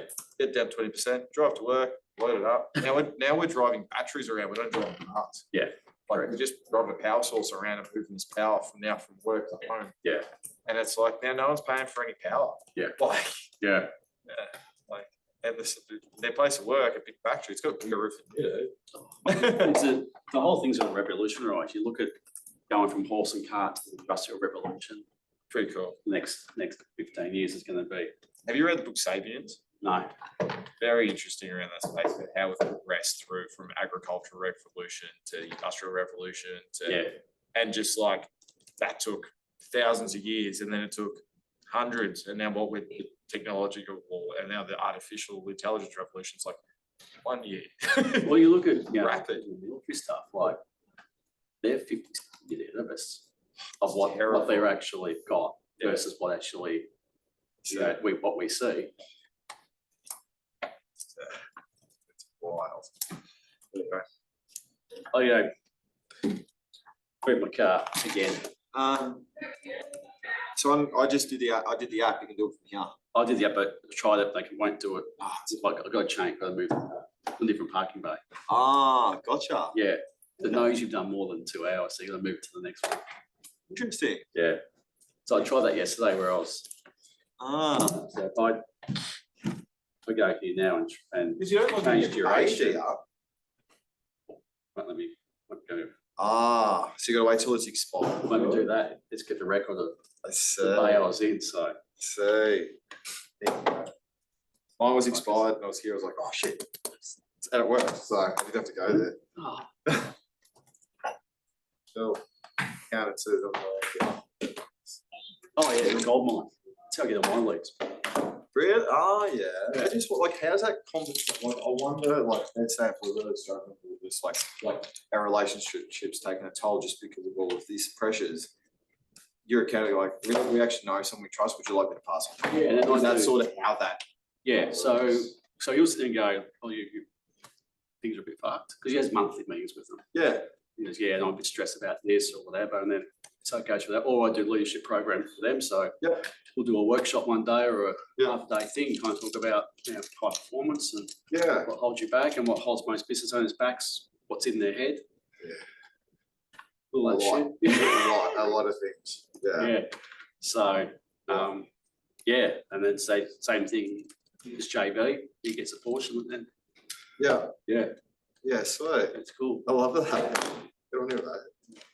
All through football for the things. Yeah. All through football. All for your mates. Really? Yeah. That's cool. Yeah. I'm rekindling a lot of friendships from owning a business now. Yeah. Like from 10 years ago, from school, from footy. Oh, so you do this.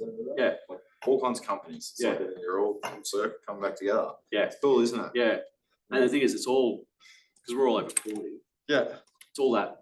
Okay, I've gone and done this, but now I'm a bit more out of life. Yeah. I've gone and achieved shit. But now I want something a bit more meaning. And you're dealing with business owners, suckers for wanting more and more and more. Yeah. And shit. What's that dopamine hit? Is that I get the the boat and the house and that, but just want a bit more now. I want a bit more now. That condition. What is that? And then it's like, fuck, I don't see my kids anymore. COVID was great. My business went from here to here. COVID. Yeah. Because people spending more time together. People realised that, oh shit, you know, it's important. Yeah. So, but it's a demographic. Anything under 40, people chase you. Yeah, okay. Life price. Yeah. You know, I want more money. Yeah. Yeah. Yeah. This right there. We might say sell it, bring it back a bit. How much do you think the list? $20. Can't do $3 million business. Yeah. You don't need to. No. Because got two people in the house that are trying to act up to that point in life. And Yeah. I don't know if you're talking to both of them or one Yeah. of them, but yeah, that's crazy. So very interesting people you've been talking to. Yeah. Yeah.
Sorry.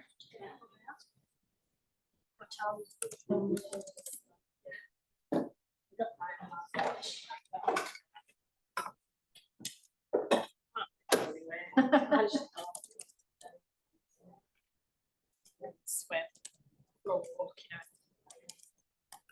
Came back and store or whatever, I just got ramen noodles. Oh, nice. That's all I was right. just like, I can't be bothered. Tired, and like the night before we went to Yep. the We went to the market, markets. I was like, Right. it's tired. Yeah, and spend a fortune. I was like, I'll just have my $5 ramen noodles, thank you. Yeah. Are you here again? No, we checked out this morning. So we'll just, they've gone back to the Zoom. We have to- Oh, yep. Husband's work. So just- Perfect. So I they're was like- watching they've tried to. Yeah, oh, was it yesterday? Yeah, first of, I think 8. Yeah. Massive. That makes sense because Clinton said to me yesterday, it's like, oh, the elephants were there and I thought they were gonna One at a across time it. they're moving. Yeah, that makes sense. Sorry. Tell him nothing. I showed it yesterday on the news and it was the Alicia Lockley goes, I hope he's not out there too long on his own. Yeah. That's true. How was your ride? Yeah, it took me just over 2 hours. That's okay. It's fine. Is it meant to take 2 hours? Yeah. Yeah, so I walked down to Melbourne Central, got the train from Melbourne Central down to Southern Cross and then jumped on the line train to Geelong and then jumped off at Geelong and then got the car and drove home. How long is it from Geelong station to Torquay? It's half an hour in the car. Yep, about half. And then at that time of day, because I got in at 5:30, then you're getting all the Geelong traffic. Oh, that'll be the hour you shoot tonight getting in. Mm. Or at least my husband's driving. Yeah. I drive in CBD. I drove down and I was just like, got my nav. Yeah. Like, hopefully it takes me where I need to go. Yeah. So yes, I parked at Geelong today. And the train I got yesterday was to South Geelong. So if I got down there to wait for like another hour. So this morning I was on a later train.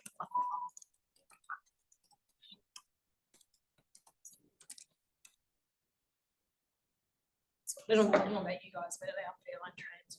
It's just crap. So Particularly when it's warm, so I'm worried about yourself. yeah, it's just like, oh, we're just Signal just pass through on the here's a track. replacement bus, and you're like, oh, but you know, you've got to wait 4 minutes for it. It's like, no, I can't tell you the amount of times I've gotten to Geelong, I've stopped trains and it's like, yeah, bus from this like, way. come on. Yeah, I've often got friends that like, So, good old regional Victoria. Yep.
That for this date and time, they can reschedule right here, no problem.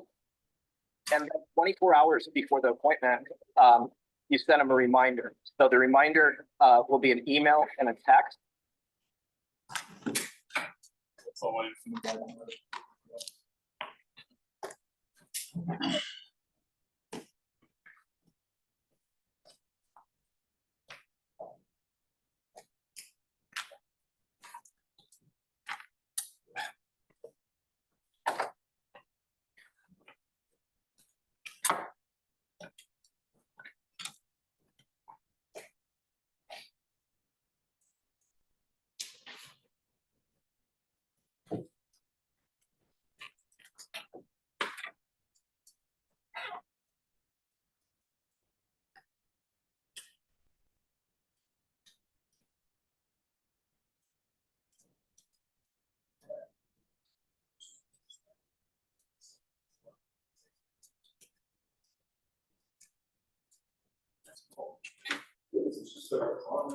We are here.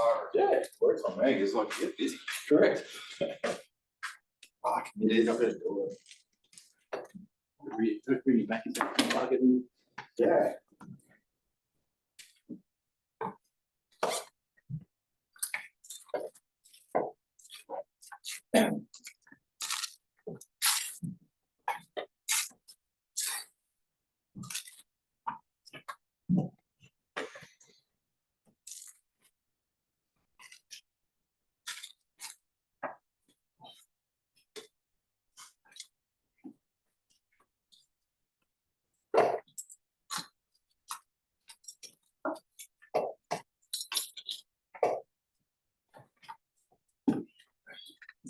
Got no brady points left at the wall. She's Yeah, that's.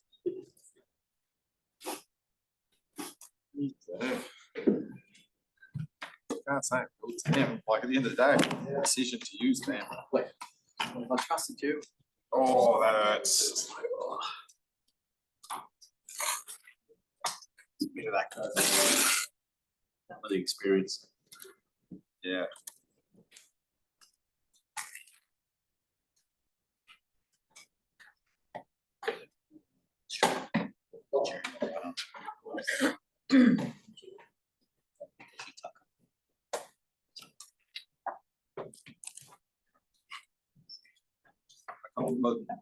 Well, essentially each other. No one's landing pages has videos or trusting people or photos. Yeah. Like, I'm like, sweet, all right. When it prints, trust. Yep. when you're in the industry, you're like, everyone's doing it. But then you're like, hang on, take like 10 steps back, you're like, actually, that nation, it is it. Very easy. Like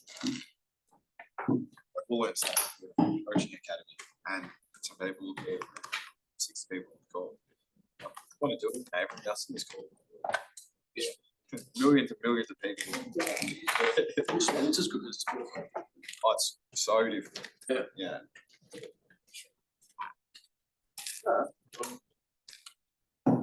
Two ads over here, I think just starting.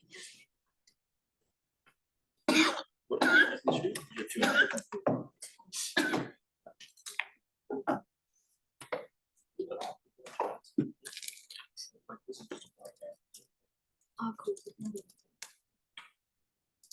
There was one that I put on. Yeah.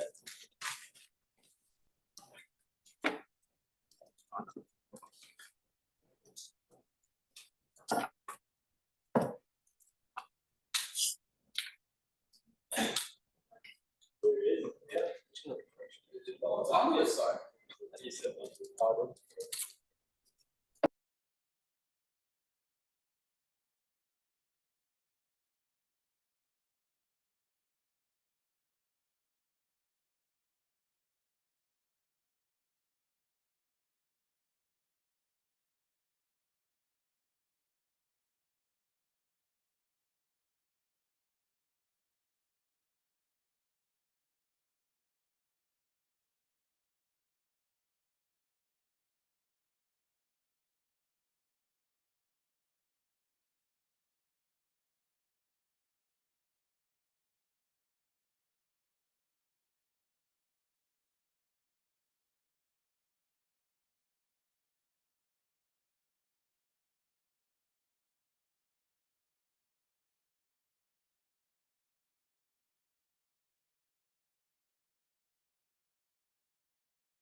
Yeah, I don't really like the break. And then once that's all built out and stuff like that, she'll do the same thing where she'll go through one of our clients' Google Ads accounts, show the optimizations process. Again, it's going to be someone else's business, so you're just going to get in some pretty high-level theory, macro-level stuff. Again, the advisory calls that really comes in clutch, and Sophie just fucking remote controls the screen. Then I'll have a break, and then I'll wrap the day up with some sales, basic sales stuff, just so that you guys, I'm not like throwing you to the fucking wolves, selling to cold leads from ads rather than selling as a fucking referral and stuff like that. Cool. Hello. Is my mic working? Yes, I think. Shrug at me. Is it muted? Is it? Is it actually? No, it's working. It's just not. Is that better? Same joke. All right.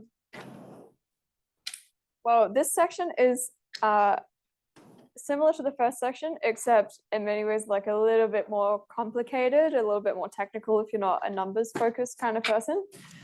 So do let me know if you're struggling to follow along, or if you just need a little bit of help from Akira or Brandon if you get stuck at any point. Because again, I don't want to leave anyone behind and not be able to take you to the next step. But yeah, I'll yap a little bit, I'll stop, I'll show you something, and then we'll all do it together. So same layout. So Google Ads have a very similar overall setup to Meta Ads. You have one campaign. Under that campaign, you have multiple ad groups, and under each ad group, you have multiple ads.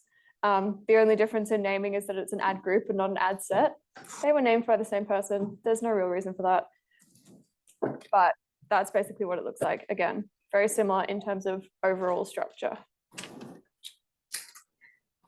When you're setting up a Google campaign, you set up 3 things at the campaign level. So that's what you want to do, how aggressively you want to do it, and where you want to do it. So what you want to do, again, is a conversion. So that's the point where you measure that something has been successful, whether that's a lead form or a phone call. The only difference here compared to Google is that you can have multiple conversion points that you're optimizing for and that you're tracking.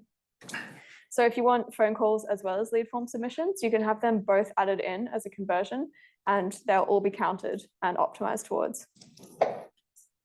So you've got your conversion, you've got how aggressively you want to do it, which is your bid strategy. I used to have a lot of slides explaining what this is, but basically it's how you're optimizing. So whether you want to get people to click on your ad, whether you want to get as many leads as possible, or whether you want to do a manual cost per click type thing. Doesn't really matter because we always do the same. We do maximize conversions because that's what we want to get the most number of conversions. And then where we want to do it. So we actually set the location at the campaign level of Google. And there are 2 location settings that you can choose between after you've set the location that you can service.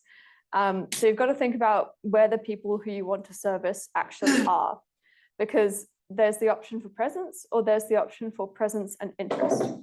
So if you choose presence, that means you'll be targeting the area where someone physically is. So if I were to choose Perth presence, it would only target people in Perth. If you choose presence and interest, it can be the people physically in that location or people who are searching for that location. So maybe someone from England, like thinking about traveling to Perth, it could show them the ad as well. I usually recommend everyone to have it set to presence almost always. The reason for that is because there are things called click farms in like India or the Middle East and such, which will search for ads, your ads, ads in Australia, and then click, and you'll pay for that click, but they're never going to become a qualified lead. So yeah. In terms of structure, again, you don't need to add multiple campaigns unless you've got 2 very different verticals. You should think about the settings, but they don't lock in the same way they do with Meta. So you can always go back and change stuff in Google. And then you want to add in all of the top level conversions that are important for your business. So phone calls, lead submissions, because you can have multiple. So I'm going to set up a campaign. Then we'll all set up one together. Likely I will run through it like 3 times because people do get stuck at this point, but that's all good. So if everyone has their laptops down for a little bit, I'm going into ads.google.com. So that's Google Ads. If anyone has seen it before, this is what it looks like on the back end. This is the page that you should get to if you just first log in. You're in the overview section. Sorry. Google Ads loves A/B testing different layouts. So you might have a different screen to mine, but have the overall same buttons. If you are really struggling with it, someone can give you a hand though. So what we're going to do from this point is hit this blue new campaign button. And then we're going to choose new campaign. It might give you the option to resume a draft if you've already got one. I have 1 million because this is the demo account. So campaign objective, we're just going to go create a campaign without a goals guidance for now, because the campaign will actually just optimize for whatever conversions you give it. So this doesn't actually matter. Campaign type is search. That's the bread and butter of Google Ads. That's the stuff that comes up if you type something into the search bar and an ad pops up. Then you'll have some more options down here. You've got these conversion goals. You might have some, you might not. If you don't worry. That's a advisory call thing where we can help you set up your conversions. Just hit continue. Then scroll down. Again, you don't have to select anything when it gives you this option for website visits or phone calls, because you will add in the very specific conversions that you want. So this doesn't matter, just hit continue. Name it something relevant. Again, I'm gonna go, let's see if it lets me use this. Yeah, there's 1 million drafts. Hit start new if it makes you wanna finish a draft. Then it will take you to this bidding section. What do you want to focus on? Leave it on conversions, because that's what we're optimizing for. Then scroll down and hit next. Don't tick this button. Then you'll get to this campaign settings section. There are these networks. There's one called Google Display Network at the bottom. We're going to untick that. What that one is on like blogs and articles and stuff. If you ever see ads in the sides of the articles, where they have visuals or maybe they look just really fugly. If they look really bad, it's because someone didn't untick this and they're showing search ads in placements that like look bad for it. If you wanted to use the Google Display Network, you would have to make specific display ads that actually look good in those placements. Then you scroll down to the location section. You can select Australia, but usually you would select enter another location, and then advanced search gives you a lot more options. So I'm a big fan of radius targeting. So I'll select radius and then start typing in where I can service. And again, you can change the size of the radius that you want to target. And you can also do a pin drop if you want to. Same as Meta. Once you're happy, you can hit save. And then just below that, there's this location options dropdown. If you hit that, this is that presence or interest versus presence location targeting. So I'd probably encourage everyone to hit presence. The only time presence or interest is really useful is if you're like a hotel or something in like Bali and you want people in Perth searching. Then scroll down past languages and audience segments. Once you get to broad match keyword, this is very important. We will all know if you didn't do this in the next step. Choose off, use keyword match types. Then just hit next. It'll take you to this AI keyword and asset generation thing. We'll hit skip. It's going to start prompting you to set up your first ad group, but we're going to do that later once we have a bit more info. So just hit the bin icon and it will go remove this ad group and you'll go yes, remove. It'll take you back to this step. You'll probably have to toggle on the left to the next section, which is budget. And you can set your average daily budget. I'm just going to work with $20 a day because it's easy. And then hit next. Yeah, that's what I thought. Oh, yeah, you might get two-factored. That's good if you do. I would recommend everyone, if possible, to turn on two-factor authentication.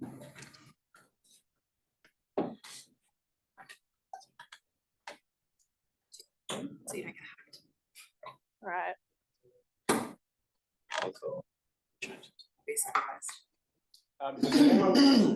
Important. Does anyone not have two-factor authentication on? Yeah. Yeah, it's fucking annoying, right? It's real fucking annoying when someone steals all of your money too. Turn it on, all of you. So what they'll do It's happened to so many clients because I get it. Two-factor authentication is annoying. I fucking hate it too. What they'll do is they'll add someone to, it's on Meta Business Manager and on Google Ads. They'll just find a way to get into your Google Ad account. And then they'll just spend tens of thousands of dollars, probably on pornography ads, using your attached payment method. And then you'll have to argue with the bank and you will probably not get your tens of thousands of dollars back. Everyone understand? Cool. Cool. When you get to the section that says your campaign is almost ready to publish, it will show you these issues, but they're not issues, they're stuff we're going to work on later. So you can just scroll. Oh, no. Okay. You might, this is actually good because you might get this as well. If you hit refresh, if it doesn't give you the option to publish it, it's actually really janky for one of the biggest ad platforms in the world. So sometimes you just have to refresh and just double check that it hasn't gotten rid of anything like your daily budget, and then just go through the process again and it will check for errors again. And hopefully, yeah, it will give you this publish campaign option there. So once you're at this step and it gives you the option, just hit publish campaign. It can't run ads, but that's good. So we're just going to hit publish anyway. And then once you're at this step, very important, there's a little green circle that says enabled for the drop down. We're going to hit that, and then we're going to hit paused because we'll be building ads into this shortly. And if it's not paused, it will start spending money immediately. Okay, everyone go to ads.google.com.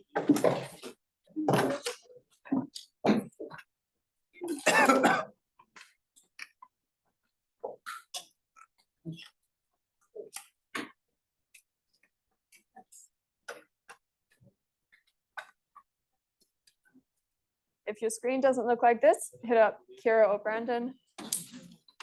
Doesn't matter. It doesn't matter though.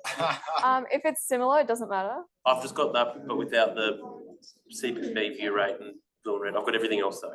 But yeah, I think that's fine if you haven't. Yeah, if you haven't had a campaign running before. Hi. Oh, yeah, that's fine. Yeah. Yeah. So cool. Gonna do the same. So I'll probably run through this twice next. So I'll just keep going at this point. If you're at this page, hit the blue new campaign button and then choose new campaign. Initially, so you just need to go through and just do what it says. For your campaign objective, hit the last option, which is create a campaign without a goals guidance, the one with the cog. And then it'll give you select a campaign type. If you scroll down, we're choosing search, the first one. Do I have to set a target? No. And then scroll down. You might have conversion goals here, you might not. It doesn't matter. Just hit continue. And again, just ignore this and hit continue again. Then you'll have the option to give it a campaign name. Name it something relevant.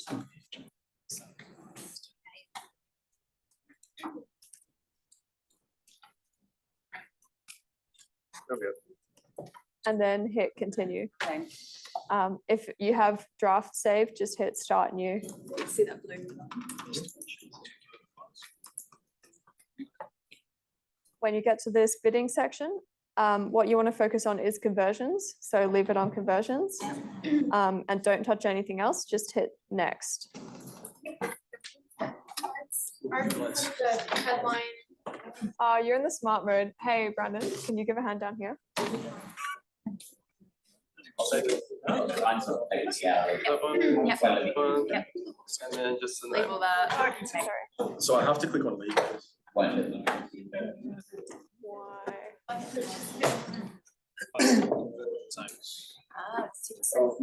Scroll down.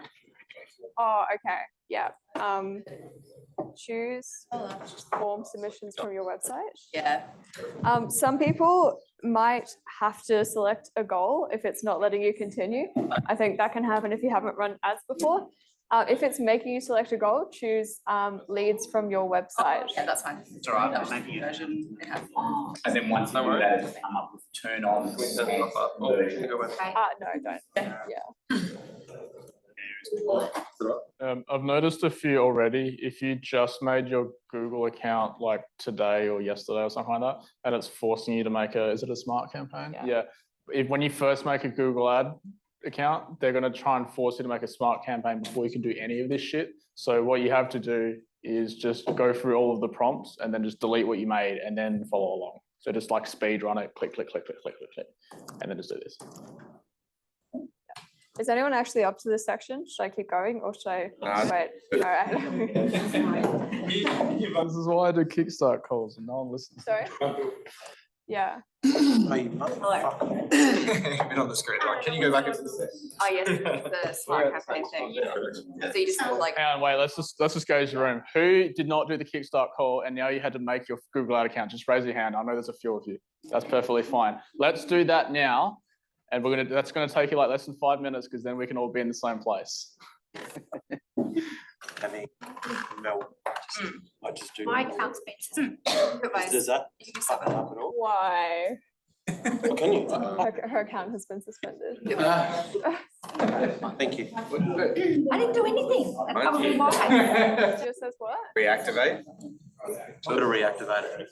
Why? And It says reactivate. mine was made. What do we do a few years ago? I wasn't fucking thinking. Yeah, we're just gonna pause for everyone to set up their smart campaigns and then delete them. Probably all. I said like at the start of day one, everything has to average out. We had a great meta run. I know.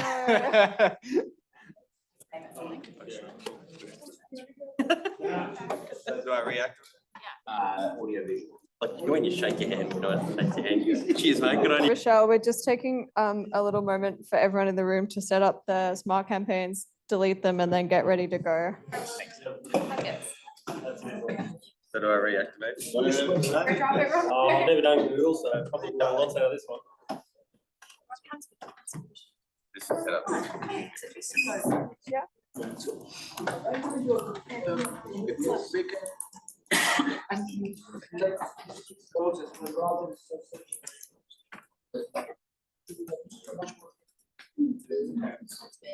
Oh, fuck. Is that what it is? It's not an access. 5 business days to process my opinion. CDR jumped to 22%. CDR jumped to 22%. Yeah, but how many leads were you getting? Like CTR is only one metric. If you're targeting a small radius and there aren't enough people there to generate enough leads, then it will be a problem. Like 7 out of 10. Were you happy with that? Oh, Then target that. Yeah. And then it's Like very small group, but people need it. so much pressure. Sorry, When I go to. Hey Joe. Oh, have you seen the live stream? What? I'm gonna run through it from scratch now. I reckon I'm gonna get away from this. none of that is. One slide. Yeah. I go to add. So just reiterating, if you have not made a Google ad account yet, and it's like getting you to force make a smart campaign, just keep clicking through stuff, just do what it asks for, and then delete it. Just like speed run the whole thing. Yeah, you're gonna delete it afterwards. So should we end on the thing that says create ad group, or is that where we're finished? Were you on the regular setup? I used for the last trainer. Just that one. That's all they use. Yeah, to conversion. Conversion? Probably not. No, we do. Never had another girl this Where I am, you know. True. They deliver all that stuff. Wait, how do you stop it? It's been old day. Like properly. It holds about. Yeah. Has it ever held full? Something wrong at the top.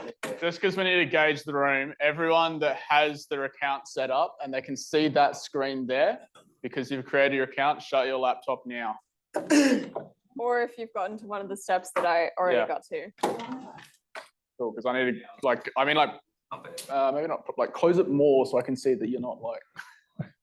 Sweet. Nah. Kira, can you make sure that they're getting their account set up?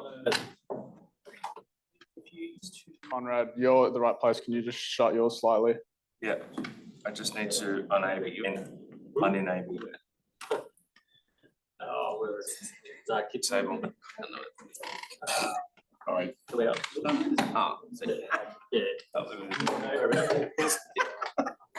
It's a Friday afternoon. This on it. So this is the problem. I've got actually a couple, I've got a couple of things. Alright. I was thinking of just. Yeah, if you want. They do, yeah. Yeah, they do. Okay, leave it there. And there's a lot. Yeah, you can do that, it's fine. I have especially when you run to I think so as well. Yeah. I was also at the roots. I never kind of the roots from. They do this for them.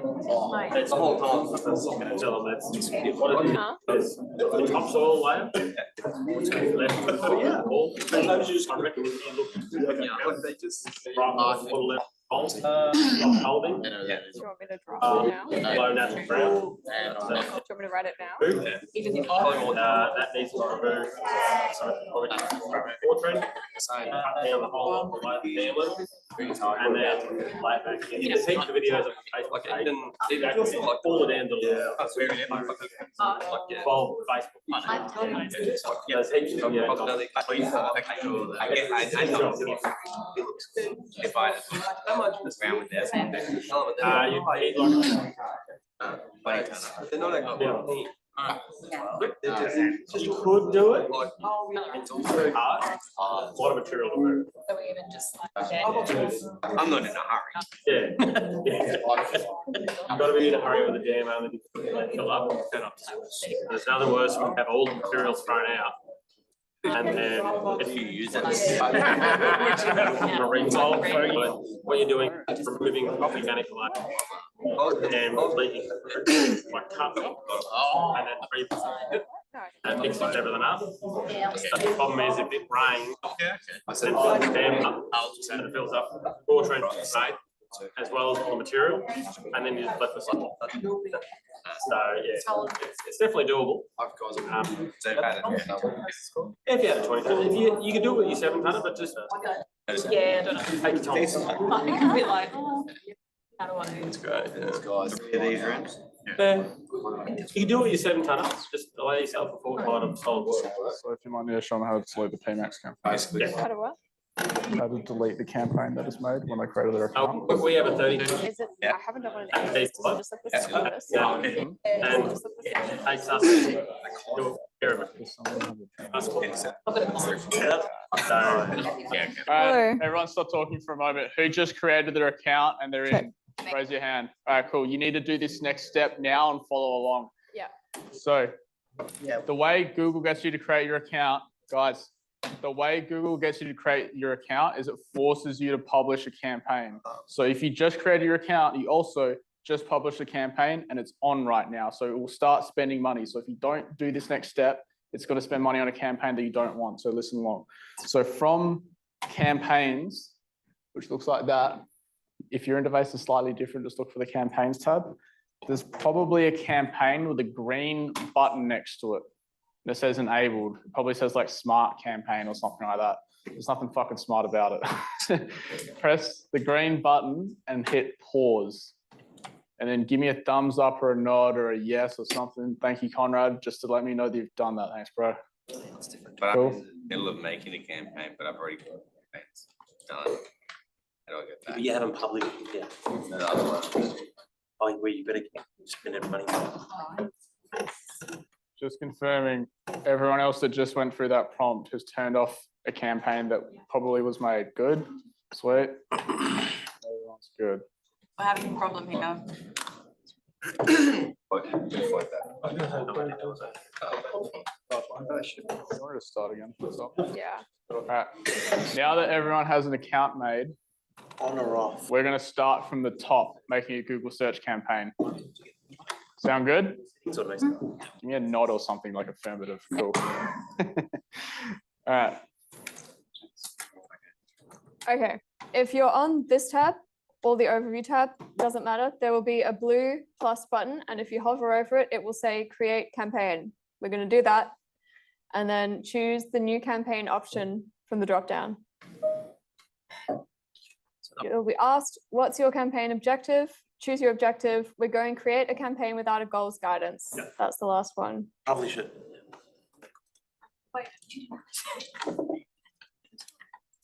Sorry, What is it? mine says Shit, the green button. seven all times. Thanks. I don't know what you had. Oh, yeah, maybe. Like a smart.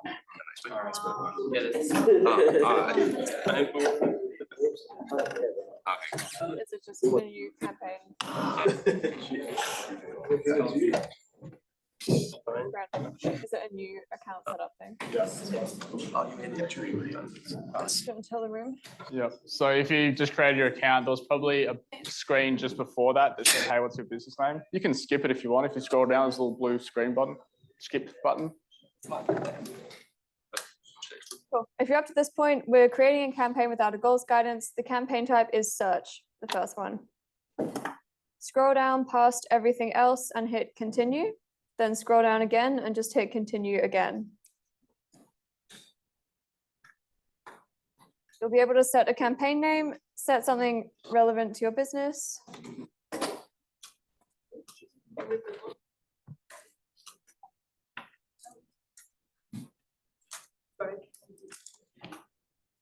What was after search, sorry? Just hit continue and then continue again. And then change the campaign name.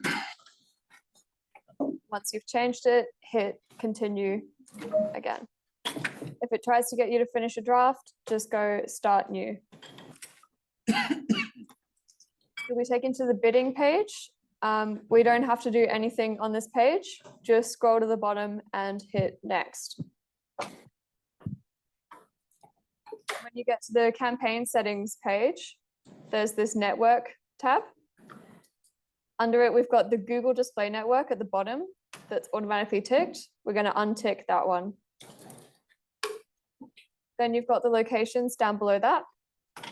Choose enter another location at the bottom. I probably recommend people to go to advanced search, the little button on the right of the text box.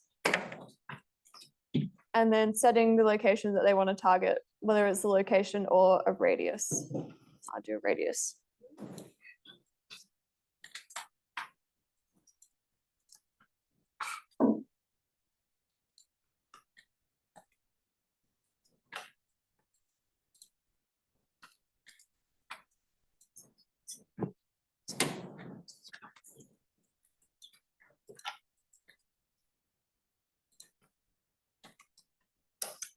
Once you've set the location, there's this location options drop down. If you hit that, you have the presence or interest and presence options. I suggest everyone choose presence. It will automatically be on presence or interest. We change this location again after? Yeah. Yeah, okay. I'll come back. What was the one after that? Hit the location options drop down and choose presence. Because we're not targeting anyone in a specific location, it's like Googling.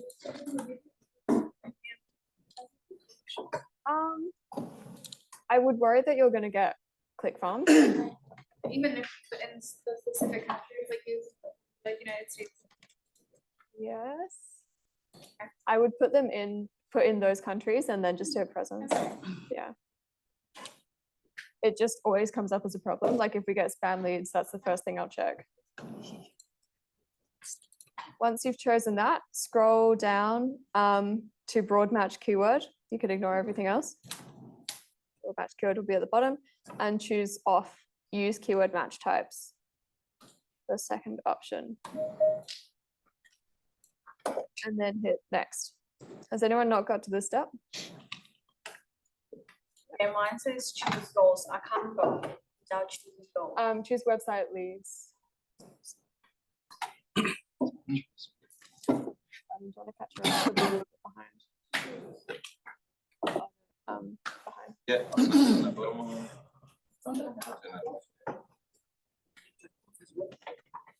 Yes. everyone who's up to here, hit next. It'll take you to this keyword and asset generation. Hit skip. It's AI garbage. And then you'll have to toggle on the left to the next stage, which is budget, because it won't give you an option to keep going. Thank you very much. Once you hit budget on the sidebar, you can set your average daily budget, whatever you would like it to be. Yeah. Once come up with keywords and ads. Yeah, can you hit skip? Just gonna just pick that off.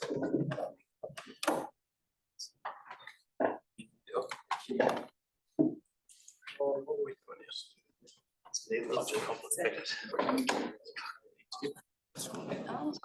Once you've set your daily budget, which you can change at any time, so don't stress, hit next.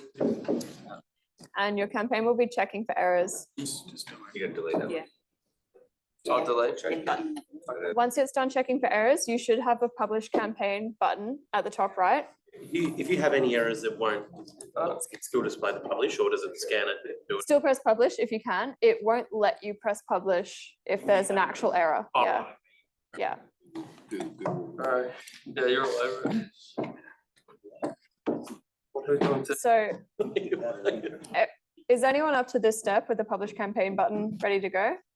Okay, hit publish campaign and it'll give you this thing and just hit publish again. It says you can't run with missing information, but that doesn't matter. Hit publish. Then immediately when you get to this screen, on the top left, there's this enable button with the green next to it. Hit that. It'll come up with a drop down. Choose paused. So you'll pause your campaign before you build anything into it. Or is it loading? If anyone at the last step before clicking publish is just like loading forever, you might have to refresh the page. I don't have a publish button. Yeah, you might have to refresh the page and it will come up. That's what I had to do last time. Okay.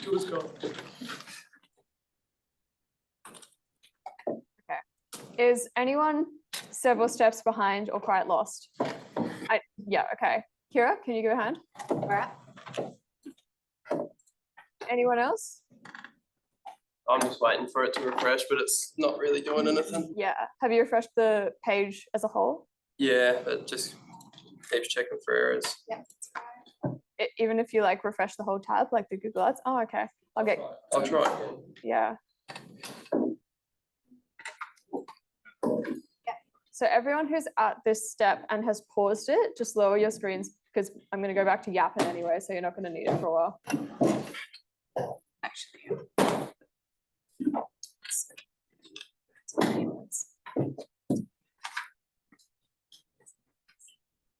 Skip past. So you actually I know it's like a really slow process, but we don't want to leave anyone behind because then there are so many steps after that you can't do. Just delete that, yeah. We also have all afternoons. skip. And a million advisory calls. Keywords,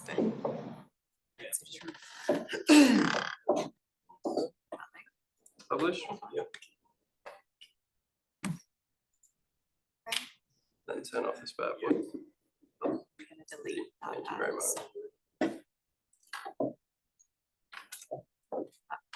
You guys going all right? Can you Brandon?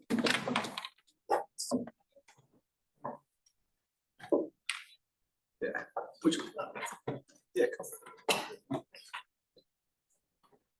But you can agree from that is better to use.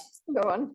I reckon they want you to use the AI recommendation. They absolutely do. That's without a doubt the answer. Interface really hard. Yes. Just go, fuck it, you. No, it's true. Then they can take your money and use it however they want. That's also why when you start running ads, you'll get spam callers from Google Ads reps and they'll be like, increase your budget.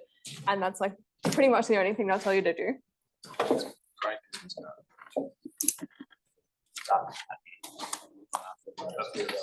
Yeah. Like erase to the bottom and allowing people who shouldn't really be advertising to advertise. Yeah. yes, fine. Just make sure as a power user, placing actually placing right. Yeah. That's one of the targets of it. Like there's a bug in Facebook ads where I couldn't turn off the internet plus targeting. Yeah. I had to do around I found to turn off in like 5 minutes. Yeah. And I had to save my interest-based targeting as a custom weapon. Yes. So I could just like load that in. Filthy. Just kept turning the. Yeah. Yeah. Customer. Really bad now. It never used to be this bad as well. Yeah. So that the top, Oh, okay, so Yeah, Brandon, are they caught up? Cool. half that leads with like. Kira, is everyone over here good to go? Sweet, okay. Laptops closed a little bit, please. If anyone on the live stream is having any problems, I think Joe will be able to help.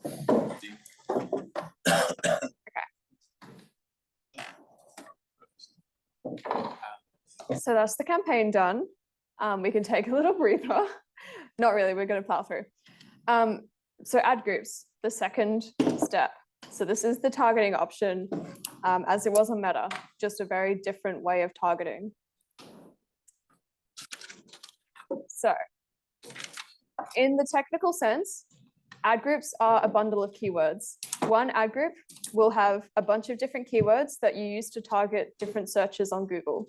They'll all have different keywords based on different things that people want to see. We don't like to think of them as bundles of keywords at the start. We like to think of them as bundles of search intent.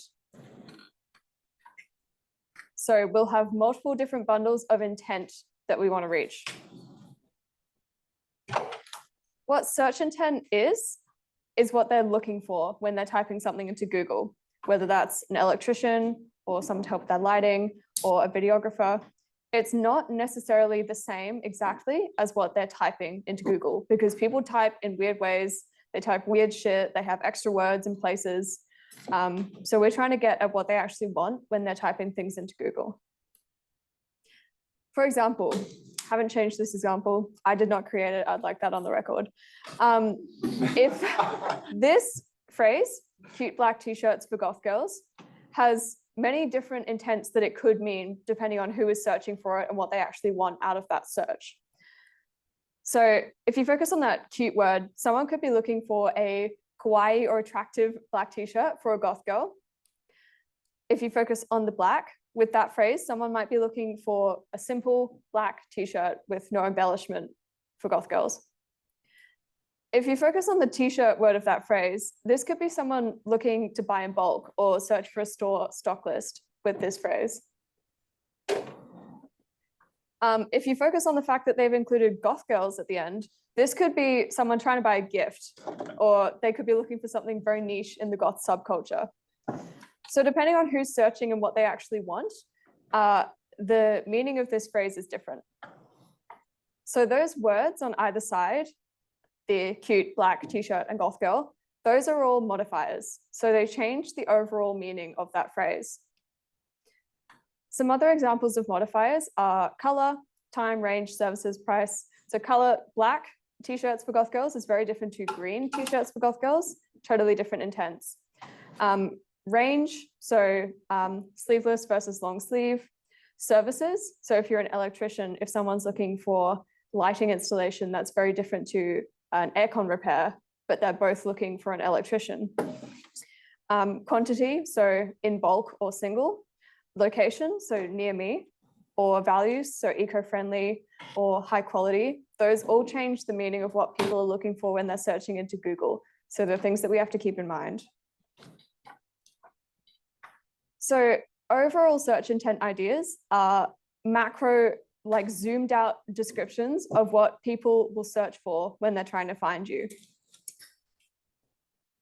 If you have a range of services, each one of those will be a different intent. So back to the electrician.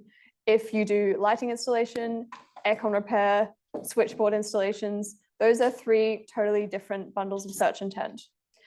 And you will have a separate ad group for each of those services. So I'm going to get everyone to write down 3 search intent ideas, which will end up being your ad groups. So these are either 3 different services or 3 different ways that people could look for you. If you are a physical in-store business, one of them will probably be a location-related one. So if someone's looking for a videographer near me or a videographer in Perth, that is its own search intent idea versus just a videographer. Does that make sense to everyone? Okay, where was that? What was your business again, sorry?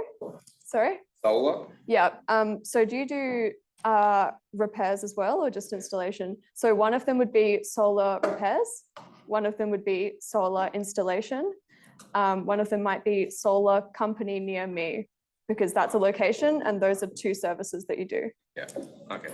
What happens if you have multiple services? Each one will be a separate search intent and a separate ad group. So instead of having 3, I'll have like a heap. Yes, we're doing Is that 3. okay to- Yeah. Sorry? We're doing 3 for the sake of this Oh, exercise. right. Okay, yeah. I will usually have like 5 to 7 ad groups. Sorry? Yes, okay. Pay-per-click versus pay-per-view. So Google is different to Meta. For Meta, every time someone sees your ad, you get charged or you pay for that. On Google, you only pay if someone clicks on your ad. So your ad has to line up well enough with what they want that they will click on it, and only then will you pay. So did you have a question? So let's say a business have 3 or 4 services, and we can make separate landing page for every service as well. It doesn't necessarily have to be a separate landing page. It definitely has to be a separate ad group. Separate landing pages are good, ideal, but not 100% necessary the way that this is 100% necessary. Is anyone struggling? Because we can spitball. Just with like with electrician, would you just go electrician near me, and then I've got Bacchus Marsh electrician, instead of kind of going like ceiling fans, PowerPoints, like all. You will need more than just the electrician keywords. You will need some specific service keywords, because if someone's like aircon has broken, they're not going to be searching electrician. They'll be searching my aircon has broken. Yeah. Okay. Yeah. To piggyback on the videographer one, so if I was to say obviously videographer near me, the search intent near me, I could say potentially videographer Brisbane. Could I say event videographer? Yeah. Event videographer in Brisbane? Yeah. Further now. Yeah, great. So I would have those location ones in one. Yeah. And then the event one as its own separate one. Yeah. And then you could have event videographer near me as well in that event one. But those things are more specific to each other than videographer near me and event videographer near me. And likewise, it could be, you know, corporate videographer and corporate videographer near me. Yeah, in the same, yeah. In the same one, because it's about corporate videography rather than the events. Yeah. Yep. If you also do video editing, that would also be its own separate one. Okay. Yeah. Is this what a keyword is? No, these are the ad group ideas, and then we're going to create a bunch of keywords for each idea. Yeah. So they have to be broad enough that you can have like 3 or 4 keywords in it. Yeah.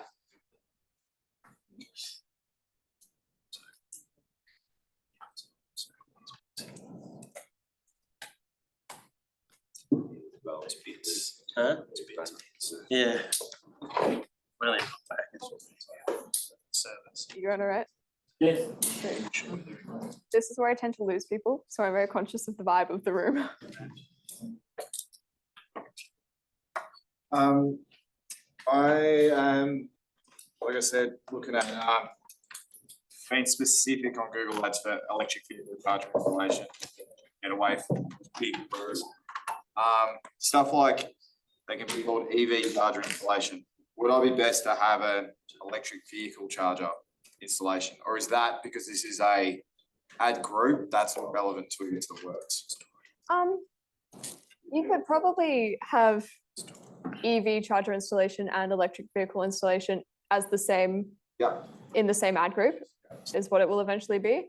And then you could have one that's like EV charger company as its own and talking about like you being a business Yeah. And then one that's you could probably do one near me. So like EV charger installation near me. Gotcha. You could possibly have one that's people, in fact, you probably should have one that's people searching for their specific car. So like Tesla charger installation. Yeah, that's a good point. Yeah. Yeah, like that. Because we also would look more, but Yeah. that's the focus. Sweet. All right, thank you. No worries. Anyone else unsure or want some ideas? Does anyone not have 3 ideas that are quite distinct from each other? Okay.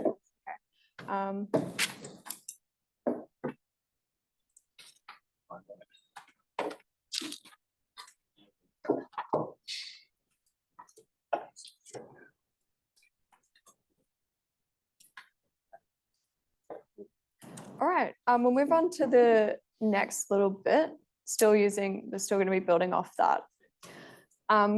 So that intent that people are trying to get to is indicated to us by the search term. The search term is what someone actually types into Google to try and find you, with all the weird shit that people type into Google and all the rest of it. We can actually see the search terms once you've been running ads. You can see what people have actually typed in. We target these search terms using keywords. So we set the keywords in the Google ad account to try and target those search terms that people are typing into the Google search bar. And ultimately what we're trying to get at is the intent that they want when they're typing something into Google, to cut out all of the weird bullshit that people type into Google. So that's what we're going for. We're going to try and create keywords to match the intent of what they're looking for. So we're going to start working on keywords now. They're an efficient way of targeting what people are typing into Google. So when you're first thinking of how to write keywords, you would try to think of what someone might want to type into Google to try and find you. Sorry, like EV charger installation near me. Keywords also have match types. So there are 3 different match types that you can use in Google Ads. There's exact, phrase, and broad. And this indicates how closely a search term has to align with your keyword for your ad to show up for it. So basically, if I had this keyword, black t-shirts for goth girls, set as an exact match keyword in my campaign, my ad could show up if someone searched black t-shirt for goth girl, black t-shirt for goth girls, very slight variations of that keyword, my ad could show up. If I had it set to phrase match, my ad could show up for anything that someone types into Google, as long as it has that core phrase in it. So it could have anything on either side of that phrase, but if the phrase is in there, my ad could show up. So that could include slight variations as well, like kawaii black tops for goth women, black t-shirts for goth girls. It could also include ugly black t-shirts for goth girls who also like Taylor Swift, because it's got that central keyword in there still. So you have to think about the things that you don't want to show up for that you might show up for. And if you have a broad match keyword, Google will pretty much just like take it and run, and anything that's like slightly similar in vibes, your ad could show up for. So you can see there are a lot more options. Other notes on match types: broad match keywords tend to be cheaper in terms of cost per click, but they can have lower quality search terms. So you might get people searching for shit that's just not relevant to your business at all, and your ad showing up. The longer or more detailed your keyword is, the more broad you can have it without getting those kinds of search terms. Because if you had, for example, electrician as a broad match, there are a lot of other things that could be related to that. Whereas if you had electrician for EV installation, there are fewer things that that could be interpreted as. I generally recommend start with phrase match if you're unsure, but having a few broad match keywords to start off with is also generally a good idea, just to keep things broad and start getting results. Now I'm going to show you the cheat code that I recommend using. No one follow along at this point, I'll just show you first. So in Google Ads, there's this tools section on the left. And at the top of that pop-up is planning. And right underneath it is the keyword planner.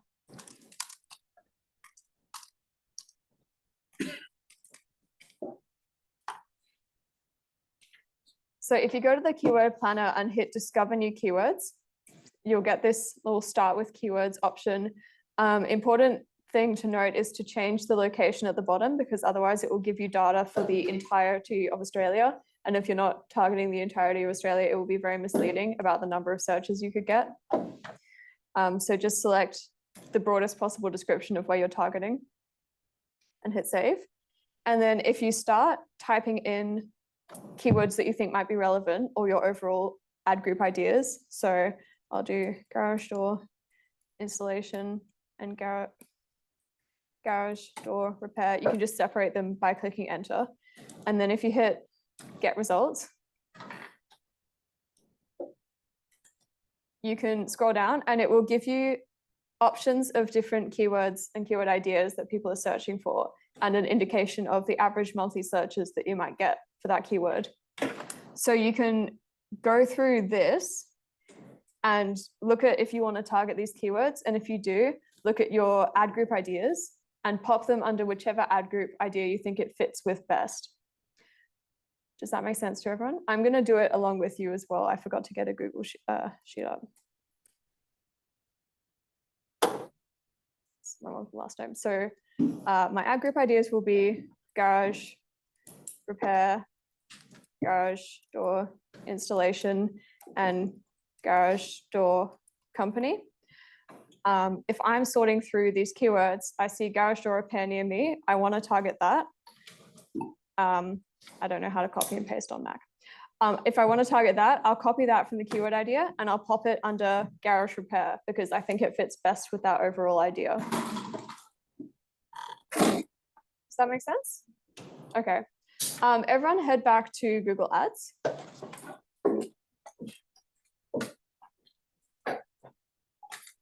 you go to the tools section on the left, go to the planning button at the top that pops up, and then the keyword planner. It'll take you to this tool. Choose discover new keywords. Make sure you change the location just below the search bar if you click on Australia, and make sure it's only showing the places that you're actually going to be showing your ads. You won't be able to niche it down too hard because this is just a tool and it doesn't get that specific.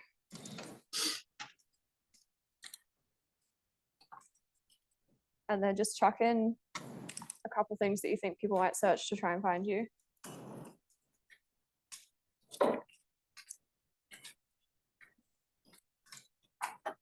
A few questions that I often get, don't double up on keywords. If you've got one in one ad group, don't put it in another.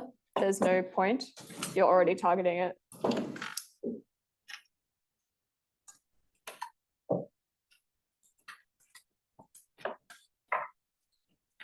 And if you see one that you like and think you could build another ad group off, you can do that. That's cool.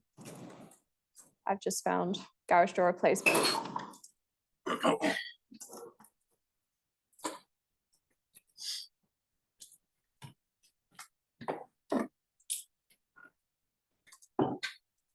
You want at least 3 to 5 keywords per ad group if you can.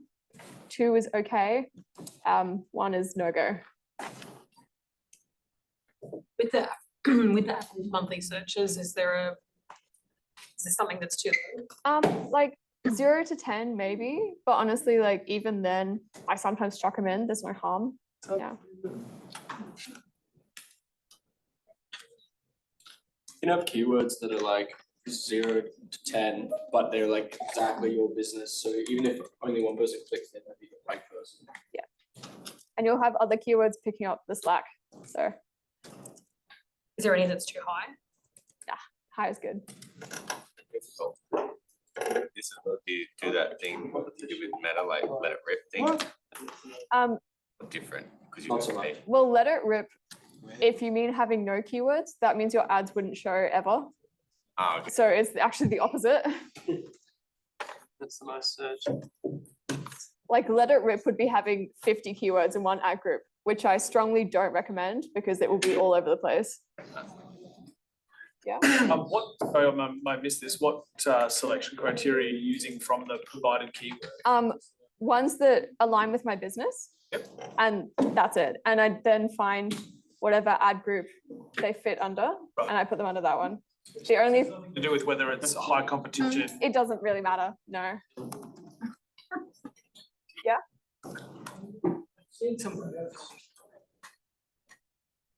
Sorry, what? John.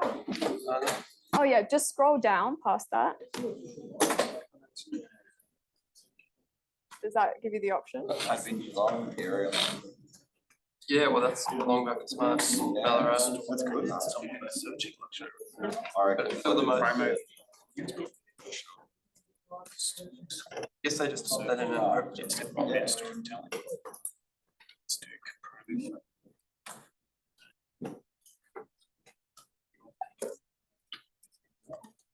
takeover. Oh, it's not searching. See, these are Yeah, it's just. Yeah, good. Yeah, yours is. No, just move it across the bar, so they put names. Oh, sorry. Yeah, don't. Where's it? Where are you? Oh, yeah. You can cobble it across and then it shows you every story. You're a weapon, brothers. Thanks, mate. Not quite, lows of volumes for by ones, How low? like 10 to 100. That's okay. 10 to 100 is fine. Yeah. Is it within, like, what's the area? Australia wide. Oh, okay. But you can do Australia wide? Yeah. Then I wouldn't worry about it. Yeah. Yeah. Just have as many keywords as you can then. Then the mile installed. That YOY change something that you looked at? Not really. It's year on year change in terms of average searches, but it doesn't really matter. Okay. Yeah. I actually wouldn't really worry about much. Yeah. Would you create an ad group for competitor brands? Great question. I get it all the time. I would not start off with doing that because if someone is searching for a competitor term, they're probably pretty loyal to that specific competitor and they probably won't click on your ad. But it works sometimes in some industries. So it's not something I'd start with, but possibly something I'd go to. So when you just relaunch up June, getting a lot of partners. Also, You could do it then, yeah. Yeah.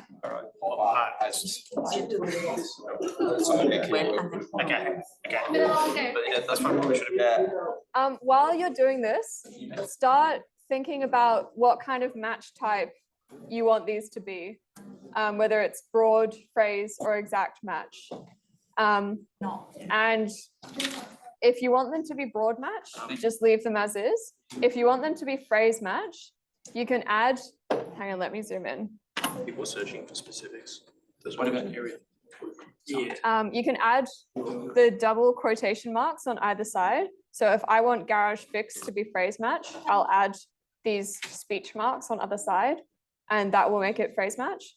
If I want it to be exact match, so for example, garage repair, it's square brackets on either side.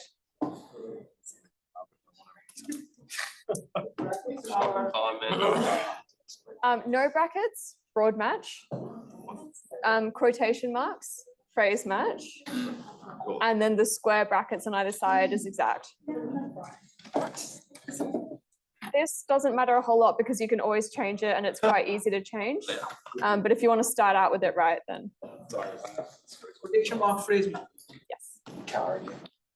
Hey guys, also I know it's day 2 after lunch and you guys have started building rapport with strangers, but just resist the temptation to chit chat while Sophie is explaining key concepts like phrase match and stuff like that.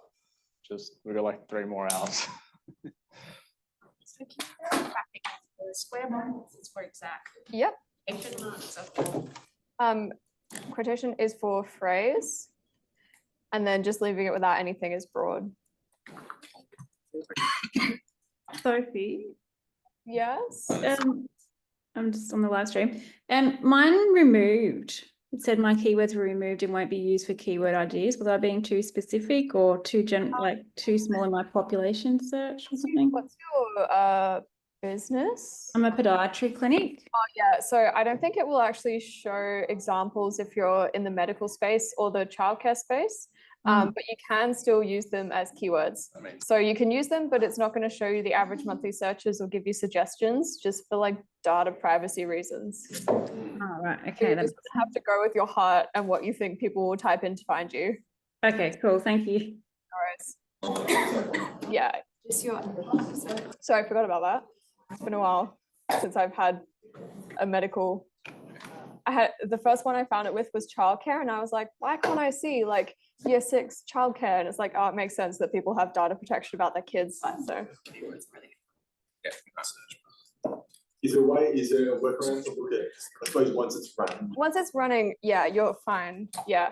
And it will show you search terms, and then you can see what people are searching to get you, and you can add them. But it's just at that point. Yeah, it's just, yeah, only at the very start you won't be able to see, which is fine because you'll generally have a sense of what people are going to search for anyway. Yeah. This is just a tool.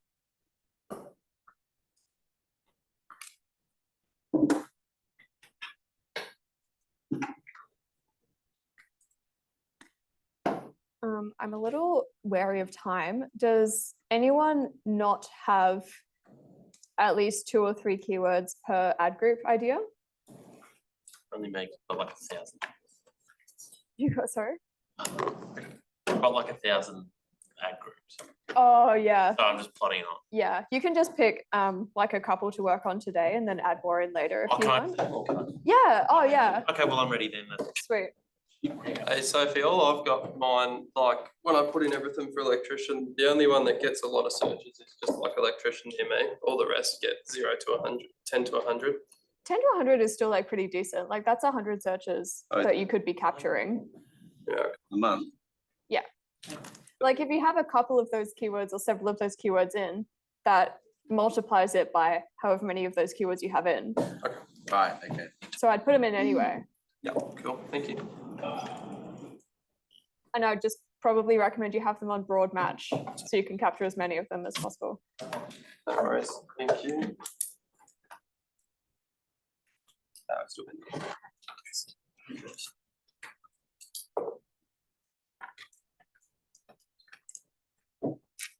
I'm going to move on very shortly, but keep in mind, this is something we continuously update.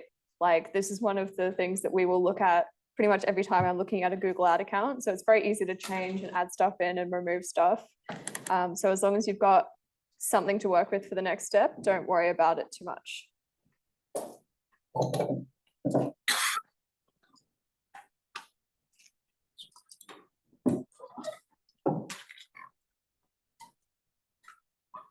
There's some key figures you're looking at that are outside like the keyword ideas.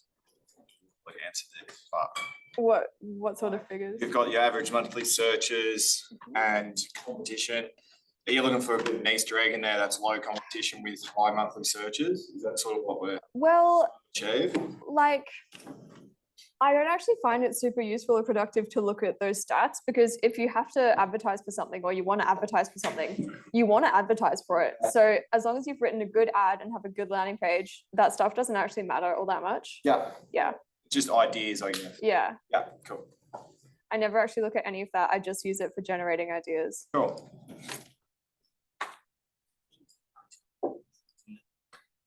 Okay, I'm gonna move forward a little bit, but this is definitely something that people can keep working on, and we have our calls and all of that. So there's one more thing that we can do with keywords, and that is negative keywords. So those can remove search terms that you don't want to show up for. We end up using them a lot, maybe not necessarily at the start of a campaign, but definitely throughout the campaign. And they have the same level of match types that you can use, exact, phrase, or broad. So how it works is if you have black as a negative keyword added into your account, that will stop your ads from showing up for the word black. If it's at exact match, it will stop your ads from showing for a very specific search, but it won't go any further than that. So your ad could still theoretically show up for black t-shirts for goth girls, because black is in there, but it's not just black. If you negative keyword black t-shirts, your ad won't show up if someone searches black t-shirts, but it could still show up if someone searches black t-shirts for goth girls. I know this is the repetitive part, but it's very important that people understand this.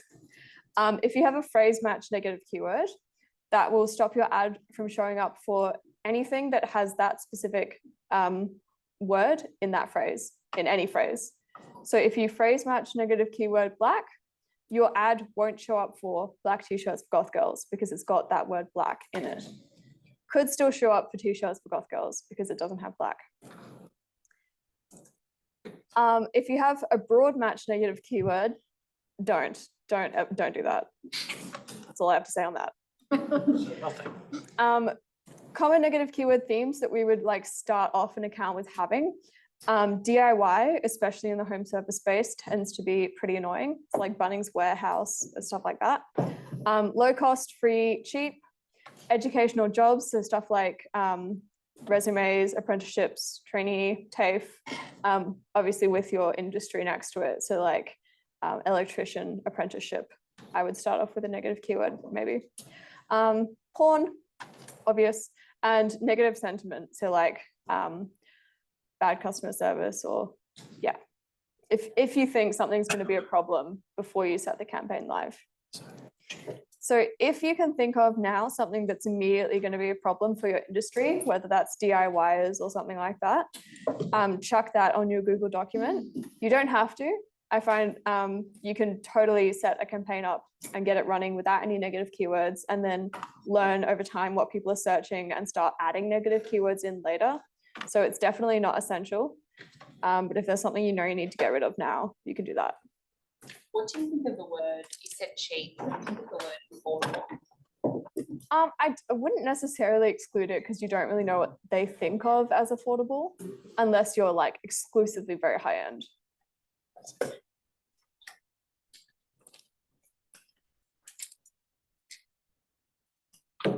They're like installation, EV charger installation. Should I block installation because I'll pop up with other things or not? Phrase. No, because then you won't show up for EV charger installation. Gotcha. Yeah. Yeah. No, I actually wouldn't add any negative for you, I think.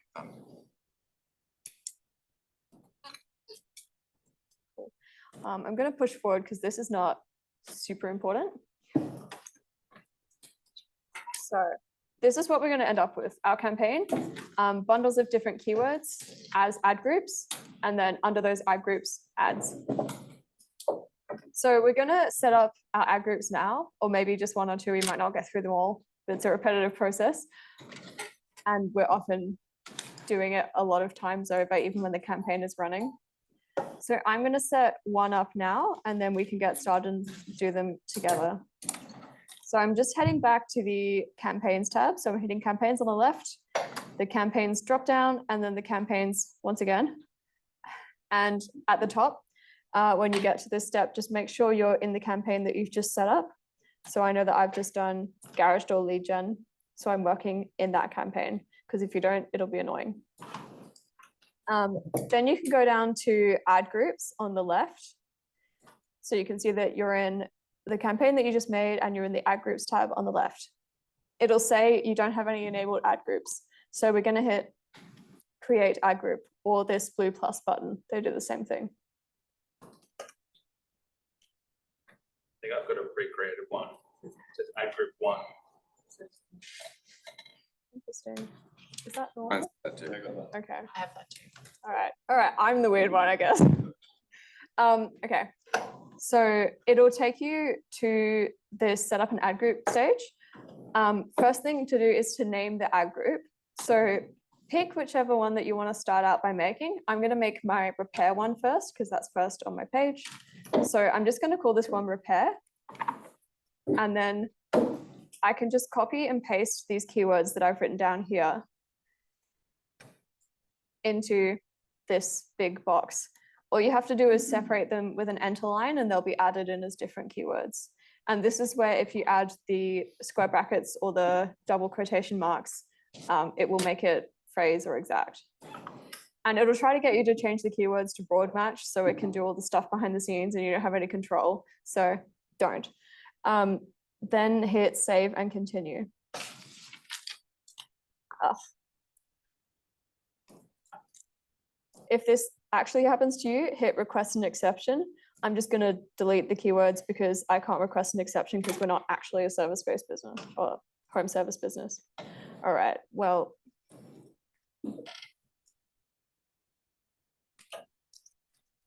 So you'll have all of your keywords showing up the top here. From this point, this is the ad creation. I'm going to get you to scroll all the way to the bottom, and just above the save and continue and cancel, there's another one that says done and cancel. Hit the top cancel, not the bottom one, the top one, because that will get rid of that ad that started being created because we don't have our ads ready yet. So just delete that and it will show like this, and hit save and continue. And that will save your keywords into that ad group, but with no ad yet because we're going to do that later. Then once you've done that one, you can just hit the blue button again and create your next one. So I'll do replacement and add in those keywords for a new ad group. Does everyone follow along with that? Okay, you can get your laptops up now. You would have been here probably. Go to campaigns on the most left. Then from that pop-up, choose campaigns in the tab, and then choose campaigns again. And it will hopefully take you to the campaign that you just created. It will say at the top what the name of the campaign is. If it's not, choose your campaign from the drop-down. And then on the left, under the campaigns tab, there's an ad groups option, and hit that. And you shouldn't have any enabled ad groups, or you should have one that's ad group 1, which you can just pause if you want. The one which is automatically over there, should we delete it? Should we just? Yeah, probably delete it or pause it. So hit the little green icon and choose pause. And then once you've done that, you can hit the blue plus button to create an ad group. Choose which ad group you want to create. I'm going to do replacement this time.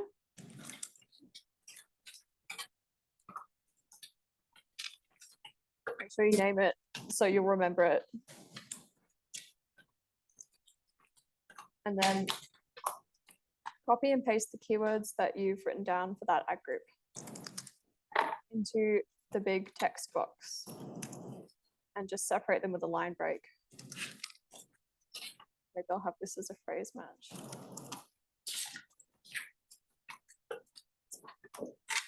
Once you've copied them in, hit save and continue. So say for a Sparky, we'd put them all as like a phrase match, yeah?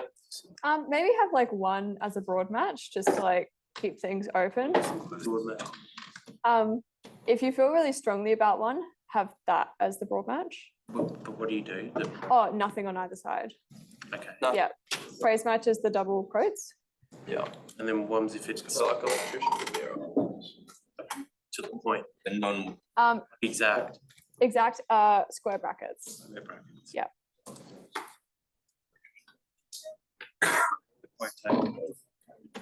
Yeah, what are the quotation marks?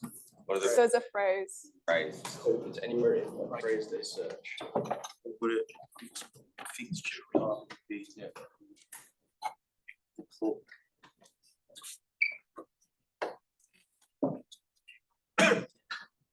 Once you've saved those keywords in there, it'll take you to the create ads step. Just scroll to the bottom and hit the top cancel, not the one right at the bottom. So that will delete that ad that started getting made. And then hit save and continue. Yeah. And now I've got 2, and you can do it for your next one as well. So you're just. If anyone's struggling, which I do expect, hit up Brandon or Kira.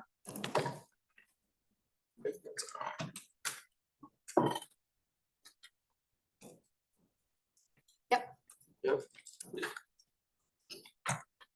How many can you have? Oh, what you want, but I say I usually kind of battery. Usually the sweet spot. And I think it's actually pretty much every day. And it's not brought out, raise your back. Like it doesn't learning. Can you make a case for like every ad group having the suburbs? Yeah, I wouldn't bother having them split up into the suburbs. That's a bit redundant, but definitely having a near me in each ad group. I do that. Yeah. Okay, cool. Yeah. I have a lot of signal marks, but that's it. But then signal is kind of so. Yep. Better to put everything raw for maintenance.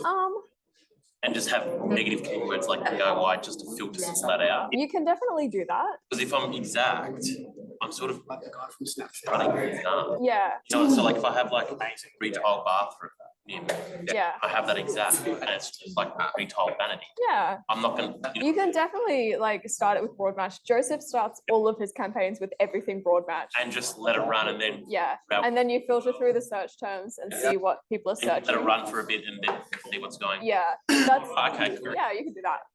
Okay, and just my ad group, there's like 7 or 8 things. Do I just say, okay, tiling, painting, in different ad groups? Different ad groups for sure, for tiling and painting and stuff like that. Yeah.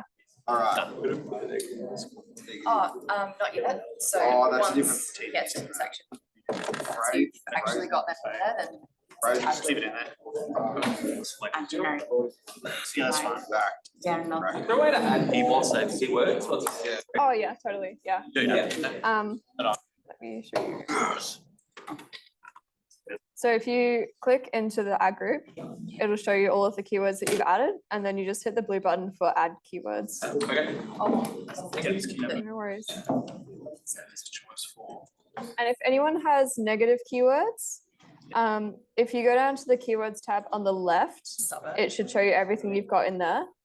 And then you can switch to the negative search keywords tab in the middle. I can't believe I forgot about that. And add them in with the blue plus button as you would with any other one. You can add them to either the campaign, or if they're going to be ad group specific, like for example, if you have a competitor ad group where you're putting all of your competitor brand names in, you would add the competitor names as a negative keyword to every other ad group. So they're not showing up for your regular ones, but they are showing up for the ad group where you're targeting them.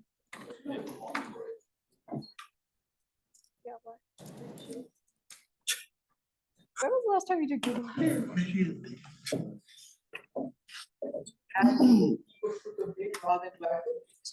If you don't ever want to show up for them, yes. If you want them to show up in certain circumstances, then you add them to the ad group.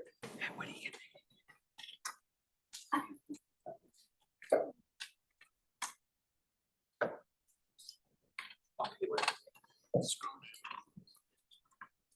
very important when you're adding the negative ones to have like the exact match, double brackets. So, or the phrase match. And scroll down and cancel. So yeah, keep going. There's a top cancel, so that one plus for the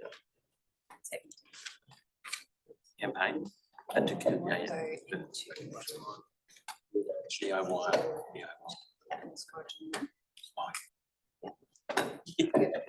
In this ad group, I'm doing that same thing in physio chiropractor osteopath, and they're popping up as like policy issues. Sometimes it will show a policy issue, but it won't actually be an issue. Yes, exactly. Like recommend, you have to add them all in. Oh yeah, click request exception if that's an option for you. Put these in a bracket. Yeah, they would. It's only trying to stop people who aren't qualified from advertising for it. But if you're qualified, you're fine. I'm like Minor sentence, but I think start with example. like I'm a myotherapist. Yeah. Like that group of the people searching. Yeah. Kind of overlap. That should be fine. Okay. I've actually never had to verify anything if I click request exception. I'm just waiting for the day that I do. This is the Thank you. Right. Yeah, just kind of resets. When they ask. Sorry? Yeah. So I clicked it, and refresh this. Yeah. I was just bummed off my mate, but. Hey, Joe, they've got a policy issue. Raise match. What have you done? I also broken it. DIY stuff as well. How do I? No. I do it. Reverse it. Yeah. Maybe. I've tried that. It's more effective on. Yeah, that's definitely better. People already got. Explain it actually. It does work sometimes if you want to do like. Alright, I'm only going to give a couple more minutes for this because you will go through and make more ad groups. So if anyone's having a hard time, hit up Kira, hit up Brandon, because I'm aware that we're just like running a little bit behind. Anyway.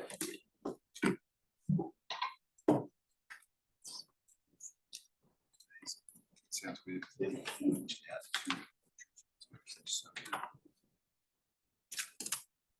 Great idea.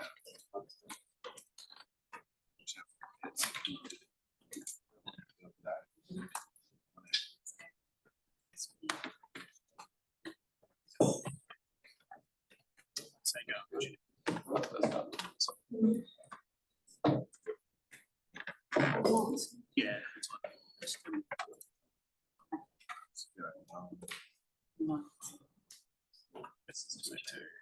It's not something we're going to do.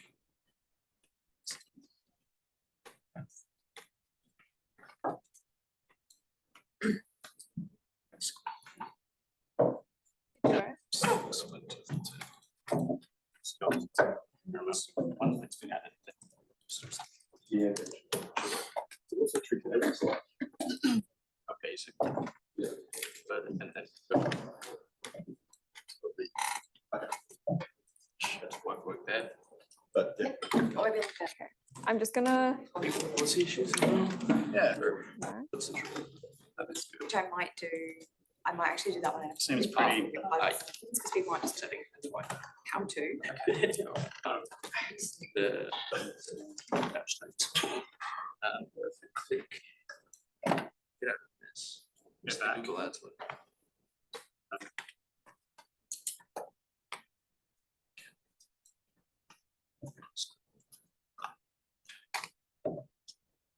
It's like the right left.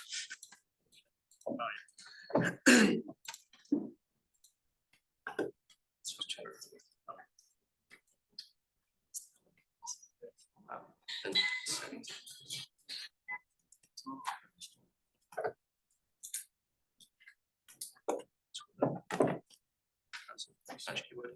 Yeah.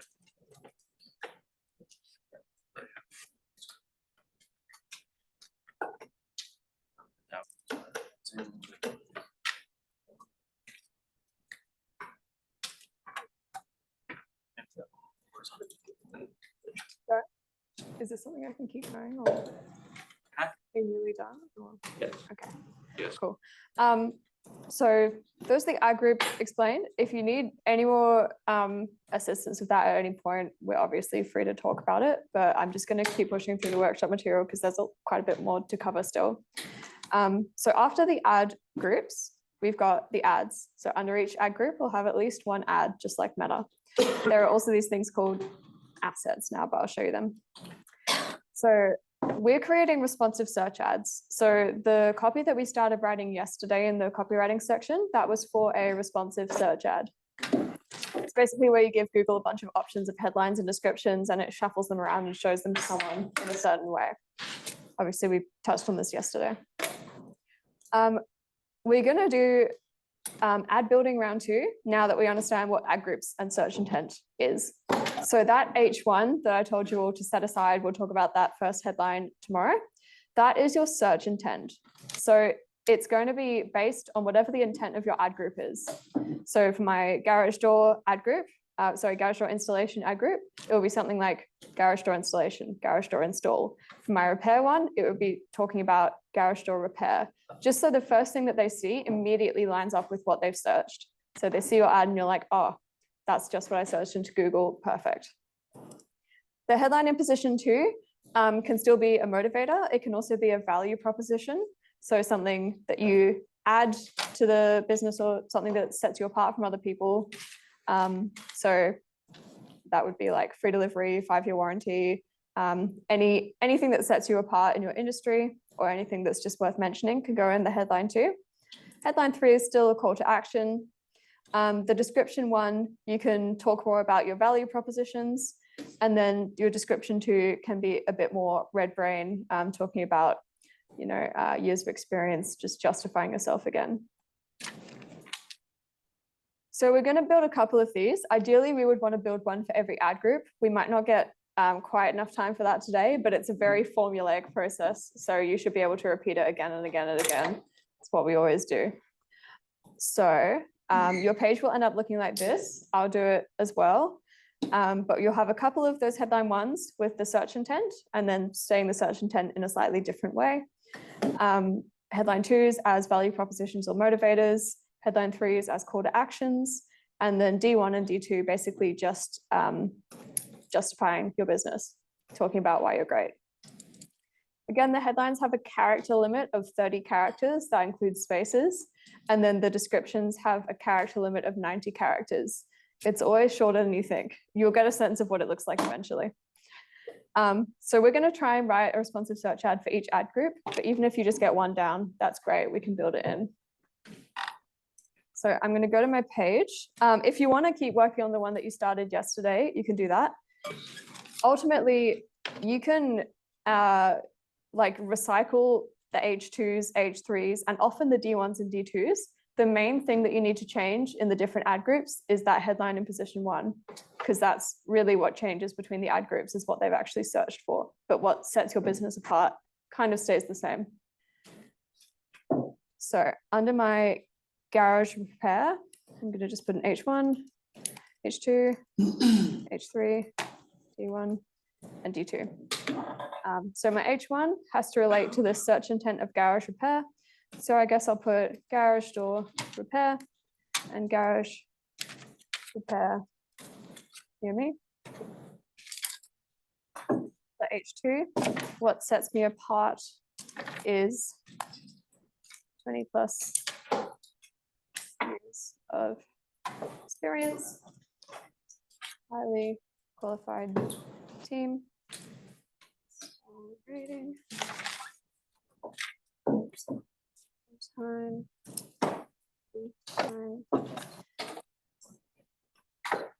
You can think about the things that in your industry people hate. So like tradies often will leave a fucking mess, or like they'll be late or unpredictable. So speaking to those things, even though it like seems standard, can actually be really helpful.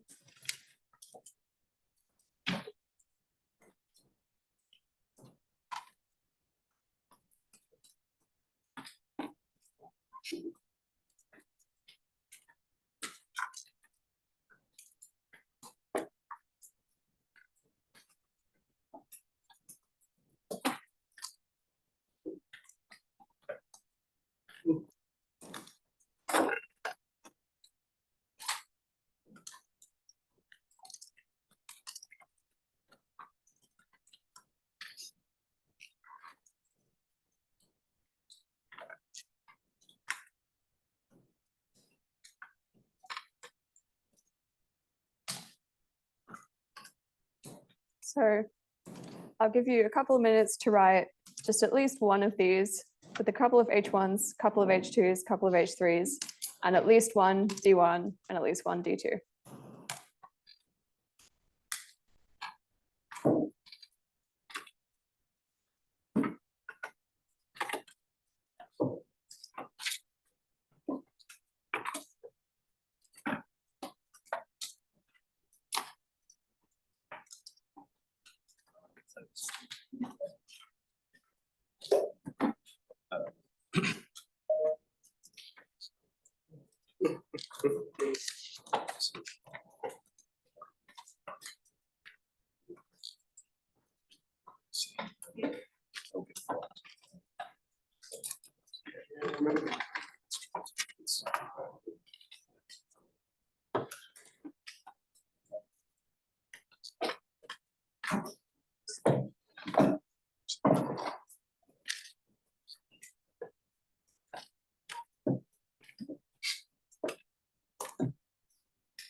Is anyone struggling with this or wants some ideas? Or doesn't really understand what should go where? Yeah. H1, do you only pull one of the searches that you're going to use? Yeah, so you're working for one specific ad group. And what ad group are you working for? Tiling? Yeah. Yep. So you could put like professional tiling as your H1. Yeah. And yeah, just use the tiling stuff for your H1. Okay. And then for your ad group that would be about painting, you would just talk about painting in the H1. Is it best to use, in your H1, is it best to use something that you're going to use as your search? You mean like as a keyword? Yeah. You can, yeah. Keep it all Yeah. Can you mix and match those files? It should definitely be aligned with your keywords. It doesn't have to be identical though. Yeah. It should make sense if someone types that keyword in that they would see that ad.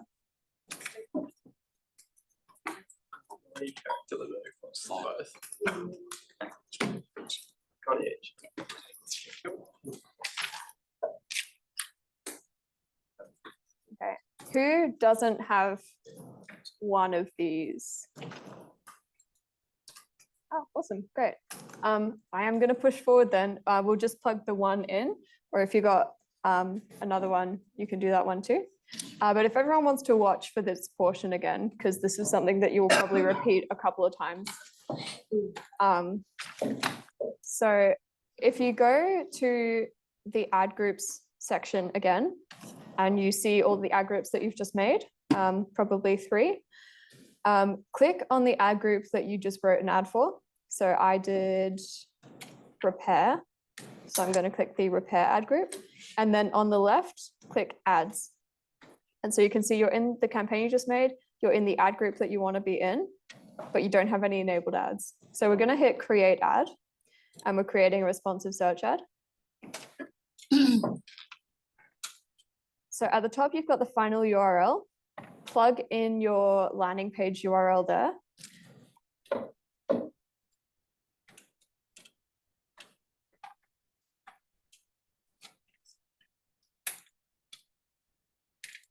And then you've got all of the headline options. I'm gonna literally just copy and paste what I've written here. So this is one of my H1s. I'm pasting it in. Once you've pasted it, go to the little pin on the right of that keyword, hit it, and hit show only in position 1, if that's your H1. I've got another one, so I'm going to copy that in as well. And I'm going to paste it, and I'm going to hit the pin and show only in position 1. Then I've got my H2s. I'm going to copy all of them in, paste it, hit the pin button, show only in position 2. So I'll do that for all of them, but I'll just put one of each in now. And then you scroll down, you do the same for the descriptions. So I've only got one D1. I'll copy it in, paste it in, hit the pin, show only in position 1. And for D2.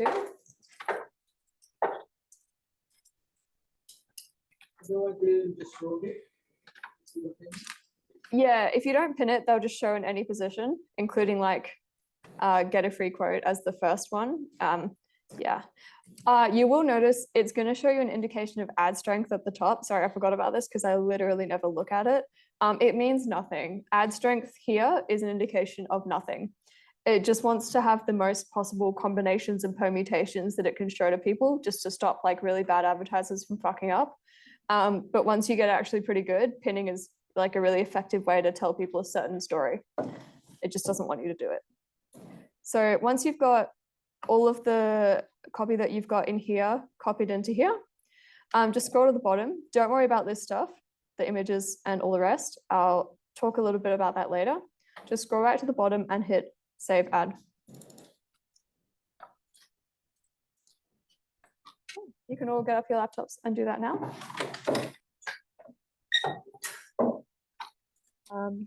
People are probably all over the place, but if you go on the left-hand side to ad groups, it's under the campaigns tab. double check that you're in the campaign that you want to be in at the top, and you can hit that. And then it should show you all of your options of ad groups that you've just created. Just check the ad that you've written. Make sure it's for the ad group that you want to write it into. Choose the ad group that you want to put that ad into. And then on the left-hand side, choose ads. And it should say you don't have any enabled ads. And you can just hit, yeah. Okay. Select language. You can choose it from up here. Yeah. It's a responsive server. Yes. And then once you've chosen the ad group, go to the ads tab on the left. And you can create an ad here, or you can click this plus button here. And we're creating a responsive search ad. Chuck in your landing page URL.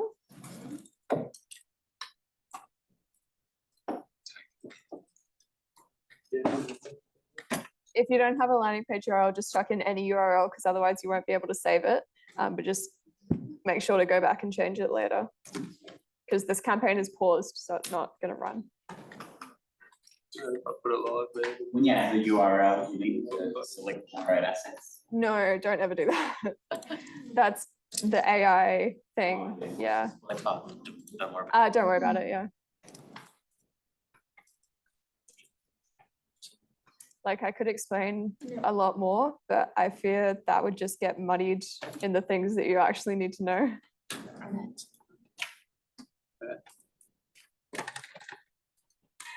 So the H ones are showing position one. Yes. Yeah. Just can't get to this point though. It's clear about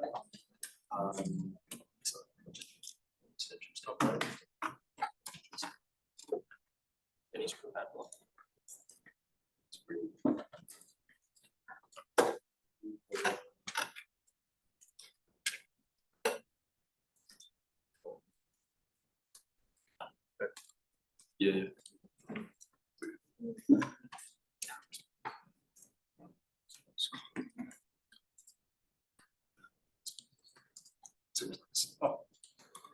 How many H? 2 is ideal. You can have 1 if you really want to. Okay.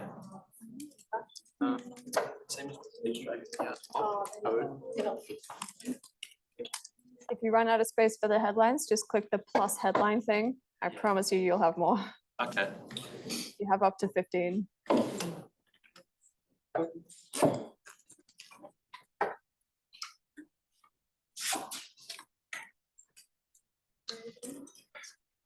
think I'll say if anyone has ad block on your browser, turn it off to your ad platform. Only enough to making ads. Like, you'll go to your ad group and you'll be like, I just made an ad, where is it? It's because it's being blocked. If you've got ad block, it's an extension, whatever. Disable it for Google Ads and ads.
Who hasn't put 1 ad into 1 ad group?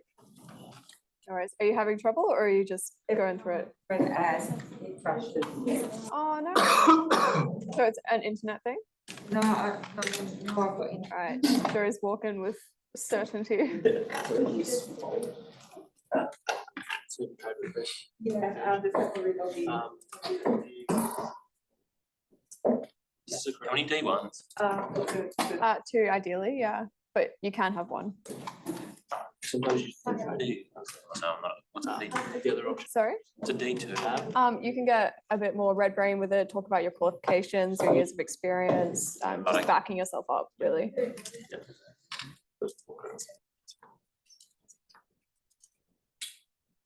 Try again.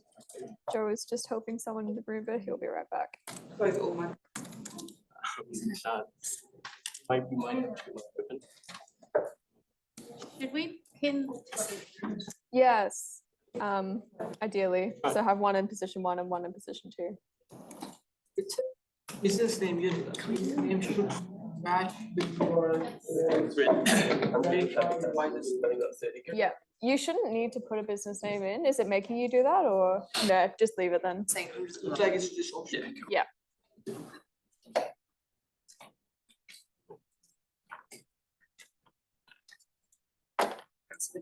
ChatGPT is Big headlines On the top. It's shocking. Yeah. Sorry? URL, yes. Way more. I usually just write my headlines, my descriptions and stuff in Google Docs. Who else needs a hand? Brandon is wandering aimlessly. And you don't need So I think that was 81. No. Yeah, I think it includes the 80 characters. Something. It's always something. Close, but it's saying I don't have enough assets. Hey, Jeff, if it's not making you put in your business name, just skip right past that and hit save ad right down the bottom. Position. Yeah. Maybe just. Yeah, do you have this pin? Oh, I don't. Maybe see if that goes. Pinned I- to 1. Yep. And then it's Pinned it 2. up into 2. So Yeah. yeah. Awesome. But why does it only come up? Why? So this is not like an accurate. Yeah. Oh, right. Yeah. Okay, that's all I need to know. Yeah. Okay, cool. No worries. Easy. Correct. And mine don't. Yeah. It's just for my sake. Oh, Where? Been here is. Yep. Come time to. Oh, these previews, that's just what it could show. So sometimes it will. So you just. Yeah. Without rendering, it basically just My biggest like best, I'll give you all 2 more minutes but some. and then we will push forward. So yeah, those. They don't do anything. I talk about assets. Optimization. All right. Done by 3. And.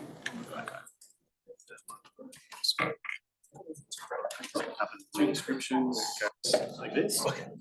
Three other ones. Unless I want to do it. Pin them. So you leave your.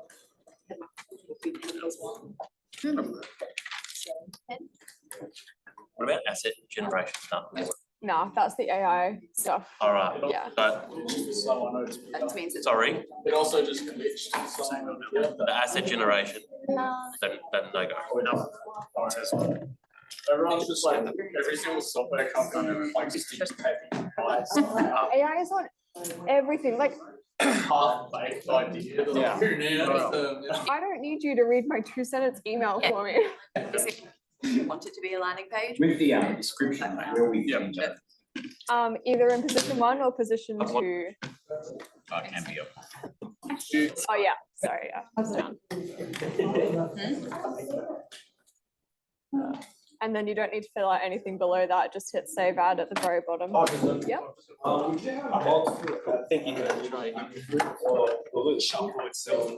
No, it won't shuffle between ad groups. So I do recommend everyone have at least 2, because then you could be A/B testing. Sometimes I'll have 1 and it's like fine. Have different like headers and. Yes. Okay. Yeah.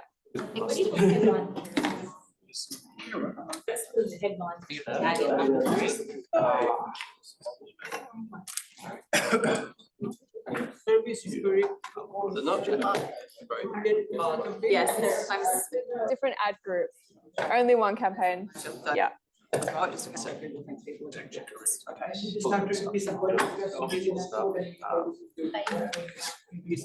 Yeah.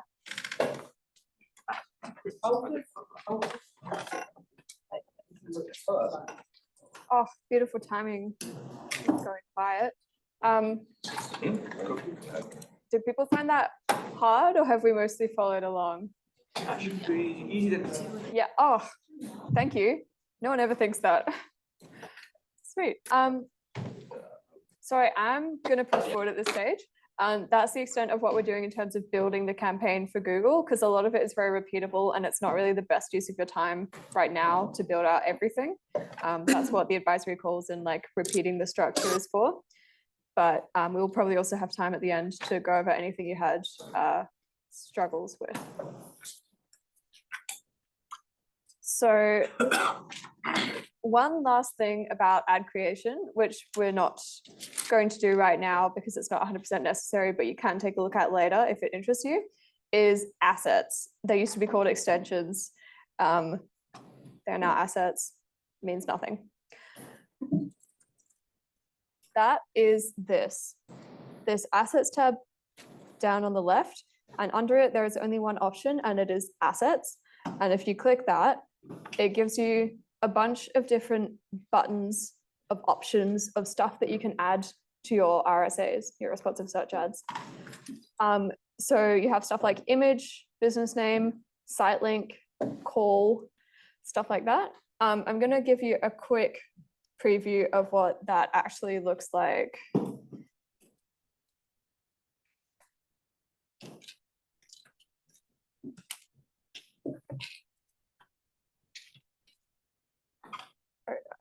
Silence below. Hmm? Silence. Bottom up. Oh yeah, it's not an ad though. Yeah.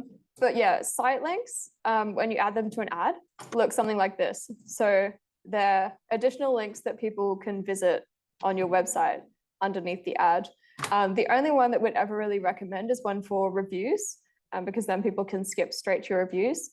But generally, we like people to just go to the landing page. The ultimate goal of these assets are to just take up more screen real estate. Like if someone is scrolling on their phone, they're only really going to see 3 ads at most. And if you take up the most of the screen real estate, you're getting more bang for your buck. Let me see if I can get an ad. Nice. So these garage door supplier, Keensborough, open, closes 6 p.m. That is, I believe, a call out. So you just add little bits of text underneath the ad. They've also got an image there. So they've added a bunch of images and Google has chosen to show this one. They've also got their logo in the top left.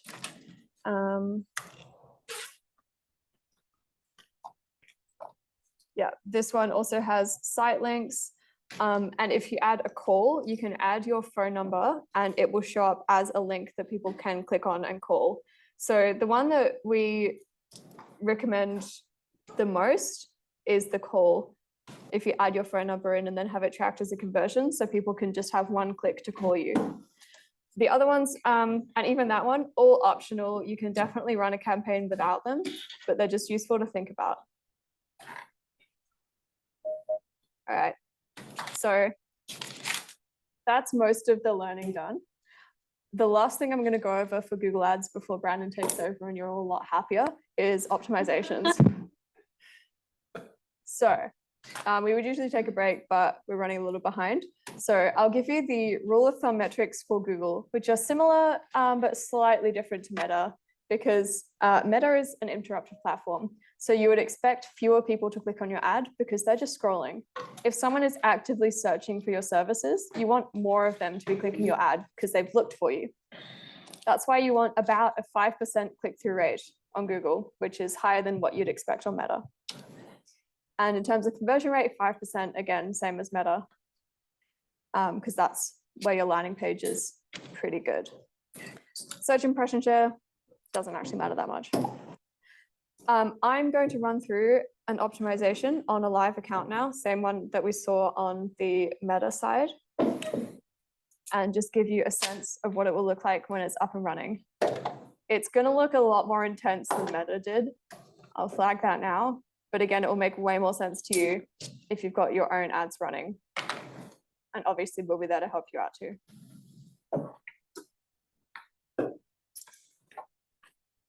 So this is a campaign for the same client. I'm looking at the last 30-day period. The first thing I'm looking at is this overview tab. You can change the metrics that show up here. If you click the little drop down, you can see conversions, cost per conversion, click-through rate, average cost per click.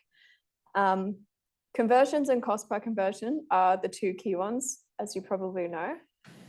So in the last 30 days, they've had 355 conversions and the cost per conversion is at $5.50. The KPI for Google here is $11, so we're happy. If you saw this cost per conversion or the numbers of conversions and you weren't happy with it, that's when you do the deeper dive. So that's when you would go into the ad groups. First thing to check for is a problem child ad group. So you want to look at the number of conversions and the cost per conversion for each ad group. If they're all doing terribly, there might be something wrong in the settings. There might be something wrong with all of your ads and your ad copy. If one of them is doing terribly, then you can focus on that one as the problem child. So, for example, this one is a little bit higher. If this was higher than the KPI and we weren't happy with it, we would do a little bit of investigating. So first thing I'm going to check is click-through rate, which is CTR. That's at 8.97%, which is good. We want above 5%. If it was bad, that's when we would look at writing new ads potentially. Maybe the ad copy is just not good enough, or the keywords aren't aligning with the ad copy. So you've got electrician, but in your ad copy, you're talking about being a plumber, that sort of thing. Conversion rate, we would also check. So this is at 9.52%. And if your conversion rate was too low, you look at the landing page, or you look at whether you need a new landing page. So if I was doing my garage door repair and I had an ad group for garage door replacement and they were going to a landing page that says garage door repair and the conversion rate was trash, I might have to make a new landing page that talks specifically about replacement to try and get those people to convert. So to look into a specific ad group, you can just click on it and you can see all of the keywords that you've got in there. You can see which keywords have got conversions, the click-through rate of each of your keywords and the conversion rate and how much you've spent on each of those keywords. What you'll also spend a lot of time doing, probably most of your time when you're optimizing, is looking at the search terms. So hidden under insights and reports, there's this drop down for search terms. And this is everything that people have searched to find you guys. So whatever you click on here, you're filtering by. So if I filter by cost, I've spent $1.25 for someone to search before you build. I've spent 99 cents for how much does it cost to build a house, Sydney. And what you want to do is you want to go through these search terms to see what people have searched. And if they're not relevant to your business, you would, all of these are relevant to the business, but, oh, this is Tasmania, but it hasn't spent any money. But if you were not happy with a search term or you didn't want to show up for it again, you could select it, hit this add as a negative keyword button, and you can add it to either the ad group or the campaign, and it's automatically an exact match. So your ad will never show for that search again. I'm not going to do that because it's not my account. So cost is the best way to filter, but if your click-through rate is really low, you can also go by impressions, because that means that people are seeing the ad a lot, they're just not clicking it. So then you could have a look at what people are seeing and why they don't like the ad, and see if the searches just aren't relevant to your ad, or if the searches are relevant but people aren't clicking, your ad just sucks and you need to write a new one. Does anyone have any questions about that? As an example then, that's where there's 5 impressions but no clicks. Yeah. If that was 50 impressions and no clicks. Yeah. So the ad's shit. Yes, that's when you'd look at that. And that's a good thing to point out is like, this has a 0% CTR, but it's only had 5 impressions. So you could get very panicked about your percentages, but if you haven't had enough impressions or enough clicks, it's hard to tell if a percentage is accurate or not. So you do need to give the data time to generate before you start making judgment calls. What do you define as, sorry to jump in, what do you define as enough intelligence? Like, is it minimum number or time? What would you say enough? I generally go based on like I'd say double. So like 20 impressions and no clicks, I'd be like starting to get worried, because if you had 1 click from 20 impressions, it would be 5%. Yeah. So yeah, anything like sub 20, don't even think about it. But if you're not getting impressions at all, and that's your problem, which does happen, you have to think about broadening out your keywords. So changing them from exact or phrase to broad match, or adding new keywords in. Does that answer that? Yeah, thank you. Yeah, cool. So did you have a question? How updated is all this? As in, like, is it? This campaign? Yeah, this is live. This is for the last 30 days. Okay, cool. Yeah. There's no lag. Oh, I mean, it can take a day or two for a conversion to come through. Okay. Yeah. So it's same as Meta, you have to wait for conversion data to be like 100% sure. Like I would never look at a 2-day period or something, because that's not going to be super accurate. Yeah, if you come to like an advisory call on Thursday and we make some changes, don't come to the advisory call Friday morning, 13 hours later. Be like, hey, what happens? Like, we're going to tell you to come back next week. Yeah. And this is the kind of stuff we can come to an advisory call with. 100%. Yeah. Yep. Yeah, you literally just go on a breakout room with Sophie, share your screen, she does it for you and talks you through it. Yeah. And then you just come to 1 or 2 of those, you go, oh yeah, I get it now. And then just pop in once a month or something. Awesome. On how you would kind of determine like your KPI goal for a quick conversion, because you said that one was 11. Yeah.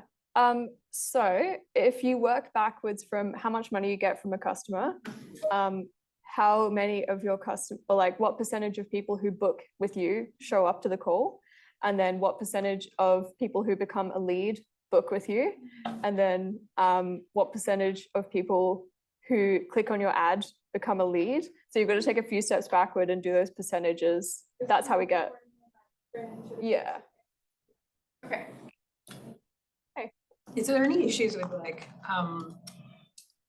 so basically like I just turned on Google Ads and upped around for a week or whatever, see what happens.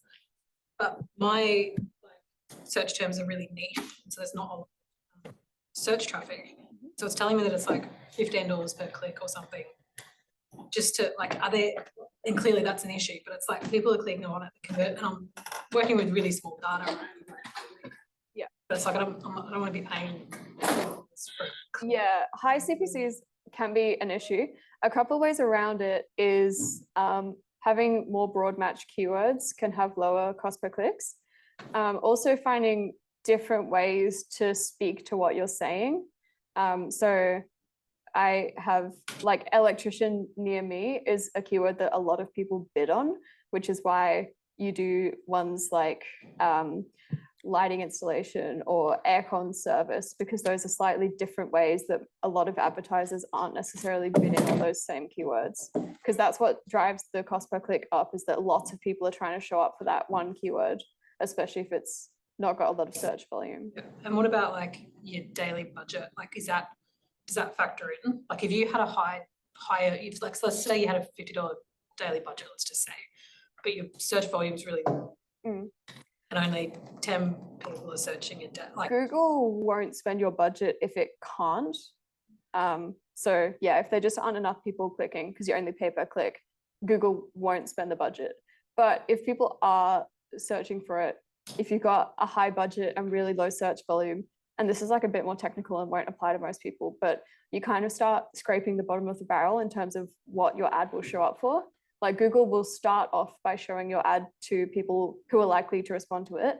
And then if you've got more budget, but people are searching for things that are somewhat related, it'll start showing it to those people. And then people who like don't ever really convert, it will start showing it to those people. So it will spend the budget as best it can. But if there's absolutely just no searches for it, it won't spend the budget.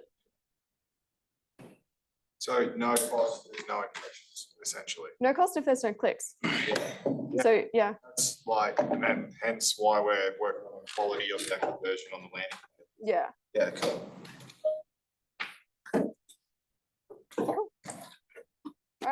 You guys did Google Ads. Congratulations. Thanks. We're not taking a break, we're just steamrolling through. So if anyone feels compelled, you can take 30 seconds to stand up and stretch. But we're going to get straight into the sales stuff because I want to make sure there's enough time at the end for everyone to go see a staff member, for people in the breakout room to talk to Joseph. Sorry, in the Zoom, to talk to Joseph in a breakout room. But we're going to talk about sales stuff now before we wrap up. You nearly knocked that over.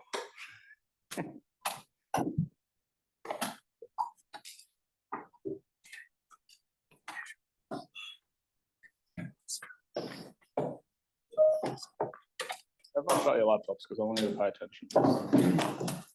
Because I don't, what will usually happen, right, is you got, like, I know it's like 3 p.m. on like a Friday, and typically what will happen is, because I'm only spending an hour on this, what you'll attribute that 1 hour out of the 16 hours we've been together as to how important it is. It's 1/3 of what will make you successful. Okay, when it comes to percentages, like the click-through rate is the ad, the conversion rate is the landing page, your close rate is the last number in that mathematical formula to make you successful. And most of you, like, just raise your hand if you've never sold to a lead from a paid ad before. It's always been like word of mouth or referrals or something like that. Is anyone here? Great. This is going to be critical for you, right? And so I've actually just updated the sales training since our last workshop based off of feedback and stuff like that. This is Jack. So he messaged me last month. He said he brought on a guy as a closer, literally closed his first call. Jack, up until then, firstly, well, before coming to us, he was relying on posting on YouTube all the fucking time to get leads, and his sales are up and down. Then he was reliant on doing all the sales himself, and then just following the framework that I'm about to give you guys. Not him, but someone he passed it down to closed his first sale. He texted me yesterday. The second sales rep did it too. This shit works. It's just simple frameworks. And I want to start with this because this is always the elephant in the room I have to address. Just raise your hand if you just hate the idea of, like, if you close your eyes and I say salesperson, you like that image that pops up in your head? No, right? Someone just shout out. So what are some of the like words that get associated with salesperson? Liar. Yep. Sleazy, like used car salesperson. I always laugh because Tim actually used to work in car sales. Multi-level marketing. Yep. And it's because, but here's the problem with that, right? That frame of thinking isn't helping you. If all you think of is sales is like pushy sales, like fucking use sleazy, like slick back car salesperson, something like that, that belief that you have, and I know I'm getting a little bit fucking Tony Robbins here, but that belief that you have is going to imply and basically influence how you sell to people. You need to position sales as coming from a place of service. Where's Conrad? Is Conrad here? Oh, you're Conrad's business partner, right? So you guys work in like alcohol and drug addiction servicing, right? Yep. If someone doesn't buy your thing, what happens? They die. They might fucking die. Maybe. I was coaching one of our previous With You members. They were a gym. They invited me to like a consulting session. And I basically taught this sales process to their sales team. And I started by showing them a photo of me from 2017. Chris, Joseph, you remember what I looked like, right? About 30 kilos heavier, and it wasn't muscle. And I said, I actually just, so I used to be a DJ. I just had heart complications on stage in front of 800 people. Had to get liver functionality tests. I had all these health problems. I got cold by my first personal trainer, Joe Bebbington. He probably saved my life. I'd probably be dead. And so I started by saying that to the sales team. Another thing, and you can do this with all of your businesses. Just think about, okay, the first order consequences, they pay you for their thing. The second order consequences, just start thinking about what the second, third, and fourth order consequences of someone buying your thing. Like, for example, you can even do like off-road, like we have a client off-road living. It's just like four-wheel drive parts and stuff like that. But that's people like friends and family going out four-wheel driving and spending more social time with each other instead of being on their phone. Is that a positive influence on the world? Yeah. Yeah. But you have this like, especially like fucking, you just have this negative association with capitalism, right? But it doesn't help you, right? Like I'll tell you, so I think some of you know, I used to have a DJ school, and Joseph actually used to do sales for us as well. And used to learn to DJ clubs in a club during the day. Wasn't being used. We had like 2 places in Perth, 2 in Sydney, 1 in Adelaide. And I had a semester where I closed 100%, 16 out of 16, told me their credit card details within 15 minutes over the phone, never having met me. And then Joseph, who had no sales experience, was closing like 1 and 2. And if we didn't get someone, we weren't upset that we didn't get the transaction. We had enough money coming through. We were upset because they just spent the last 30 minutes telling us about how they want to play in this club. They've been thinking about doing it since they were a kid. Friends and family said they couldn't do it and were laughing at them when they said they wanted to be a DJ. And if we just couldn't unlock some like little limiting belief in their head, we weren't upset we didn't get the transaction. We were upset they'd probably get to their mid-30s or mid-40s and be disappointed they didn't at least try when they were 21. It's the same thing with us. Tim actually just it was Melville. Melville just messaged me on site. I was going to put on the slides, but it has people's like names and websites and stuff like that. He said the guy did a traffic discovery session with him a month ago, decided not to go ahead, and now he's reaching out and he said, I'm fucking desperate. I need to do something now. And so as a consequence of Melbourne, I'm not calling out Melbourne, but as a consequence of Melbourne not being able to close that sale or overcome that limiting belief, that business owner's fucked right now. So you need to stop thinking, no, I'm just trying to get this transaction thing. Right? So you need to reposition your belief around sales as coming from a place of service rather than just trying to transact a sale. So everyone feel a little bit better about selling your shit now. Great. That's always the first thing I had to get over for everyone. Now, if you only take one thing away from this, I'd like it to be this. Your expertise is actually making you a worse salesperson. Now, what do I mean by that? All the stuff because you guys are all really, really good at what you do. That's why you've gotten your businesses in the place they're at now. But the stuff that's really basic to you is like PhD level for everyone else, right? I'll give you an example, and I'm always 50-50 on telling this example or not. So Tim's been working with us for 2 years. Before that, he was working in car sales. And wanted to get into sales, and so we've been mates for a couple of years, and so he started working with us. And he had no digital marketing experience, by the way. Didn't know what the fuck CTR stood for. And I messaged him on Facebook like the week beforehand, and I said, hey, you know you have an advantage over me? Because consulting isn't an option for you. Your only option is be a therapist. And then he beat me in his first week. And then his second week, he dropped off a little bit. And I'd listened to his call recordings, and because he'd been sitting in on team meetings, he started picking up on shit. CTR, conversion rate, CPM, all this stuff. He started sprinkling that in to try and sound smart. And then he dropped off. I went, you're not allowed in team meetings anymore, and stop saying that shit. Back up again the next week. And it's because all that feature stuff, we're going to get to in a bit, all that feature stuff is very, very red brain. It slows down the decision-making process. You know that Google sheet I showed you at the start? You know how it mathematically proves you can grow your business? If I open that in a sales meeting, 100% failure rate. Even though it's mathematically proving how this system works, I won't close them. I have literally a 100% failure rate opening up that Google sheet. Is that because people get too stuck in their head? Exactly. They just go, actually, this is what Deanna's thing was. So Deanna, she's a voice coach. She's in the With You program as well. I told her, I watched some of her call recordings.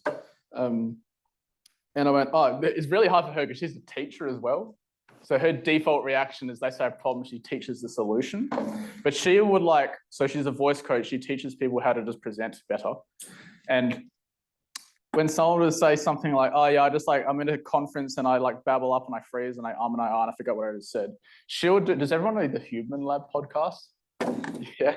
She'd do like a 5-minute PhD level fucking lecture on their entire neurosystem onto why they said And the person, you look at the person over there and they go, you're really smart, but now I just feel dumb and I'm kind of confused and I feel like I'm in the wrong place. I just want to get off the call. And then that's when you get things like, I've got to think about it. But you ask them, what do you have to think about? And they can't articulate it because they're not sure. And then that was her just texting me saying, oh my God, just the shut up and let them talk thing worked. I was like, all I had to tell her to do was, hey, when they say problems, don't say the solution. Glad you wrote that down. Now, I'm going to give you a macro overview, and then we're going to get pretty micro, like to the point where, like, if you're a one-step funnel, say this. If you're a two-step funnel, say this. By the way, latest release in the With You sales training program, so you guys are first to get this. But basically, like, you guys are all business owners, so you probably get targeted by like sales trainers on your hour, like Jeremy Miner and Cole Gordon and stuff like that. They all have like very, very elaborate sales processes, and they all literally fucking say the same thing. But it's essentially just any sales process can be split into 3 steps. It's just they say problems, then you say solutions, and then you let them choose. I'm gonna be very careful my words with choose there. Now, I think I mentioned this on day 1, but one of my mentors taught me something that I always took away, which was your solution holds no value without the problem in front of it. So if someone hops on a discovery call with me and I just start pitching the With You program, you get this, you get this, you get this, blah, blah, blah, but they haven't articulated and verbalized to both you and to themselves as well that they have any demand for it. Now there's no value to that solution. So we had to get them to articulate problems first before we present solutions. So let's talk about getting them to say problems. What was the first thing I got you to do on day 1? Customer avatar. Do you remember how I said, hey, bonus tip, if you can get them to say them as statements? So if it looks like that's your customer avatar, that's towards, that's away, and then you got like towards motivated, all we're trying to do is play a game of what question do I need to ask to get them to say as many of these out loud as possible. So how do I get them to say this? How do I get them to say this? How do I get them to say this, this, this? And you're not going to get all of them, but as many of them as you can. Because like I said yesterday, it's a customer avatar document. It's not a prospect avatar.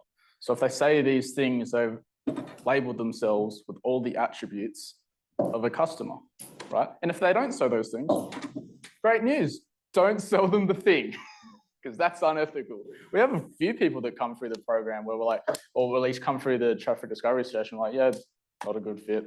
Actually, we have a Google review. I think if you scroll back a bit, we have a few Google reviews from people that did traffic discovery sessions with us, and we're like, oh, like, what, like, I just appreciate the transparency and the honesty. Like, what could we do to repay you? I was like, oh man, just leave me a Google review and say I wasn't a fucking liar. So we have a few Google reviews from people that said, yeah, I went through the traffic discovery session, didn't pitch me anything. So, like I said, we can do this later, but you just need to start thinking, what leading questions do I need to ask to get them to say towards and away from motivators out loud? Some examples, if none come to mind. Like, what's your number one goal with achieving X?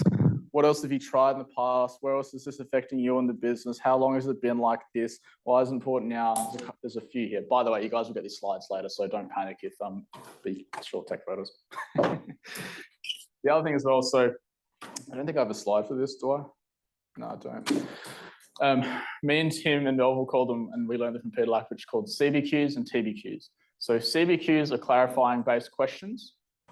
TBQs are time-based questions. So CBQs are like, what do you mean by that? And basically just like unpacking it one layer deeper. And then time-based questions, it can either be like past paced or future paced. It's like either how long has it been like this, or when do you need this fixed by? That just ties in a little bit of urgency, right? Because otherwise they'll just give you like surface level answers. Sometimes people will just like tell you their whole life story and then you don't really need to do it. Some people are a little bit more reserved. I mentioned this before, but your default mode should really be therapist, not consultant. Difficult when you're selling to engineers, by the way. They have a lot of numbers questions. I don't think I've ever closed an engineer ever. Neither is Tim. But your default mode really should be mostly therapist, not consultant. So how do we present our solutions in a non-red brain way?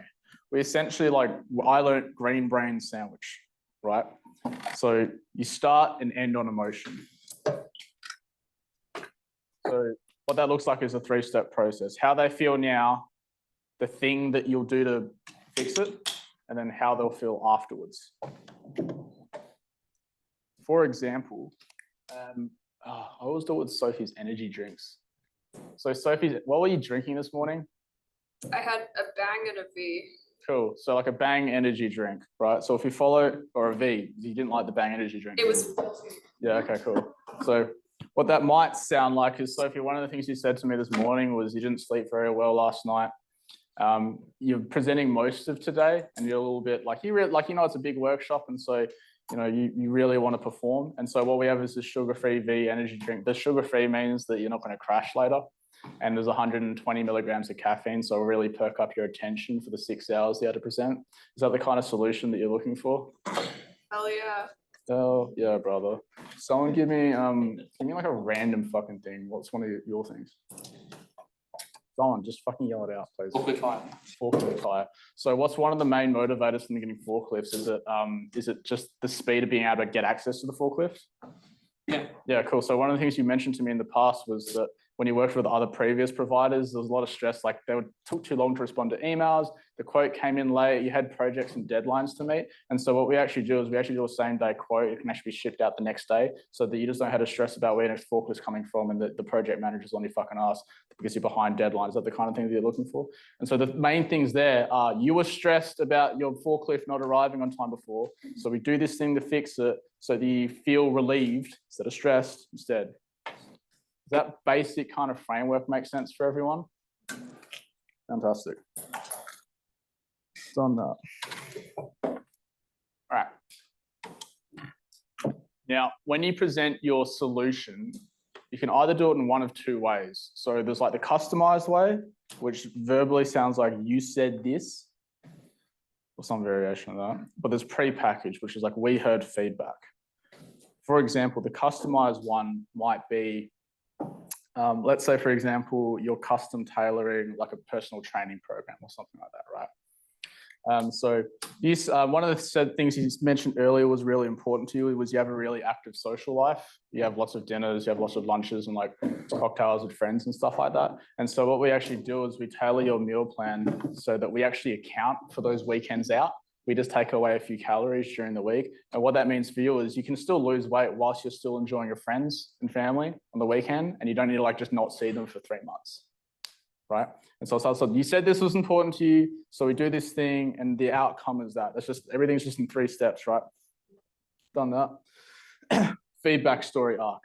This one fucking murders. I stumbled across this with the Institute, which is the DJ school that I used to have. This is going to sound real familiar. So the feedback story arc is essentially, we got this feedback from the market. So we did this thing, and what it means for you is this, and then you loop it. Like you know how every good story or movie has like, then there's this twist, right? You do that. And then you loop it, and you go, it created this new good problem, which we now fix with this, so you experience this instead. For example, up until like 2 years ago, Brandon just did a lot of these calls and had to turn away a lot of the people because he just realized it just didn't economically make sense for a full done for you agency solution. And then just one week, everyone was like, hey, like I appreciate the transparency, but this is starting to sound familiar. Yeah. Appreciate the transparency, but can you just like show us how to do this for you? And I was like, fuck, I wish I thought of that 2 years ago. And then it essentially goes into the pitch of like, we did the 2-day workshop. I'm not going to do the whole fucking 8-minute pitch. Tim can do it in like 4 minutes, but you can also do it drunk. But so then we fixed it with this pillar, which was the workshop, right? We sit down next to you, we point your screen, we tell you to click and type, right? And then what that means for you is like, you don't need an agency to do all this stuff for you. You know how to be like, your campaign's live at the end of the 2 days, and then you loop it. And the story is entirely true. Like we used to just do the 2-day workshop, and then we did, was it Brisbane last, or maybe 2022, 23? Yeah, so Brisbane 2023, I think it was March, we just did the 2-day workshop. And originally we just had school just to onboard them. And then we were just like, okay, we'll just remove them after the thing. I just noticed so many people posting follow-up questions. And I went, oh, fuck, I literally, like, the whole script is entirely true. I was like, fuck, I saw them like half a fucking solution. So you can actually go find it if you search, like you had to search for all my posts, but you can see me posting and saying, hey, I realized that I sold you guys half a solution. So I'm just going to give you guys 12 months of support for free. I'm not going to charge you anything extra. I'll just feel like I've just kind of let you down. And so you get these advisory calls or post in here when you have questions from team members and stuff like that. Like the story is entirely fucking true. And then the advisory calls and all that stuff. And then because the problem that the Launchpad created, the 2 days, was that you guys needed support. So we fixed it with advisory calls and support. So what that means for you is you have an entire team of digital ad specialists in your corner as you go up against the biggest competitor. That's far more compelling than saying you get this thing, and then you get this thing, and then you get this thing, and you get this thing.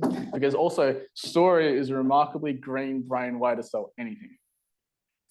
Because it's a story. That's why you watch movies for fucking 90 minutes long, right? Does that make sense? So what I want you to do when you get home tonight is start thinking of the story of like how things came about in your business. For example, the DJ school, we noticed that most of the new DJs in clubs look like a deer in the headlights when they played their first club gig because they've just been practicing in their living room on Logitech speakers.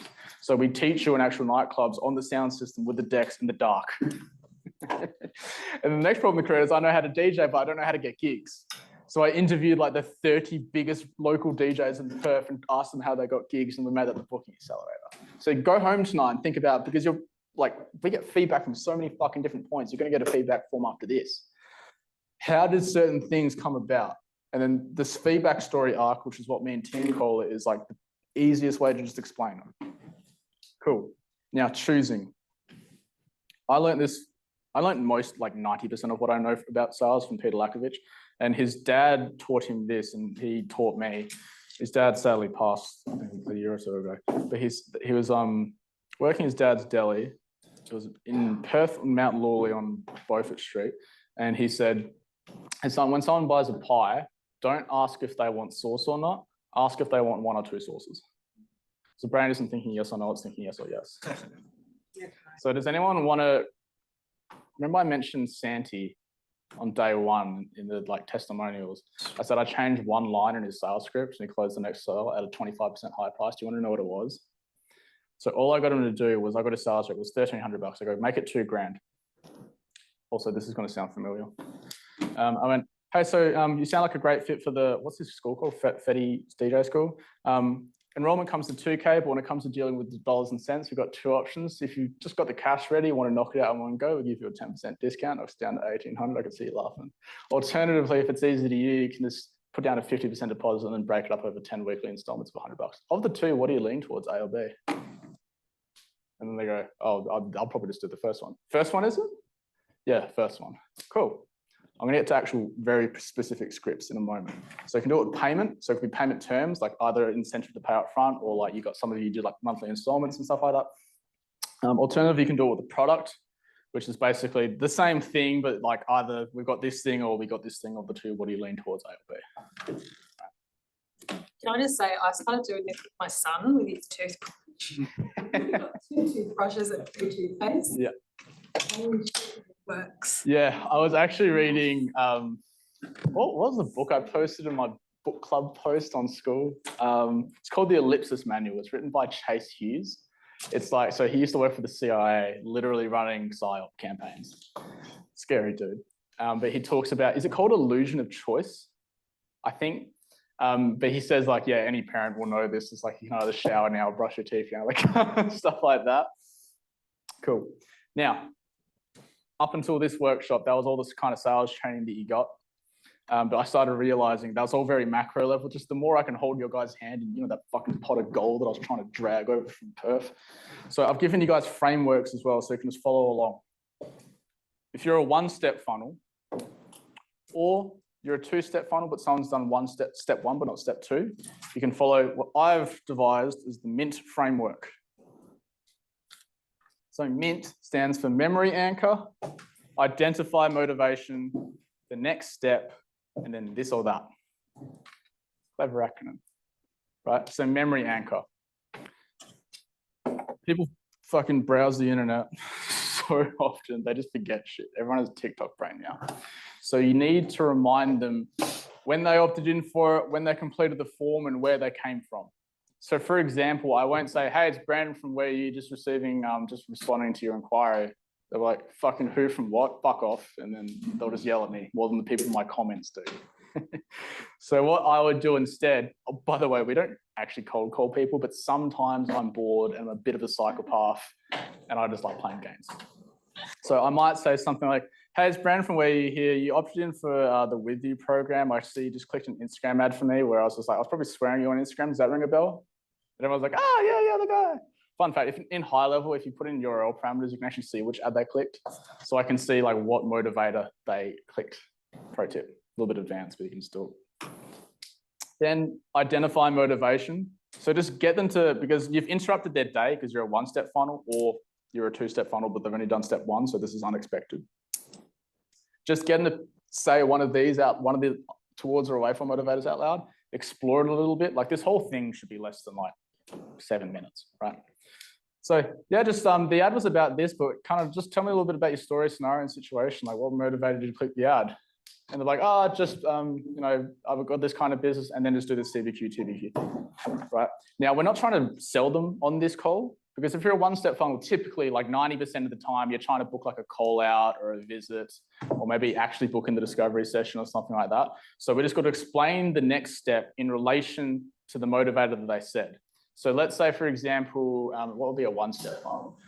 Let's say, for example, you're like pressure cleaning, and you're just responding to a quote inquiry, and you've got to go book in a quote or a call out. Let's go, yeah. So given the main kind of concern that you have was just being, you know, the cleanest house in the block, you feel like your neighbors are kind of judging or something like that. What we can do is we can book in one of our techs to come out today and do up a quote, see if, you know, you need the good, better, or best kind of option, just to kind of, you know, tidy things away, right? So it's tied like the little, I mean, in that instance, it was the shame of being the dirty house in the block with the next step of getting someone to do the call out, right? And then you just do the same this or that trick. So typically in a one-step funnel, that'd be, yeah, we got time this morning or this afternoon, 3 or 4, something like that, right? Like this week or next week, Thursday or Friday, morning or afternoon, 3 or 4. You just like yes ladder them down to the thing. Cool. If you follow that framework, it should be like 5-7 minutes max. And that could book in the next step in the one-step funnel. Sound good? Does that work over email as well, or not really? You can do it with selfie videos as well if you really wanted to. If you go to classroom and bonus materials, this is just a really good, like if someone has made a point of contact with you, but is not expecting you to reach out to them, this does well. But you can do it in text and emails and stuff like that as well. But the memory anchor is like, do not forget that. That's why when people like complete lead forms on like Facebook lead forms, the on-platform lead formats, they're like, oh, they just insist they never filled something out because they forgot. Cool. If you're a two-step funnel, use the bridge framework. It's easy to remember because you're a bridge from where they are to where they want to be. I thought that was smart. Evidently not. But this is for like book discovery sessions or strategy sessions, something in the calendar. Usually it's a Zoom call, like a phone call. All right, so B stands for break the ice. So warm intro, build rapport, ask an open-ended question. So Tim probably said, hey, saw your booking come through yesterday. Just give me a kind of a rundown of your story, scenario, situation, something like that. And then they're going to give you pretty surface level answers here because it's like you're 45 seconds into the call. So we're just going, okay, cool, yeah, you're in the right place. You also might find that they're in the wrong place and you can get them off the call pretty quickly. They're like if they want, I don't know, SEO or something like that, and we're an ad specialist agency, right? And then you maybe just like unpack CBQ, TBQ, the responses like 1 or 2 layers deeper. You're only spending like 2 minutes here. This is just to make sure they're in the right place, things like that, right? Then roadmap for the call. So this is setting expectations for the call. They can see this is a call on the calendar book for like 30 or 45 minutes. And you just, fucking, man, if I watch your call recordings, you guys come in so fucking tense because you've been on the calls like so many other pushy sales agencies and digital advertising agencies. Like you're just like ready for a fight. And then it's just Tim with his shirt that's too tight. So you do the roadmap for the call. So depending on what industry you're in, you can steal Tim's line, he won't care. It'd be something like, hey, if you couldn't tell from the ads, like we're not the pushy salesy type, this is just the conversation to see if you guys are a good fit. And then all of your shoulders just like relaxed. And it's like, oh, I'm gonna say that for every call now. But you want to roadmap the call because the other thing they're thinking is like, how long is this going to go for? When are they going to go to the pitch? How much does it cost? And you just want to like put that aside so they can go, oh, we're going to talk about that then this, and this, and this. Sounds like them. I just said, what's the magic number? Magic number for what? Wait, what magic? Sorry, it's okay. Okay. I meant when Tim's doing it, going through this, which he does, and then the question I said to him, well, what's the magic number? As in dollars. Right. I do that. Yeah, sometimes we just address it up front. Like some salespeople especially like really high pressure, remote, high ticket closes. That's their fucking label. They're like, yeah, well, I need to get to know you first. Tim was like, fuck it, yeah, it's like this much. You still want to talk? Cool. Roadmap for the call. And then you investigate. So this is just exploring as many of these as you can. It's probably going to be like 15, 20 minutes. Again, what questions do I need to say to get them to say that? And then you want to recap the pain points. So Tim probably, like, he still has handwritten notes, piles and piles of pages, every single fucking traffic discovery session he's ever done. I wish he did it digital so I could like chuck him into ChatGPT and like train an AI model to write perfect ads. But you investigate and then you essentially just repeat their problems back to them. So Tim probably summarized some of the main points that you said and go, oh man, this guy gets me, right? At least hopefully that's what you thought anyway. Then D, deliver the pitch and then use the feedback story arc, which I talked about before, like how do we green brain sandwich our red brain features. And then we gauge. So in an ideal world, price is the last conversation that you guys have. And so we want to just literally make price the last possible objection. So Tim was probably asking you like, yeah, is there any reason why you think this wouldn't work for you? Like, could you see yourself using this? And you're just trying to get them, like encourage them to surface any questions, concerns, or just general objections up front, right? In an ideal world, price is the last thing. And then enroll with ease. So again, using the this or that framework. Actually, I love when Adam, when you enrolled, you had a comment saying, you're like going through the process. You're like, man, this is great. Like I wasn't expecting to like do all of this in the call. If there's one thing that I really hope you guys take away from this is please collect payment on the call. Please. What you don't want to do, I had a client once that was like, he's like, hey, I got one. I'm like, sweet, where's the money? And he's like, what do you mean? I'm like, you said he enrolled, right? He goes, yeah, he said he wanted to do it. And I went, what did you do? And he said, oh, I said I'll email him something and then he can pay. I'm like, oh my God. So what Tim has found really useful is, so when he enrolled, or Melville, he went school, DocuSign, payment, didn't he? Yep. Yep, go from lowest to highest resistance. Because if you go from, I thought it's funny doing this because you guys start going, oh yeah, he did this. If he goes, hey, yeah, you want to do it? He goes, cool, Visa, MasterCard, or if you want to rack up some points in your Amex flights, you can take that too. It's like a little bit, fuck, right? It's like kind of high commitment. So he probably said something like, cool, all we're going to do is get you set up in the system. That sound familiar?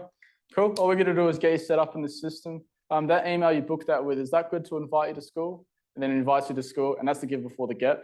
Who's in the info product space? This might be useful for you. We add you to school first because then you can see me like responding to people very quickly, and it like reduces that buyer's remorse. In the DJ school, we would add them to a Facebook group and be like, hey, like scroll through it, see everyone getting gigs. It like reduces that buyer's remorse.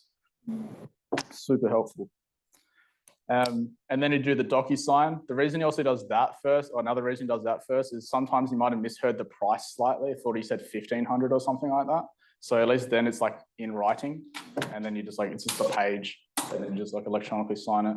And then go, cool, all we're gonna do is just zip over the dollars and cents. We can take Visa, MasterCard, or if you want to rack up some points in your Amex flights, we could take that also. Do you happen to have one of those handy? And then you're just like, oh yeah, and just get your wallet and you do the thing, right?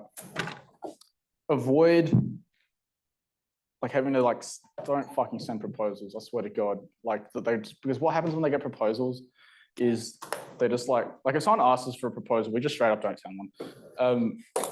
They'll just like get 3 and they'll line them up in price, look at the bottom line and pick the one in the middle. That's what happens. And then you're playing this follow-up game. So yeah, like does anyone not have a way to collect payment on the call with like Visa, MasterCard, or Amex or something like that? You don't? Is this something for 2-part? Anyone. Everyone should be able to collect money over a phone call with a Visa card or a MasterCard. Just make a Stripe account. They'll charge you like 2.2% plus 30 cents for every single transaction, but it will save you so much money in missed opportunities just because you sent someone an invoice and then have bothered logging into their bank to enter your payee details and do it. There's sometimes a lot of resistance when you like haven't collected card details over the phone for someone. You read your card details out to Tim, so that false belief doesn't exist anymore. Objection handling. I hate these like canned responses that like sales Does anyone ever get those reels? I think I mentioned it yesterday, where they're like, prospect says this, so you say this, and then they fucking buy every time. This is like, these canned responses don't really work. I like saying like sales is just kind of like conversational jujitsu, or it's like, you know, if you're because I use the fucking DJ, it's a little bit like if you planned an entire DJ set song for song, but you get like 3 songs in, look around the room, they're like, fuck, they didn't like that. But I have this song lined up next, so I hope they like that one. You got to be able to like, read the room. So the framework I learned from Shane from the Entourage, who's their head of sales, is empathize, isolate, overcome. So please don't forget the empathize part, because Jackson, my business partner for Industry Set, is very blunt and to the point. Because the empathize is like, say a statement that brings you on the same emotional level. Isolate is get clear on the objection. Overcome is just talk about it. He'd jump to isolate. So what would happen, right, is you'd be building rapport with a prospect for like 45 minutes. And then you say something with a price tag, and then all of a sudden, surprise, like, oh, I got to think about it. And then if you don't do the empathize part, they go, da, da, da, da, da, da. Oh, I got to think about it. What do you have to think about? This guy's just like, fuck. Right? So you need to say something like, cool, it's fine. Just hold my hand, we're good. So, da, da, da, da, da. Oh, I got to think about it. Totally understand, bro. We've been talking for like 45 minutes. Makes sense that you had a lot to think about. This guy's like, oh, fuck, thank God. Right? And then the isolate is you can't overcome an objection that you don't know, so you just have to clear on it. So for example, I have to think about it isn't a clear objection. Like, what do you have to think about, right? So, and then some ways you can soften that, like rather than saying, what do you have to think about? Then they're going to say something else like time. And really, they just want to get off the fucking call.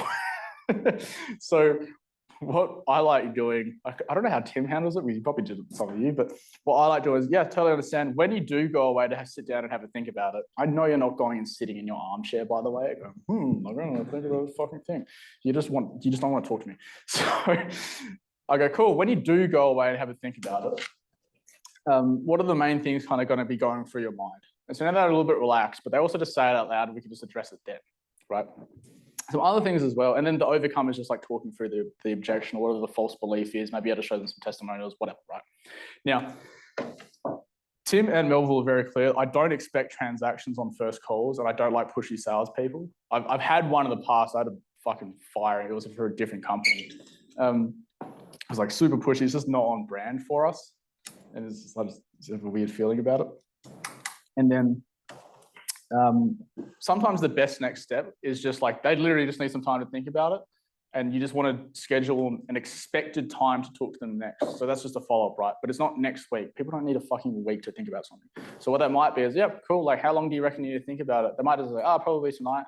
Then go, cool. So if I talk to you tomorrow or the day after, see what I did there, tomorrow or the day after, we have probably some follow-up questions. I'll be really say Conrad.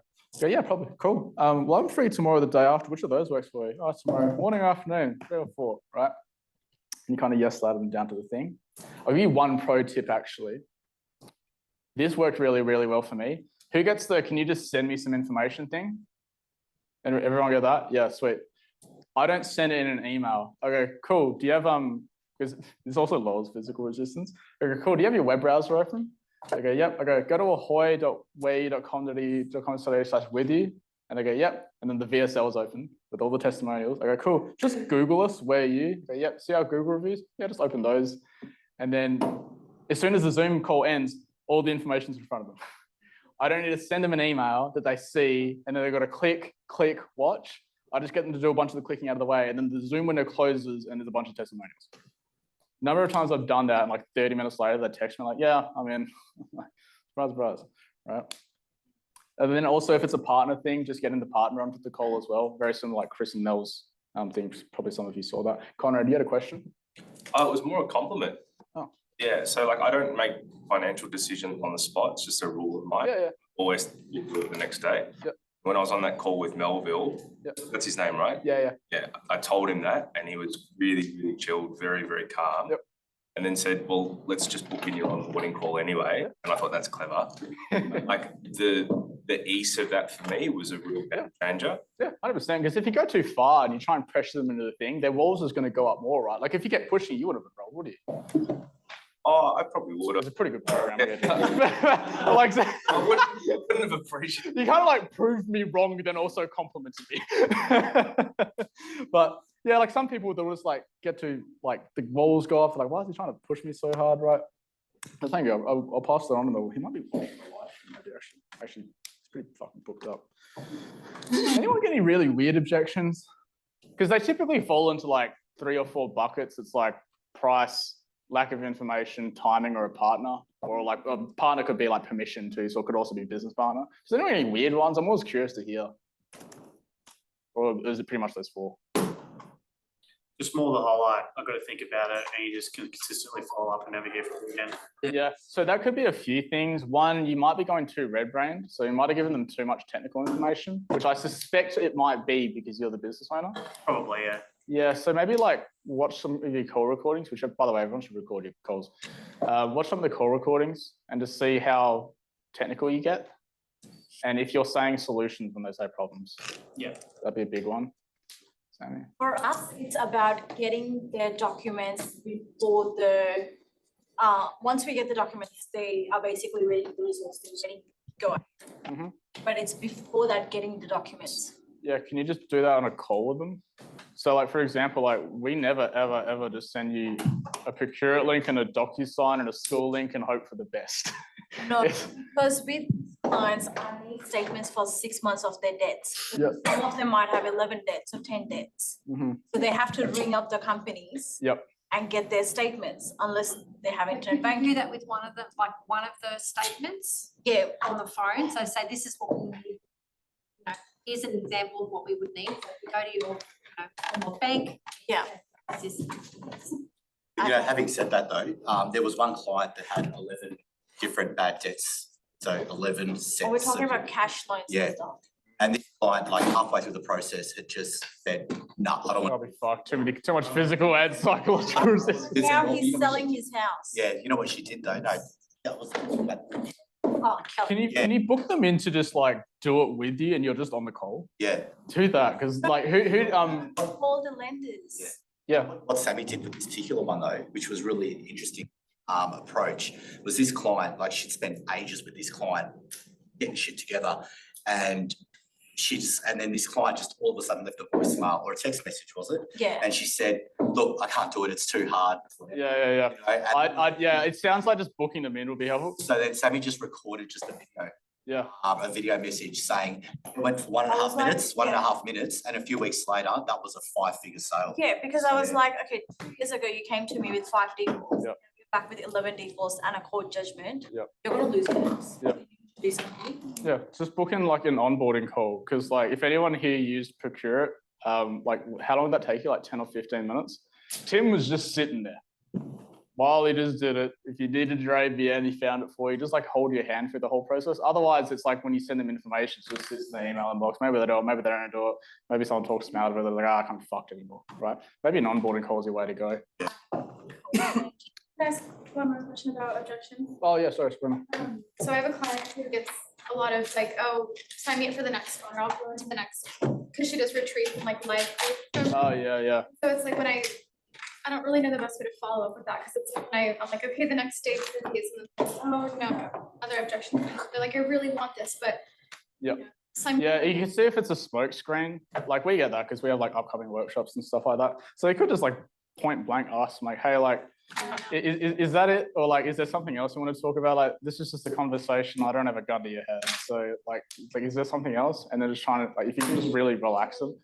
Yeah, because like that's what I've got to think about it is. It's just a smoke screen. It's like, oh, I just said something with a price tag and all of a sudden you started blinking more times per minute and I noticed I didn't notice weird shit like that. But might be the tism. But something I've seen that works just on that works really well is to make it really comfortable for them to say, actually, I want to do it. Like saying no is not what I'm scared of. It's not saying, so guys, I'm not holding you hostage. If you want to walk away, if you've given up on this and you're walking away, absolutely fine. Just let me know. Yeah. Feel, oh, hang on. I miss out on this. And they will. Yeah, Tim messaged me yesterday, reverse sold someone like that. The guy had like all these questions, and he's like, oh, maybe you shouldn't do it. He's like, oh, mate, no. I think I have a call with the guy next week. Yeah. Yeah, that's part of like actually it's kind of funny. Like we have like sometimes we turn done for you, like that's actually quite often. We do turn done for you clients away quite often, but then they want it more. it's kind of like that weird toxic boyfriend playing hard to get or something like that. Like I had one dude that was like, dude, I'm going to lose all of your fucking money. Do not get me to do this for you. I don't know how this industry works, blah, blah, blah, blah, blah. And he hit me back with, I'll pay for 3 months upfront and sign a line of the client engagement agreement that says I'll accept it if I lose everything. I was like, dude, you didn't just fucking listen to me. I was like, I'll lose all of it. I'm confident I'll lose all of it. But sometimes I just fucking, but you got to use your powers for good. Sad bit is that they go to somebody else who hasn't got that moral compass and takes them to the cleaners for it. Yeah, I've had like pretty poor experiences with like remote high ticket closers. They're always like living in like Thailand and run away from something or something like that. Like it's real. I had a horror fucking story. I won't get into it. Where's silence used best? What's that? Sorry. Silence, where you just don't talk. Oh yeah. So that's like where's Joseph? Remember the main thing we trained for the Institute sales script was, I learned this from Sam Ovens. So after you say like, oh, the two, what do you lean towards, A or B? We just train the awkward silence because they're thinking about it now. And they're actually trying to talk themselves into it. But they're thinking and they're thinking and they're thinking. And if you just interject, they're gonna like, they'll lose their train of thought and go, oh, fuck, I've got to think about it, right? But if you just sit there in silence, they'll probably just talk themselves into it. And so we would train, me and Joseph would train just the awkward silence, because when you first do it, it's like, especially if it's a phone call, you can't see them. And some people like audibly think, they go, Other people just, it's like 3 seconds past. That felt like for an eternity. We used to time it. I think we had one kid do like 97 seconds or something like that. It was dead, I'm not kidding, like dead silent. Like the call's recorded and everything. I thought the audio cut out. But yeah, 97 seconds. He ended up enrolling. But yeah, the silent. Who mentioned that? Yeah, 100%. All right. So that's sales. The slides are going to be going up. So the Mint framework and the Bridge framework will be there. You can also bring sales stuff to the advisory calls, any of them. We used to do like Tuesday was the sales stuff, and then I realized everyone would just bring whatever topic to whatever call. So I was like, fuck it, okay, useful feedback for my story arc. And anyway, so that's it for the Launchpad workshop. Well done, everyone. The main thing I want to emphasize is to remember to fall back on the numbers, because what was one of the things I said like at the start, like you're about to go on an emotional fucking roller coaster. Like my ads went on, it's got to average out. We're in a simulation. This is So remember to fall back on the numbers. So where to from here? Recording goes up next week, typically Monday. So if you do need to watch back over, like maybe you like got a little bit lost on Google, or maybe you're just focusing on something else, whatever, the recording goes up exactly what the live streamers were watching along with. I think I mentioned it yesterday, but a lot of you don't realize there's a lot of resources in school. I just don't mention everything to not give you information overload. But when you are building out your high level stuff, default to looking in the high level templates section in the classroom, because and then you can pause it and go, and pause start it, and all that stuff, right? Abuse the advisory calls. You get access to me, Chris, Sophie. Like we just like whenever we need to, we just add more advisory calls. We make them longer. Like we used to just do, like last year, we used to just do 2 advisory calls. They used to be on. We used to just do 1 firstly, and then we did 2. And Tuesday was sales, or was meant to be, and Friday was traffic, and then people would bring whatever to whatever, and it was just me. So what we did this year, the first thing we did this year was like, all right, let's make 3. There's Tuesdays and Fridays, like lunch, like midday, and then Thursday arvos for those that are busy at work and stuff like that. And there's me, Chris, and Sophie all in different breakout rooms, and you can just freely roam between shit. And as long as you join from the Zoom app, you can share your screen, and we can remote control your mouse and just fix shit for you. Sound useful? Now, I have 2 favors to ask of you. I have given you every single fucking resource possibly available to me to give you the highest chance of success. I've flown over every single digital advertising specialist that I employ. I've given you frameworks from $250,000 of courses, coaching, and education I've invested in for the last 7 years. Booked the fucking best venue I could possibly find, given the number of people in person and live stream. So I have 2 favors to ask for you. 1, I said this yesterday, but just tell us when you win. Someone, yes, Laura mentioned like yesterday, I was like, hey, like I got actually 2 sales out of it. I was like, fuck, didn't you tell me for? I was like, I like knowing that stuff because Chris was, not Chris, I was like, Tim was asking about you. So Tim loves hearing about it. Like Tim's usually the first, as soon as a win goes up in school, he's usually the first one to jump on that and like a comment or something like that. But we really like seeing when you win because I mentioned it yesterday, but we're going to say it again now. We're in a industry with a pretty bad reputation. I get my name slandered pretty regularly because I spend $2,000 a day on ads and I'm getting broadcast to the internet. I get called a liar, a snake oil salesman, a fraud. Like it's pretty big. They make fun of my beard, like all this shit, right? And so we genuinely really, really like it when you guys don't actually know, but like on my personal Instagram, I don't get clients from my personal, and you could also follow me if you like, it's Wilco Only Child, or just search my name. I don't get clients from here. I don't run ads to it, but I have one highlight reel. It's called Flex. It's not me flexing my shit. That's my newsfeed, but it's just me bragging about people that I got results. And I don't know if you can see it, but that's how fucking long it is. It's just all the testimonials, all the Stripe payments that like members are getting, stuff like that. I don't get clients through my personal Instagram. It's just, I don't run ads to it. So this isn't to get clients. I just like bragging about shit when you guys win. But I only get to do that and feel good about myself if you tell me. So whether it's a win in school or you message me on Instagram, or if you have my phone number and you text me and stuff like that, or you text him or you tell somebody, selfishly for us, we feel good, but selfishly for you, you get feedback that something won, and then like we all fucking jump on it and go, okay, do this next to this, next to this, next to this, next. And then it's like some fucking rocket fuel. It's ridiculous. The second thing, actually had someone commented earlier, with like, you don't have enough female testimonials on. Yeah, sorry. Like, you don't have enough female testimonials on your landing pages. I don't know if it's the tattoos and the cigars and the general toxic masculinity of my entire personal brand, but we generally don't get that many testimonials from women. So no, I don't know what it is.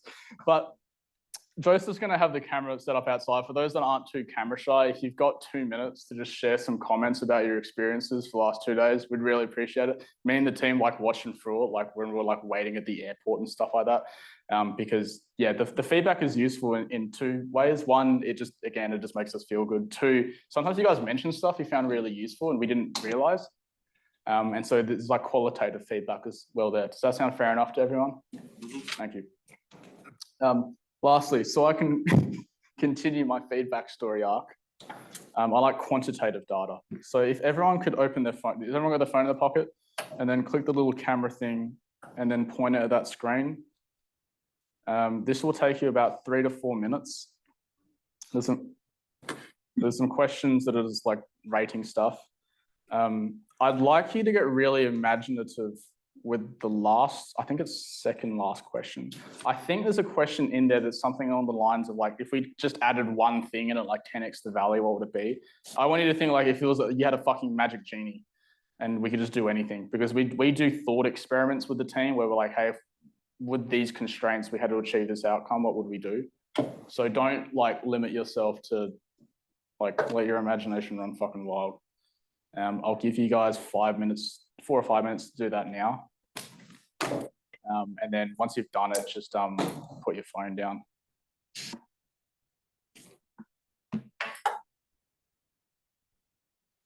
We were meant to have waiting music because this part's just awkward. It's usually the Nintendo Wii music.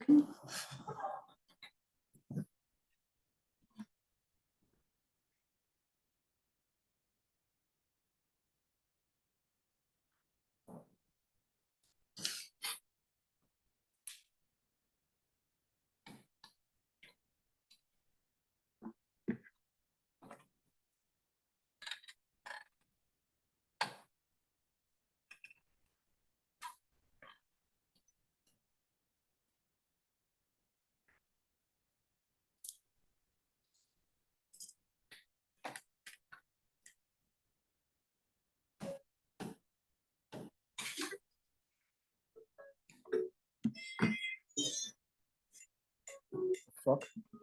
This is a remix.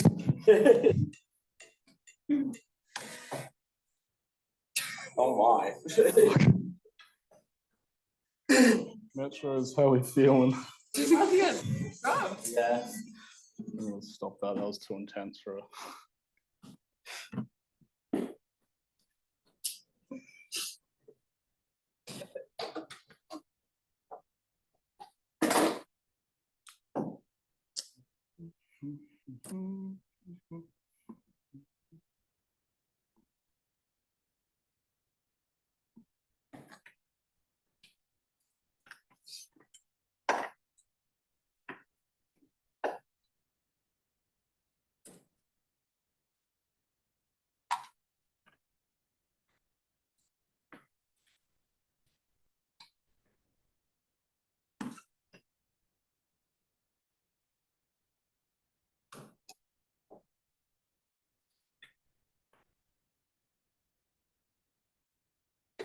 If you'd like to make a comment on the carbon content of the air, feel free.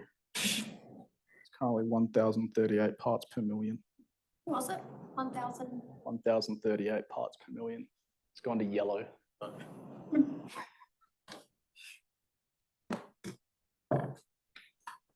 And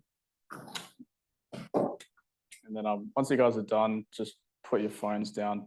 I'm going to use that to gauge how many people are done.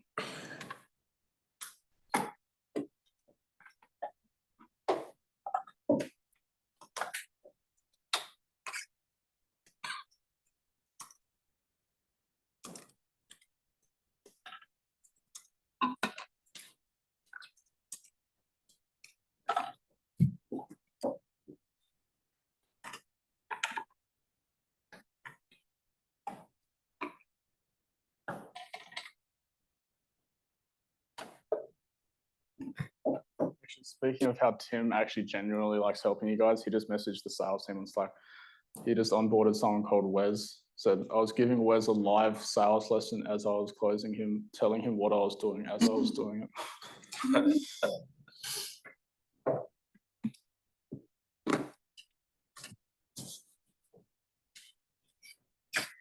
Today.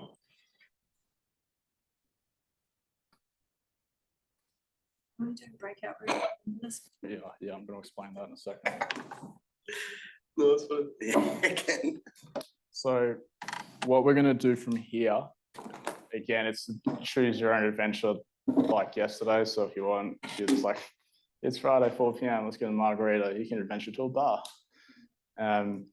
Alternatively, like I said, if anyone wants to share some comments about your experiences for the last 2 days, I'm going to be, Joseph, did you set the camera up outside or a tripod or something like that? Or I'll be outside for a bit. For everyone else that wants to hang around and maybe like fine tune some things with the team will be staying here for another hour before we leave. And for those in the breakout room and Zoom, Chris is going to be helping you guys out. So just again, thanks everyone for coming. I really like, if you couldn't tell from our enthusiasm, we actually really like doing this shit. Because we like talking about this and apparently you guys want to listen, which is rare for people that we hang out with. So thanks everyone for coming. We'll see you on an advisory call soon and yeah, let us know when you win.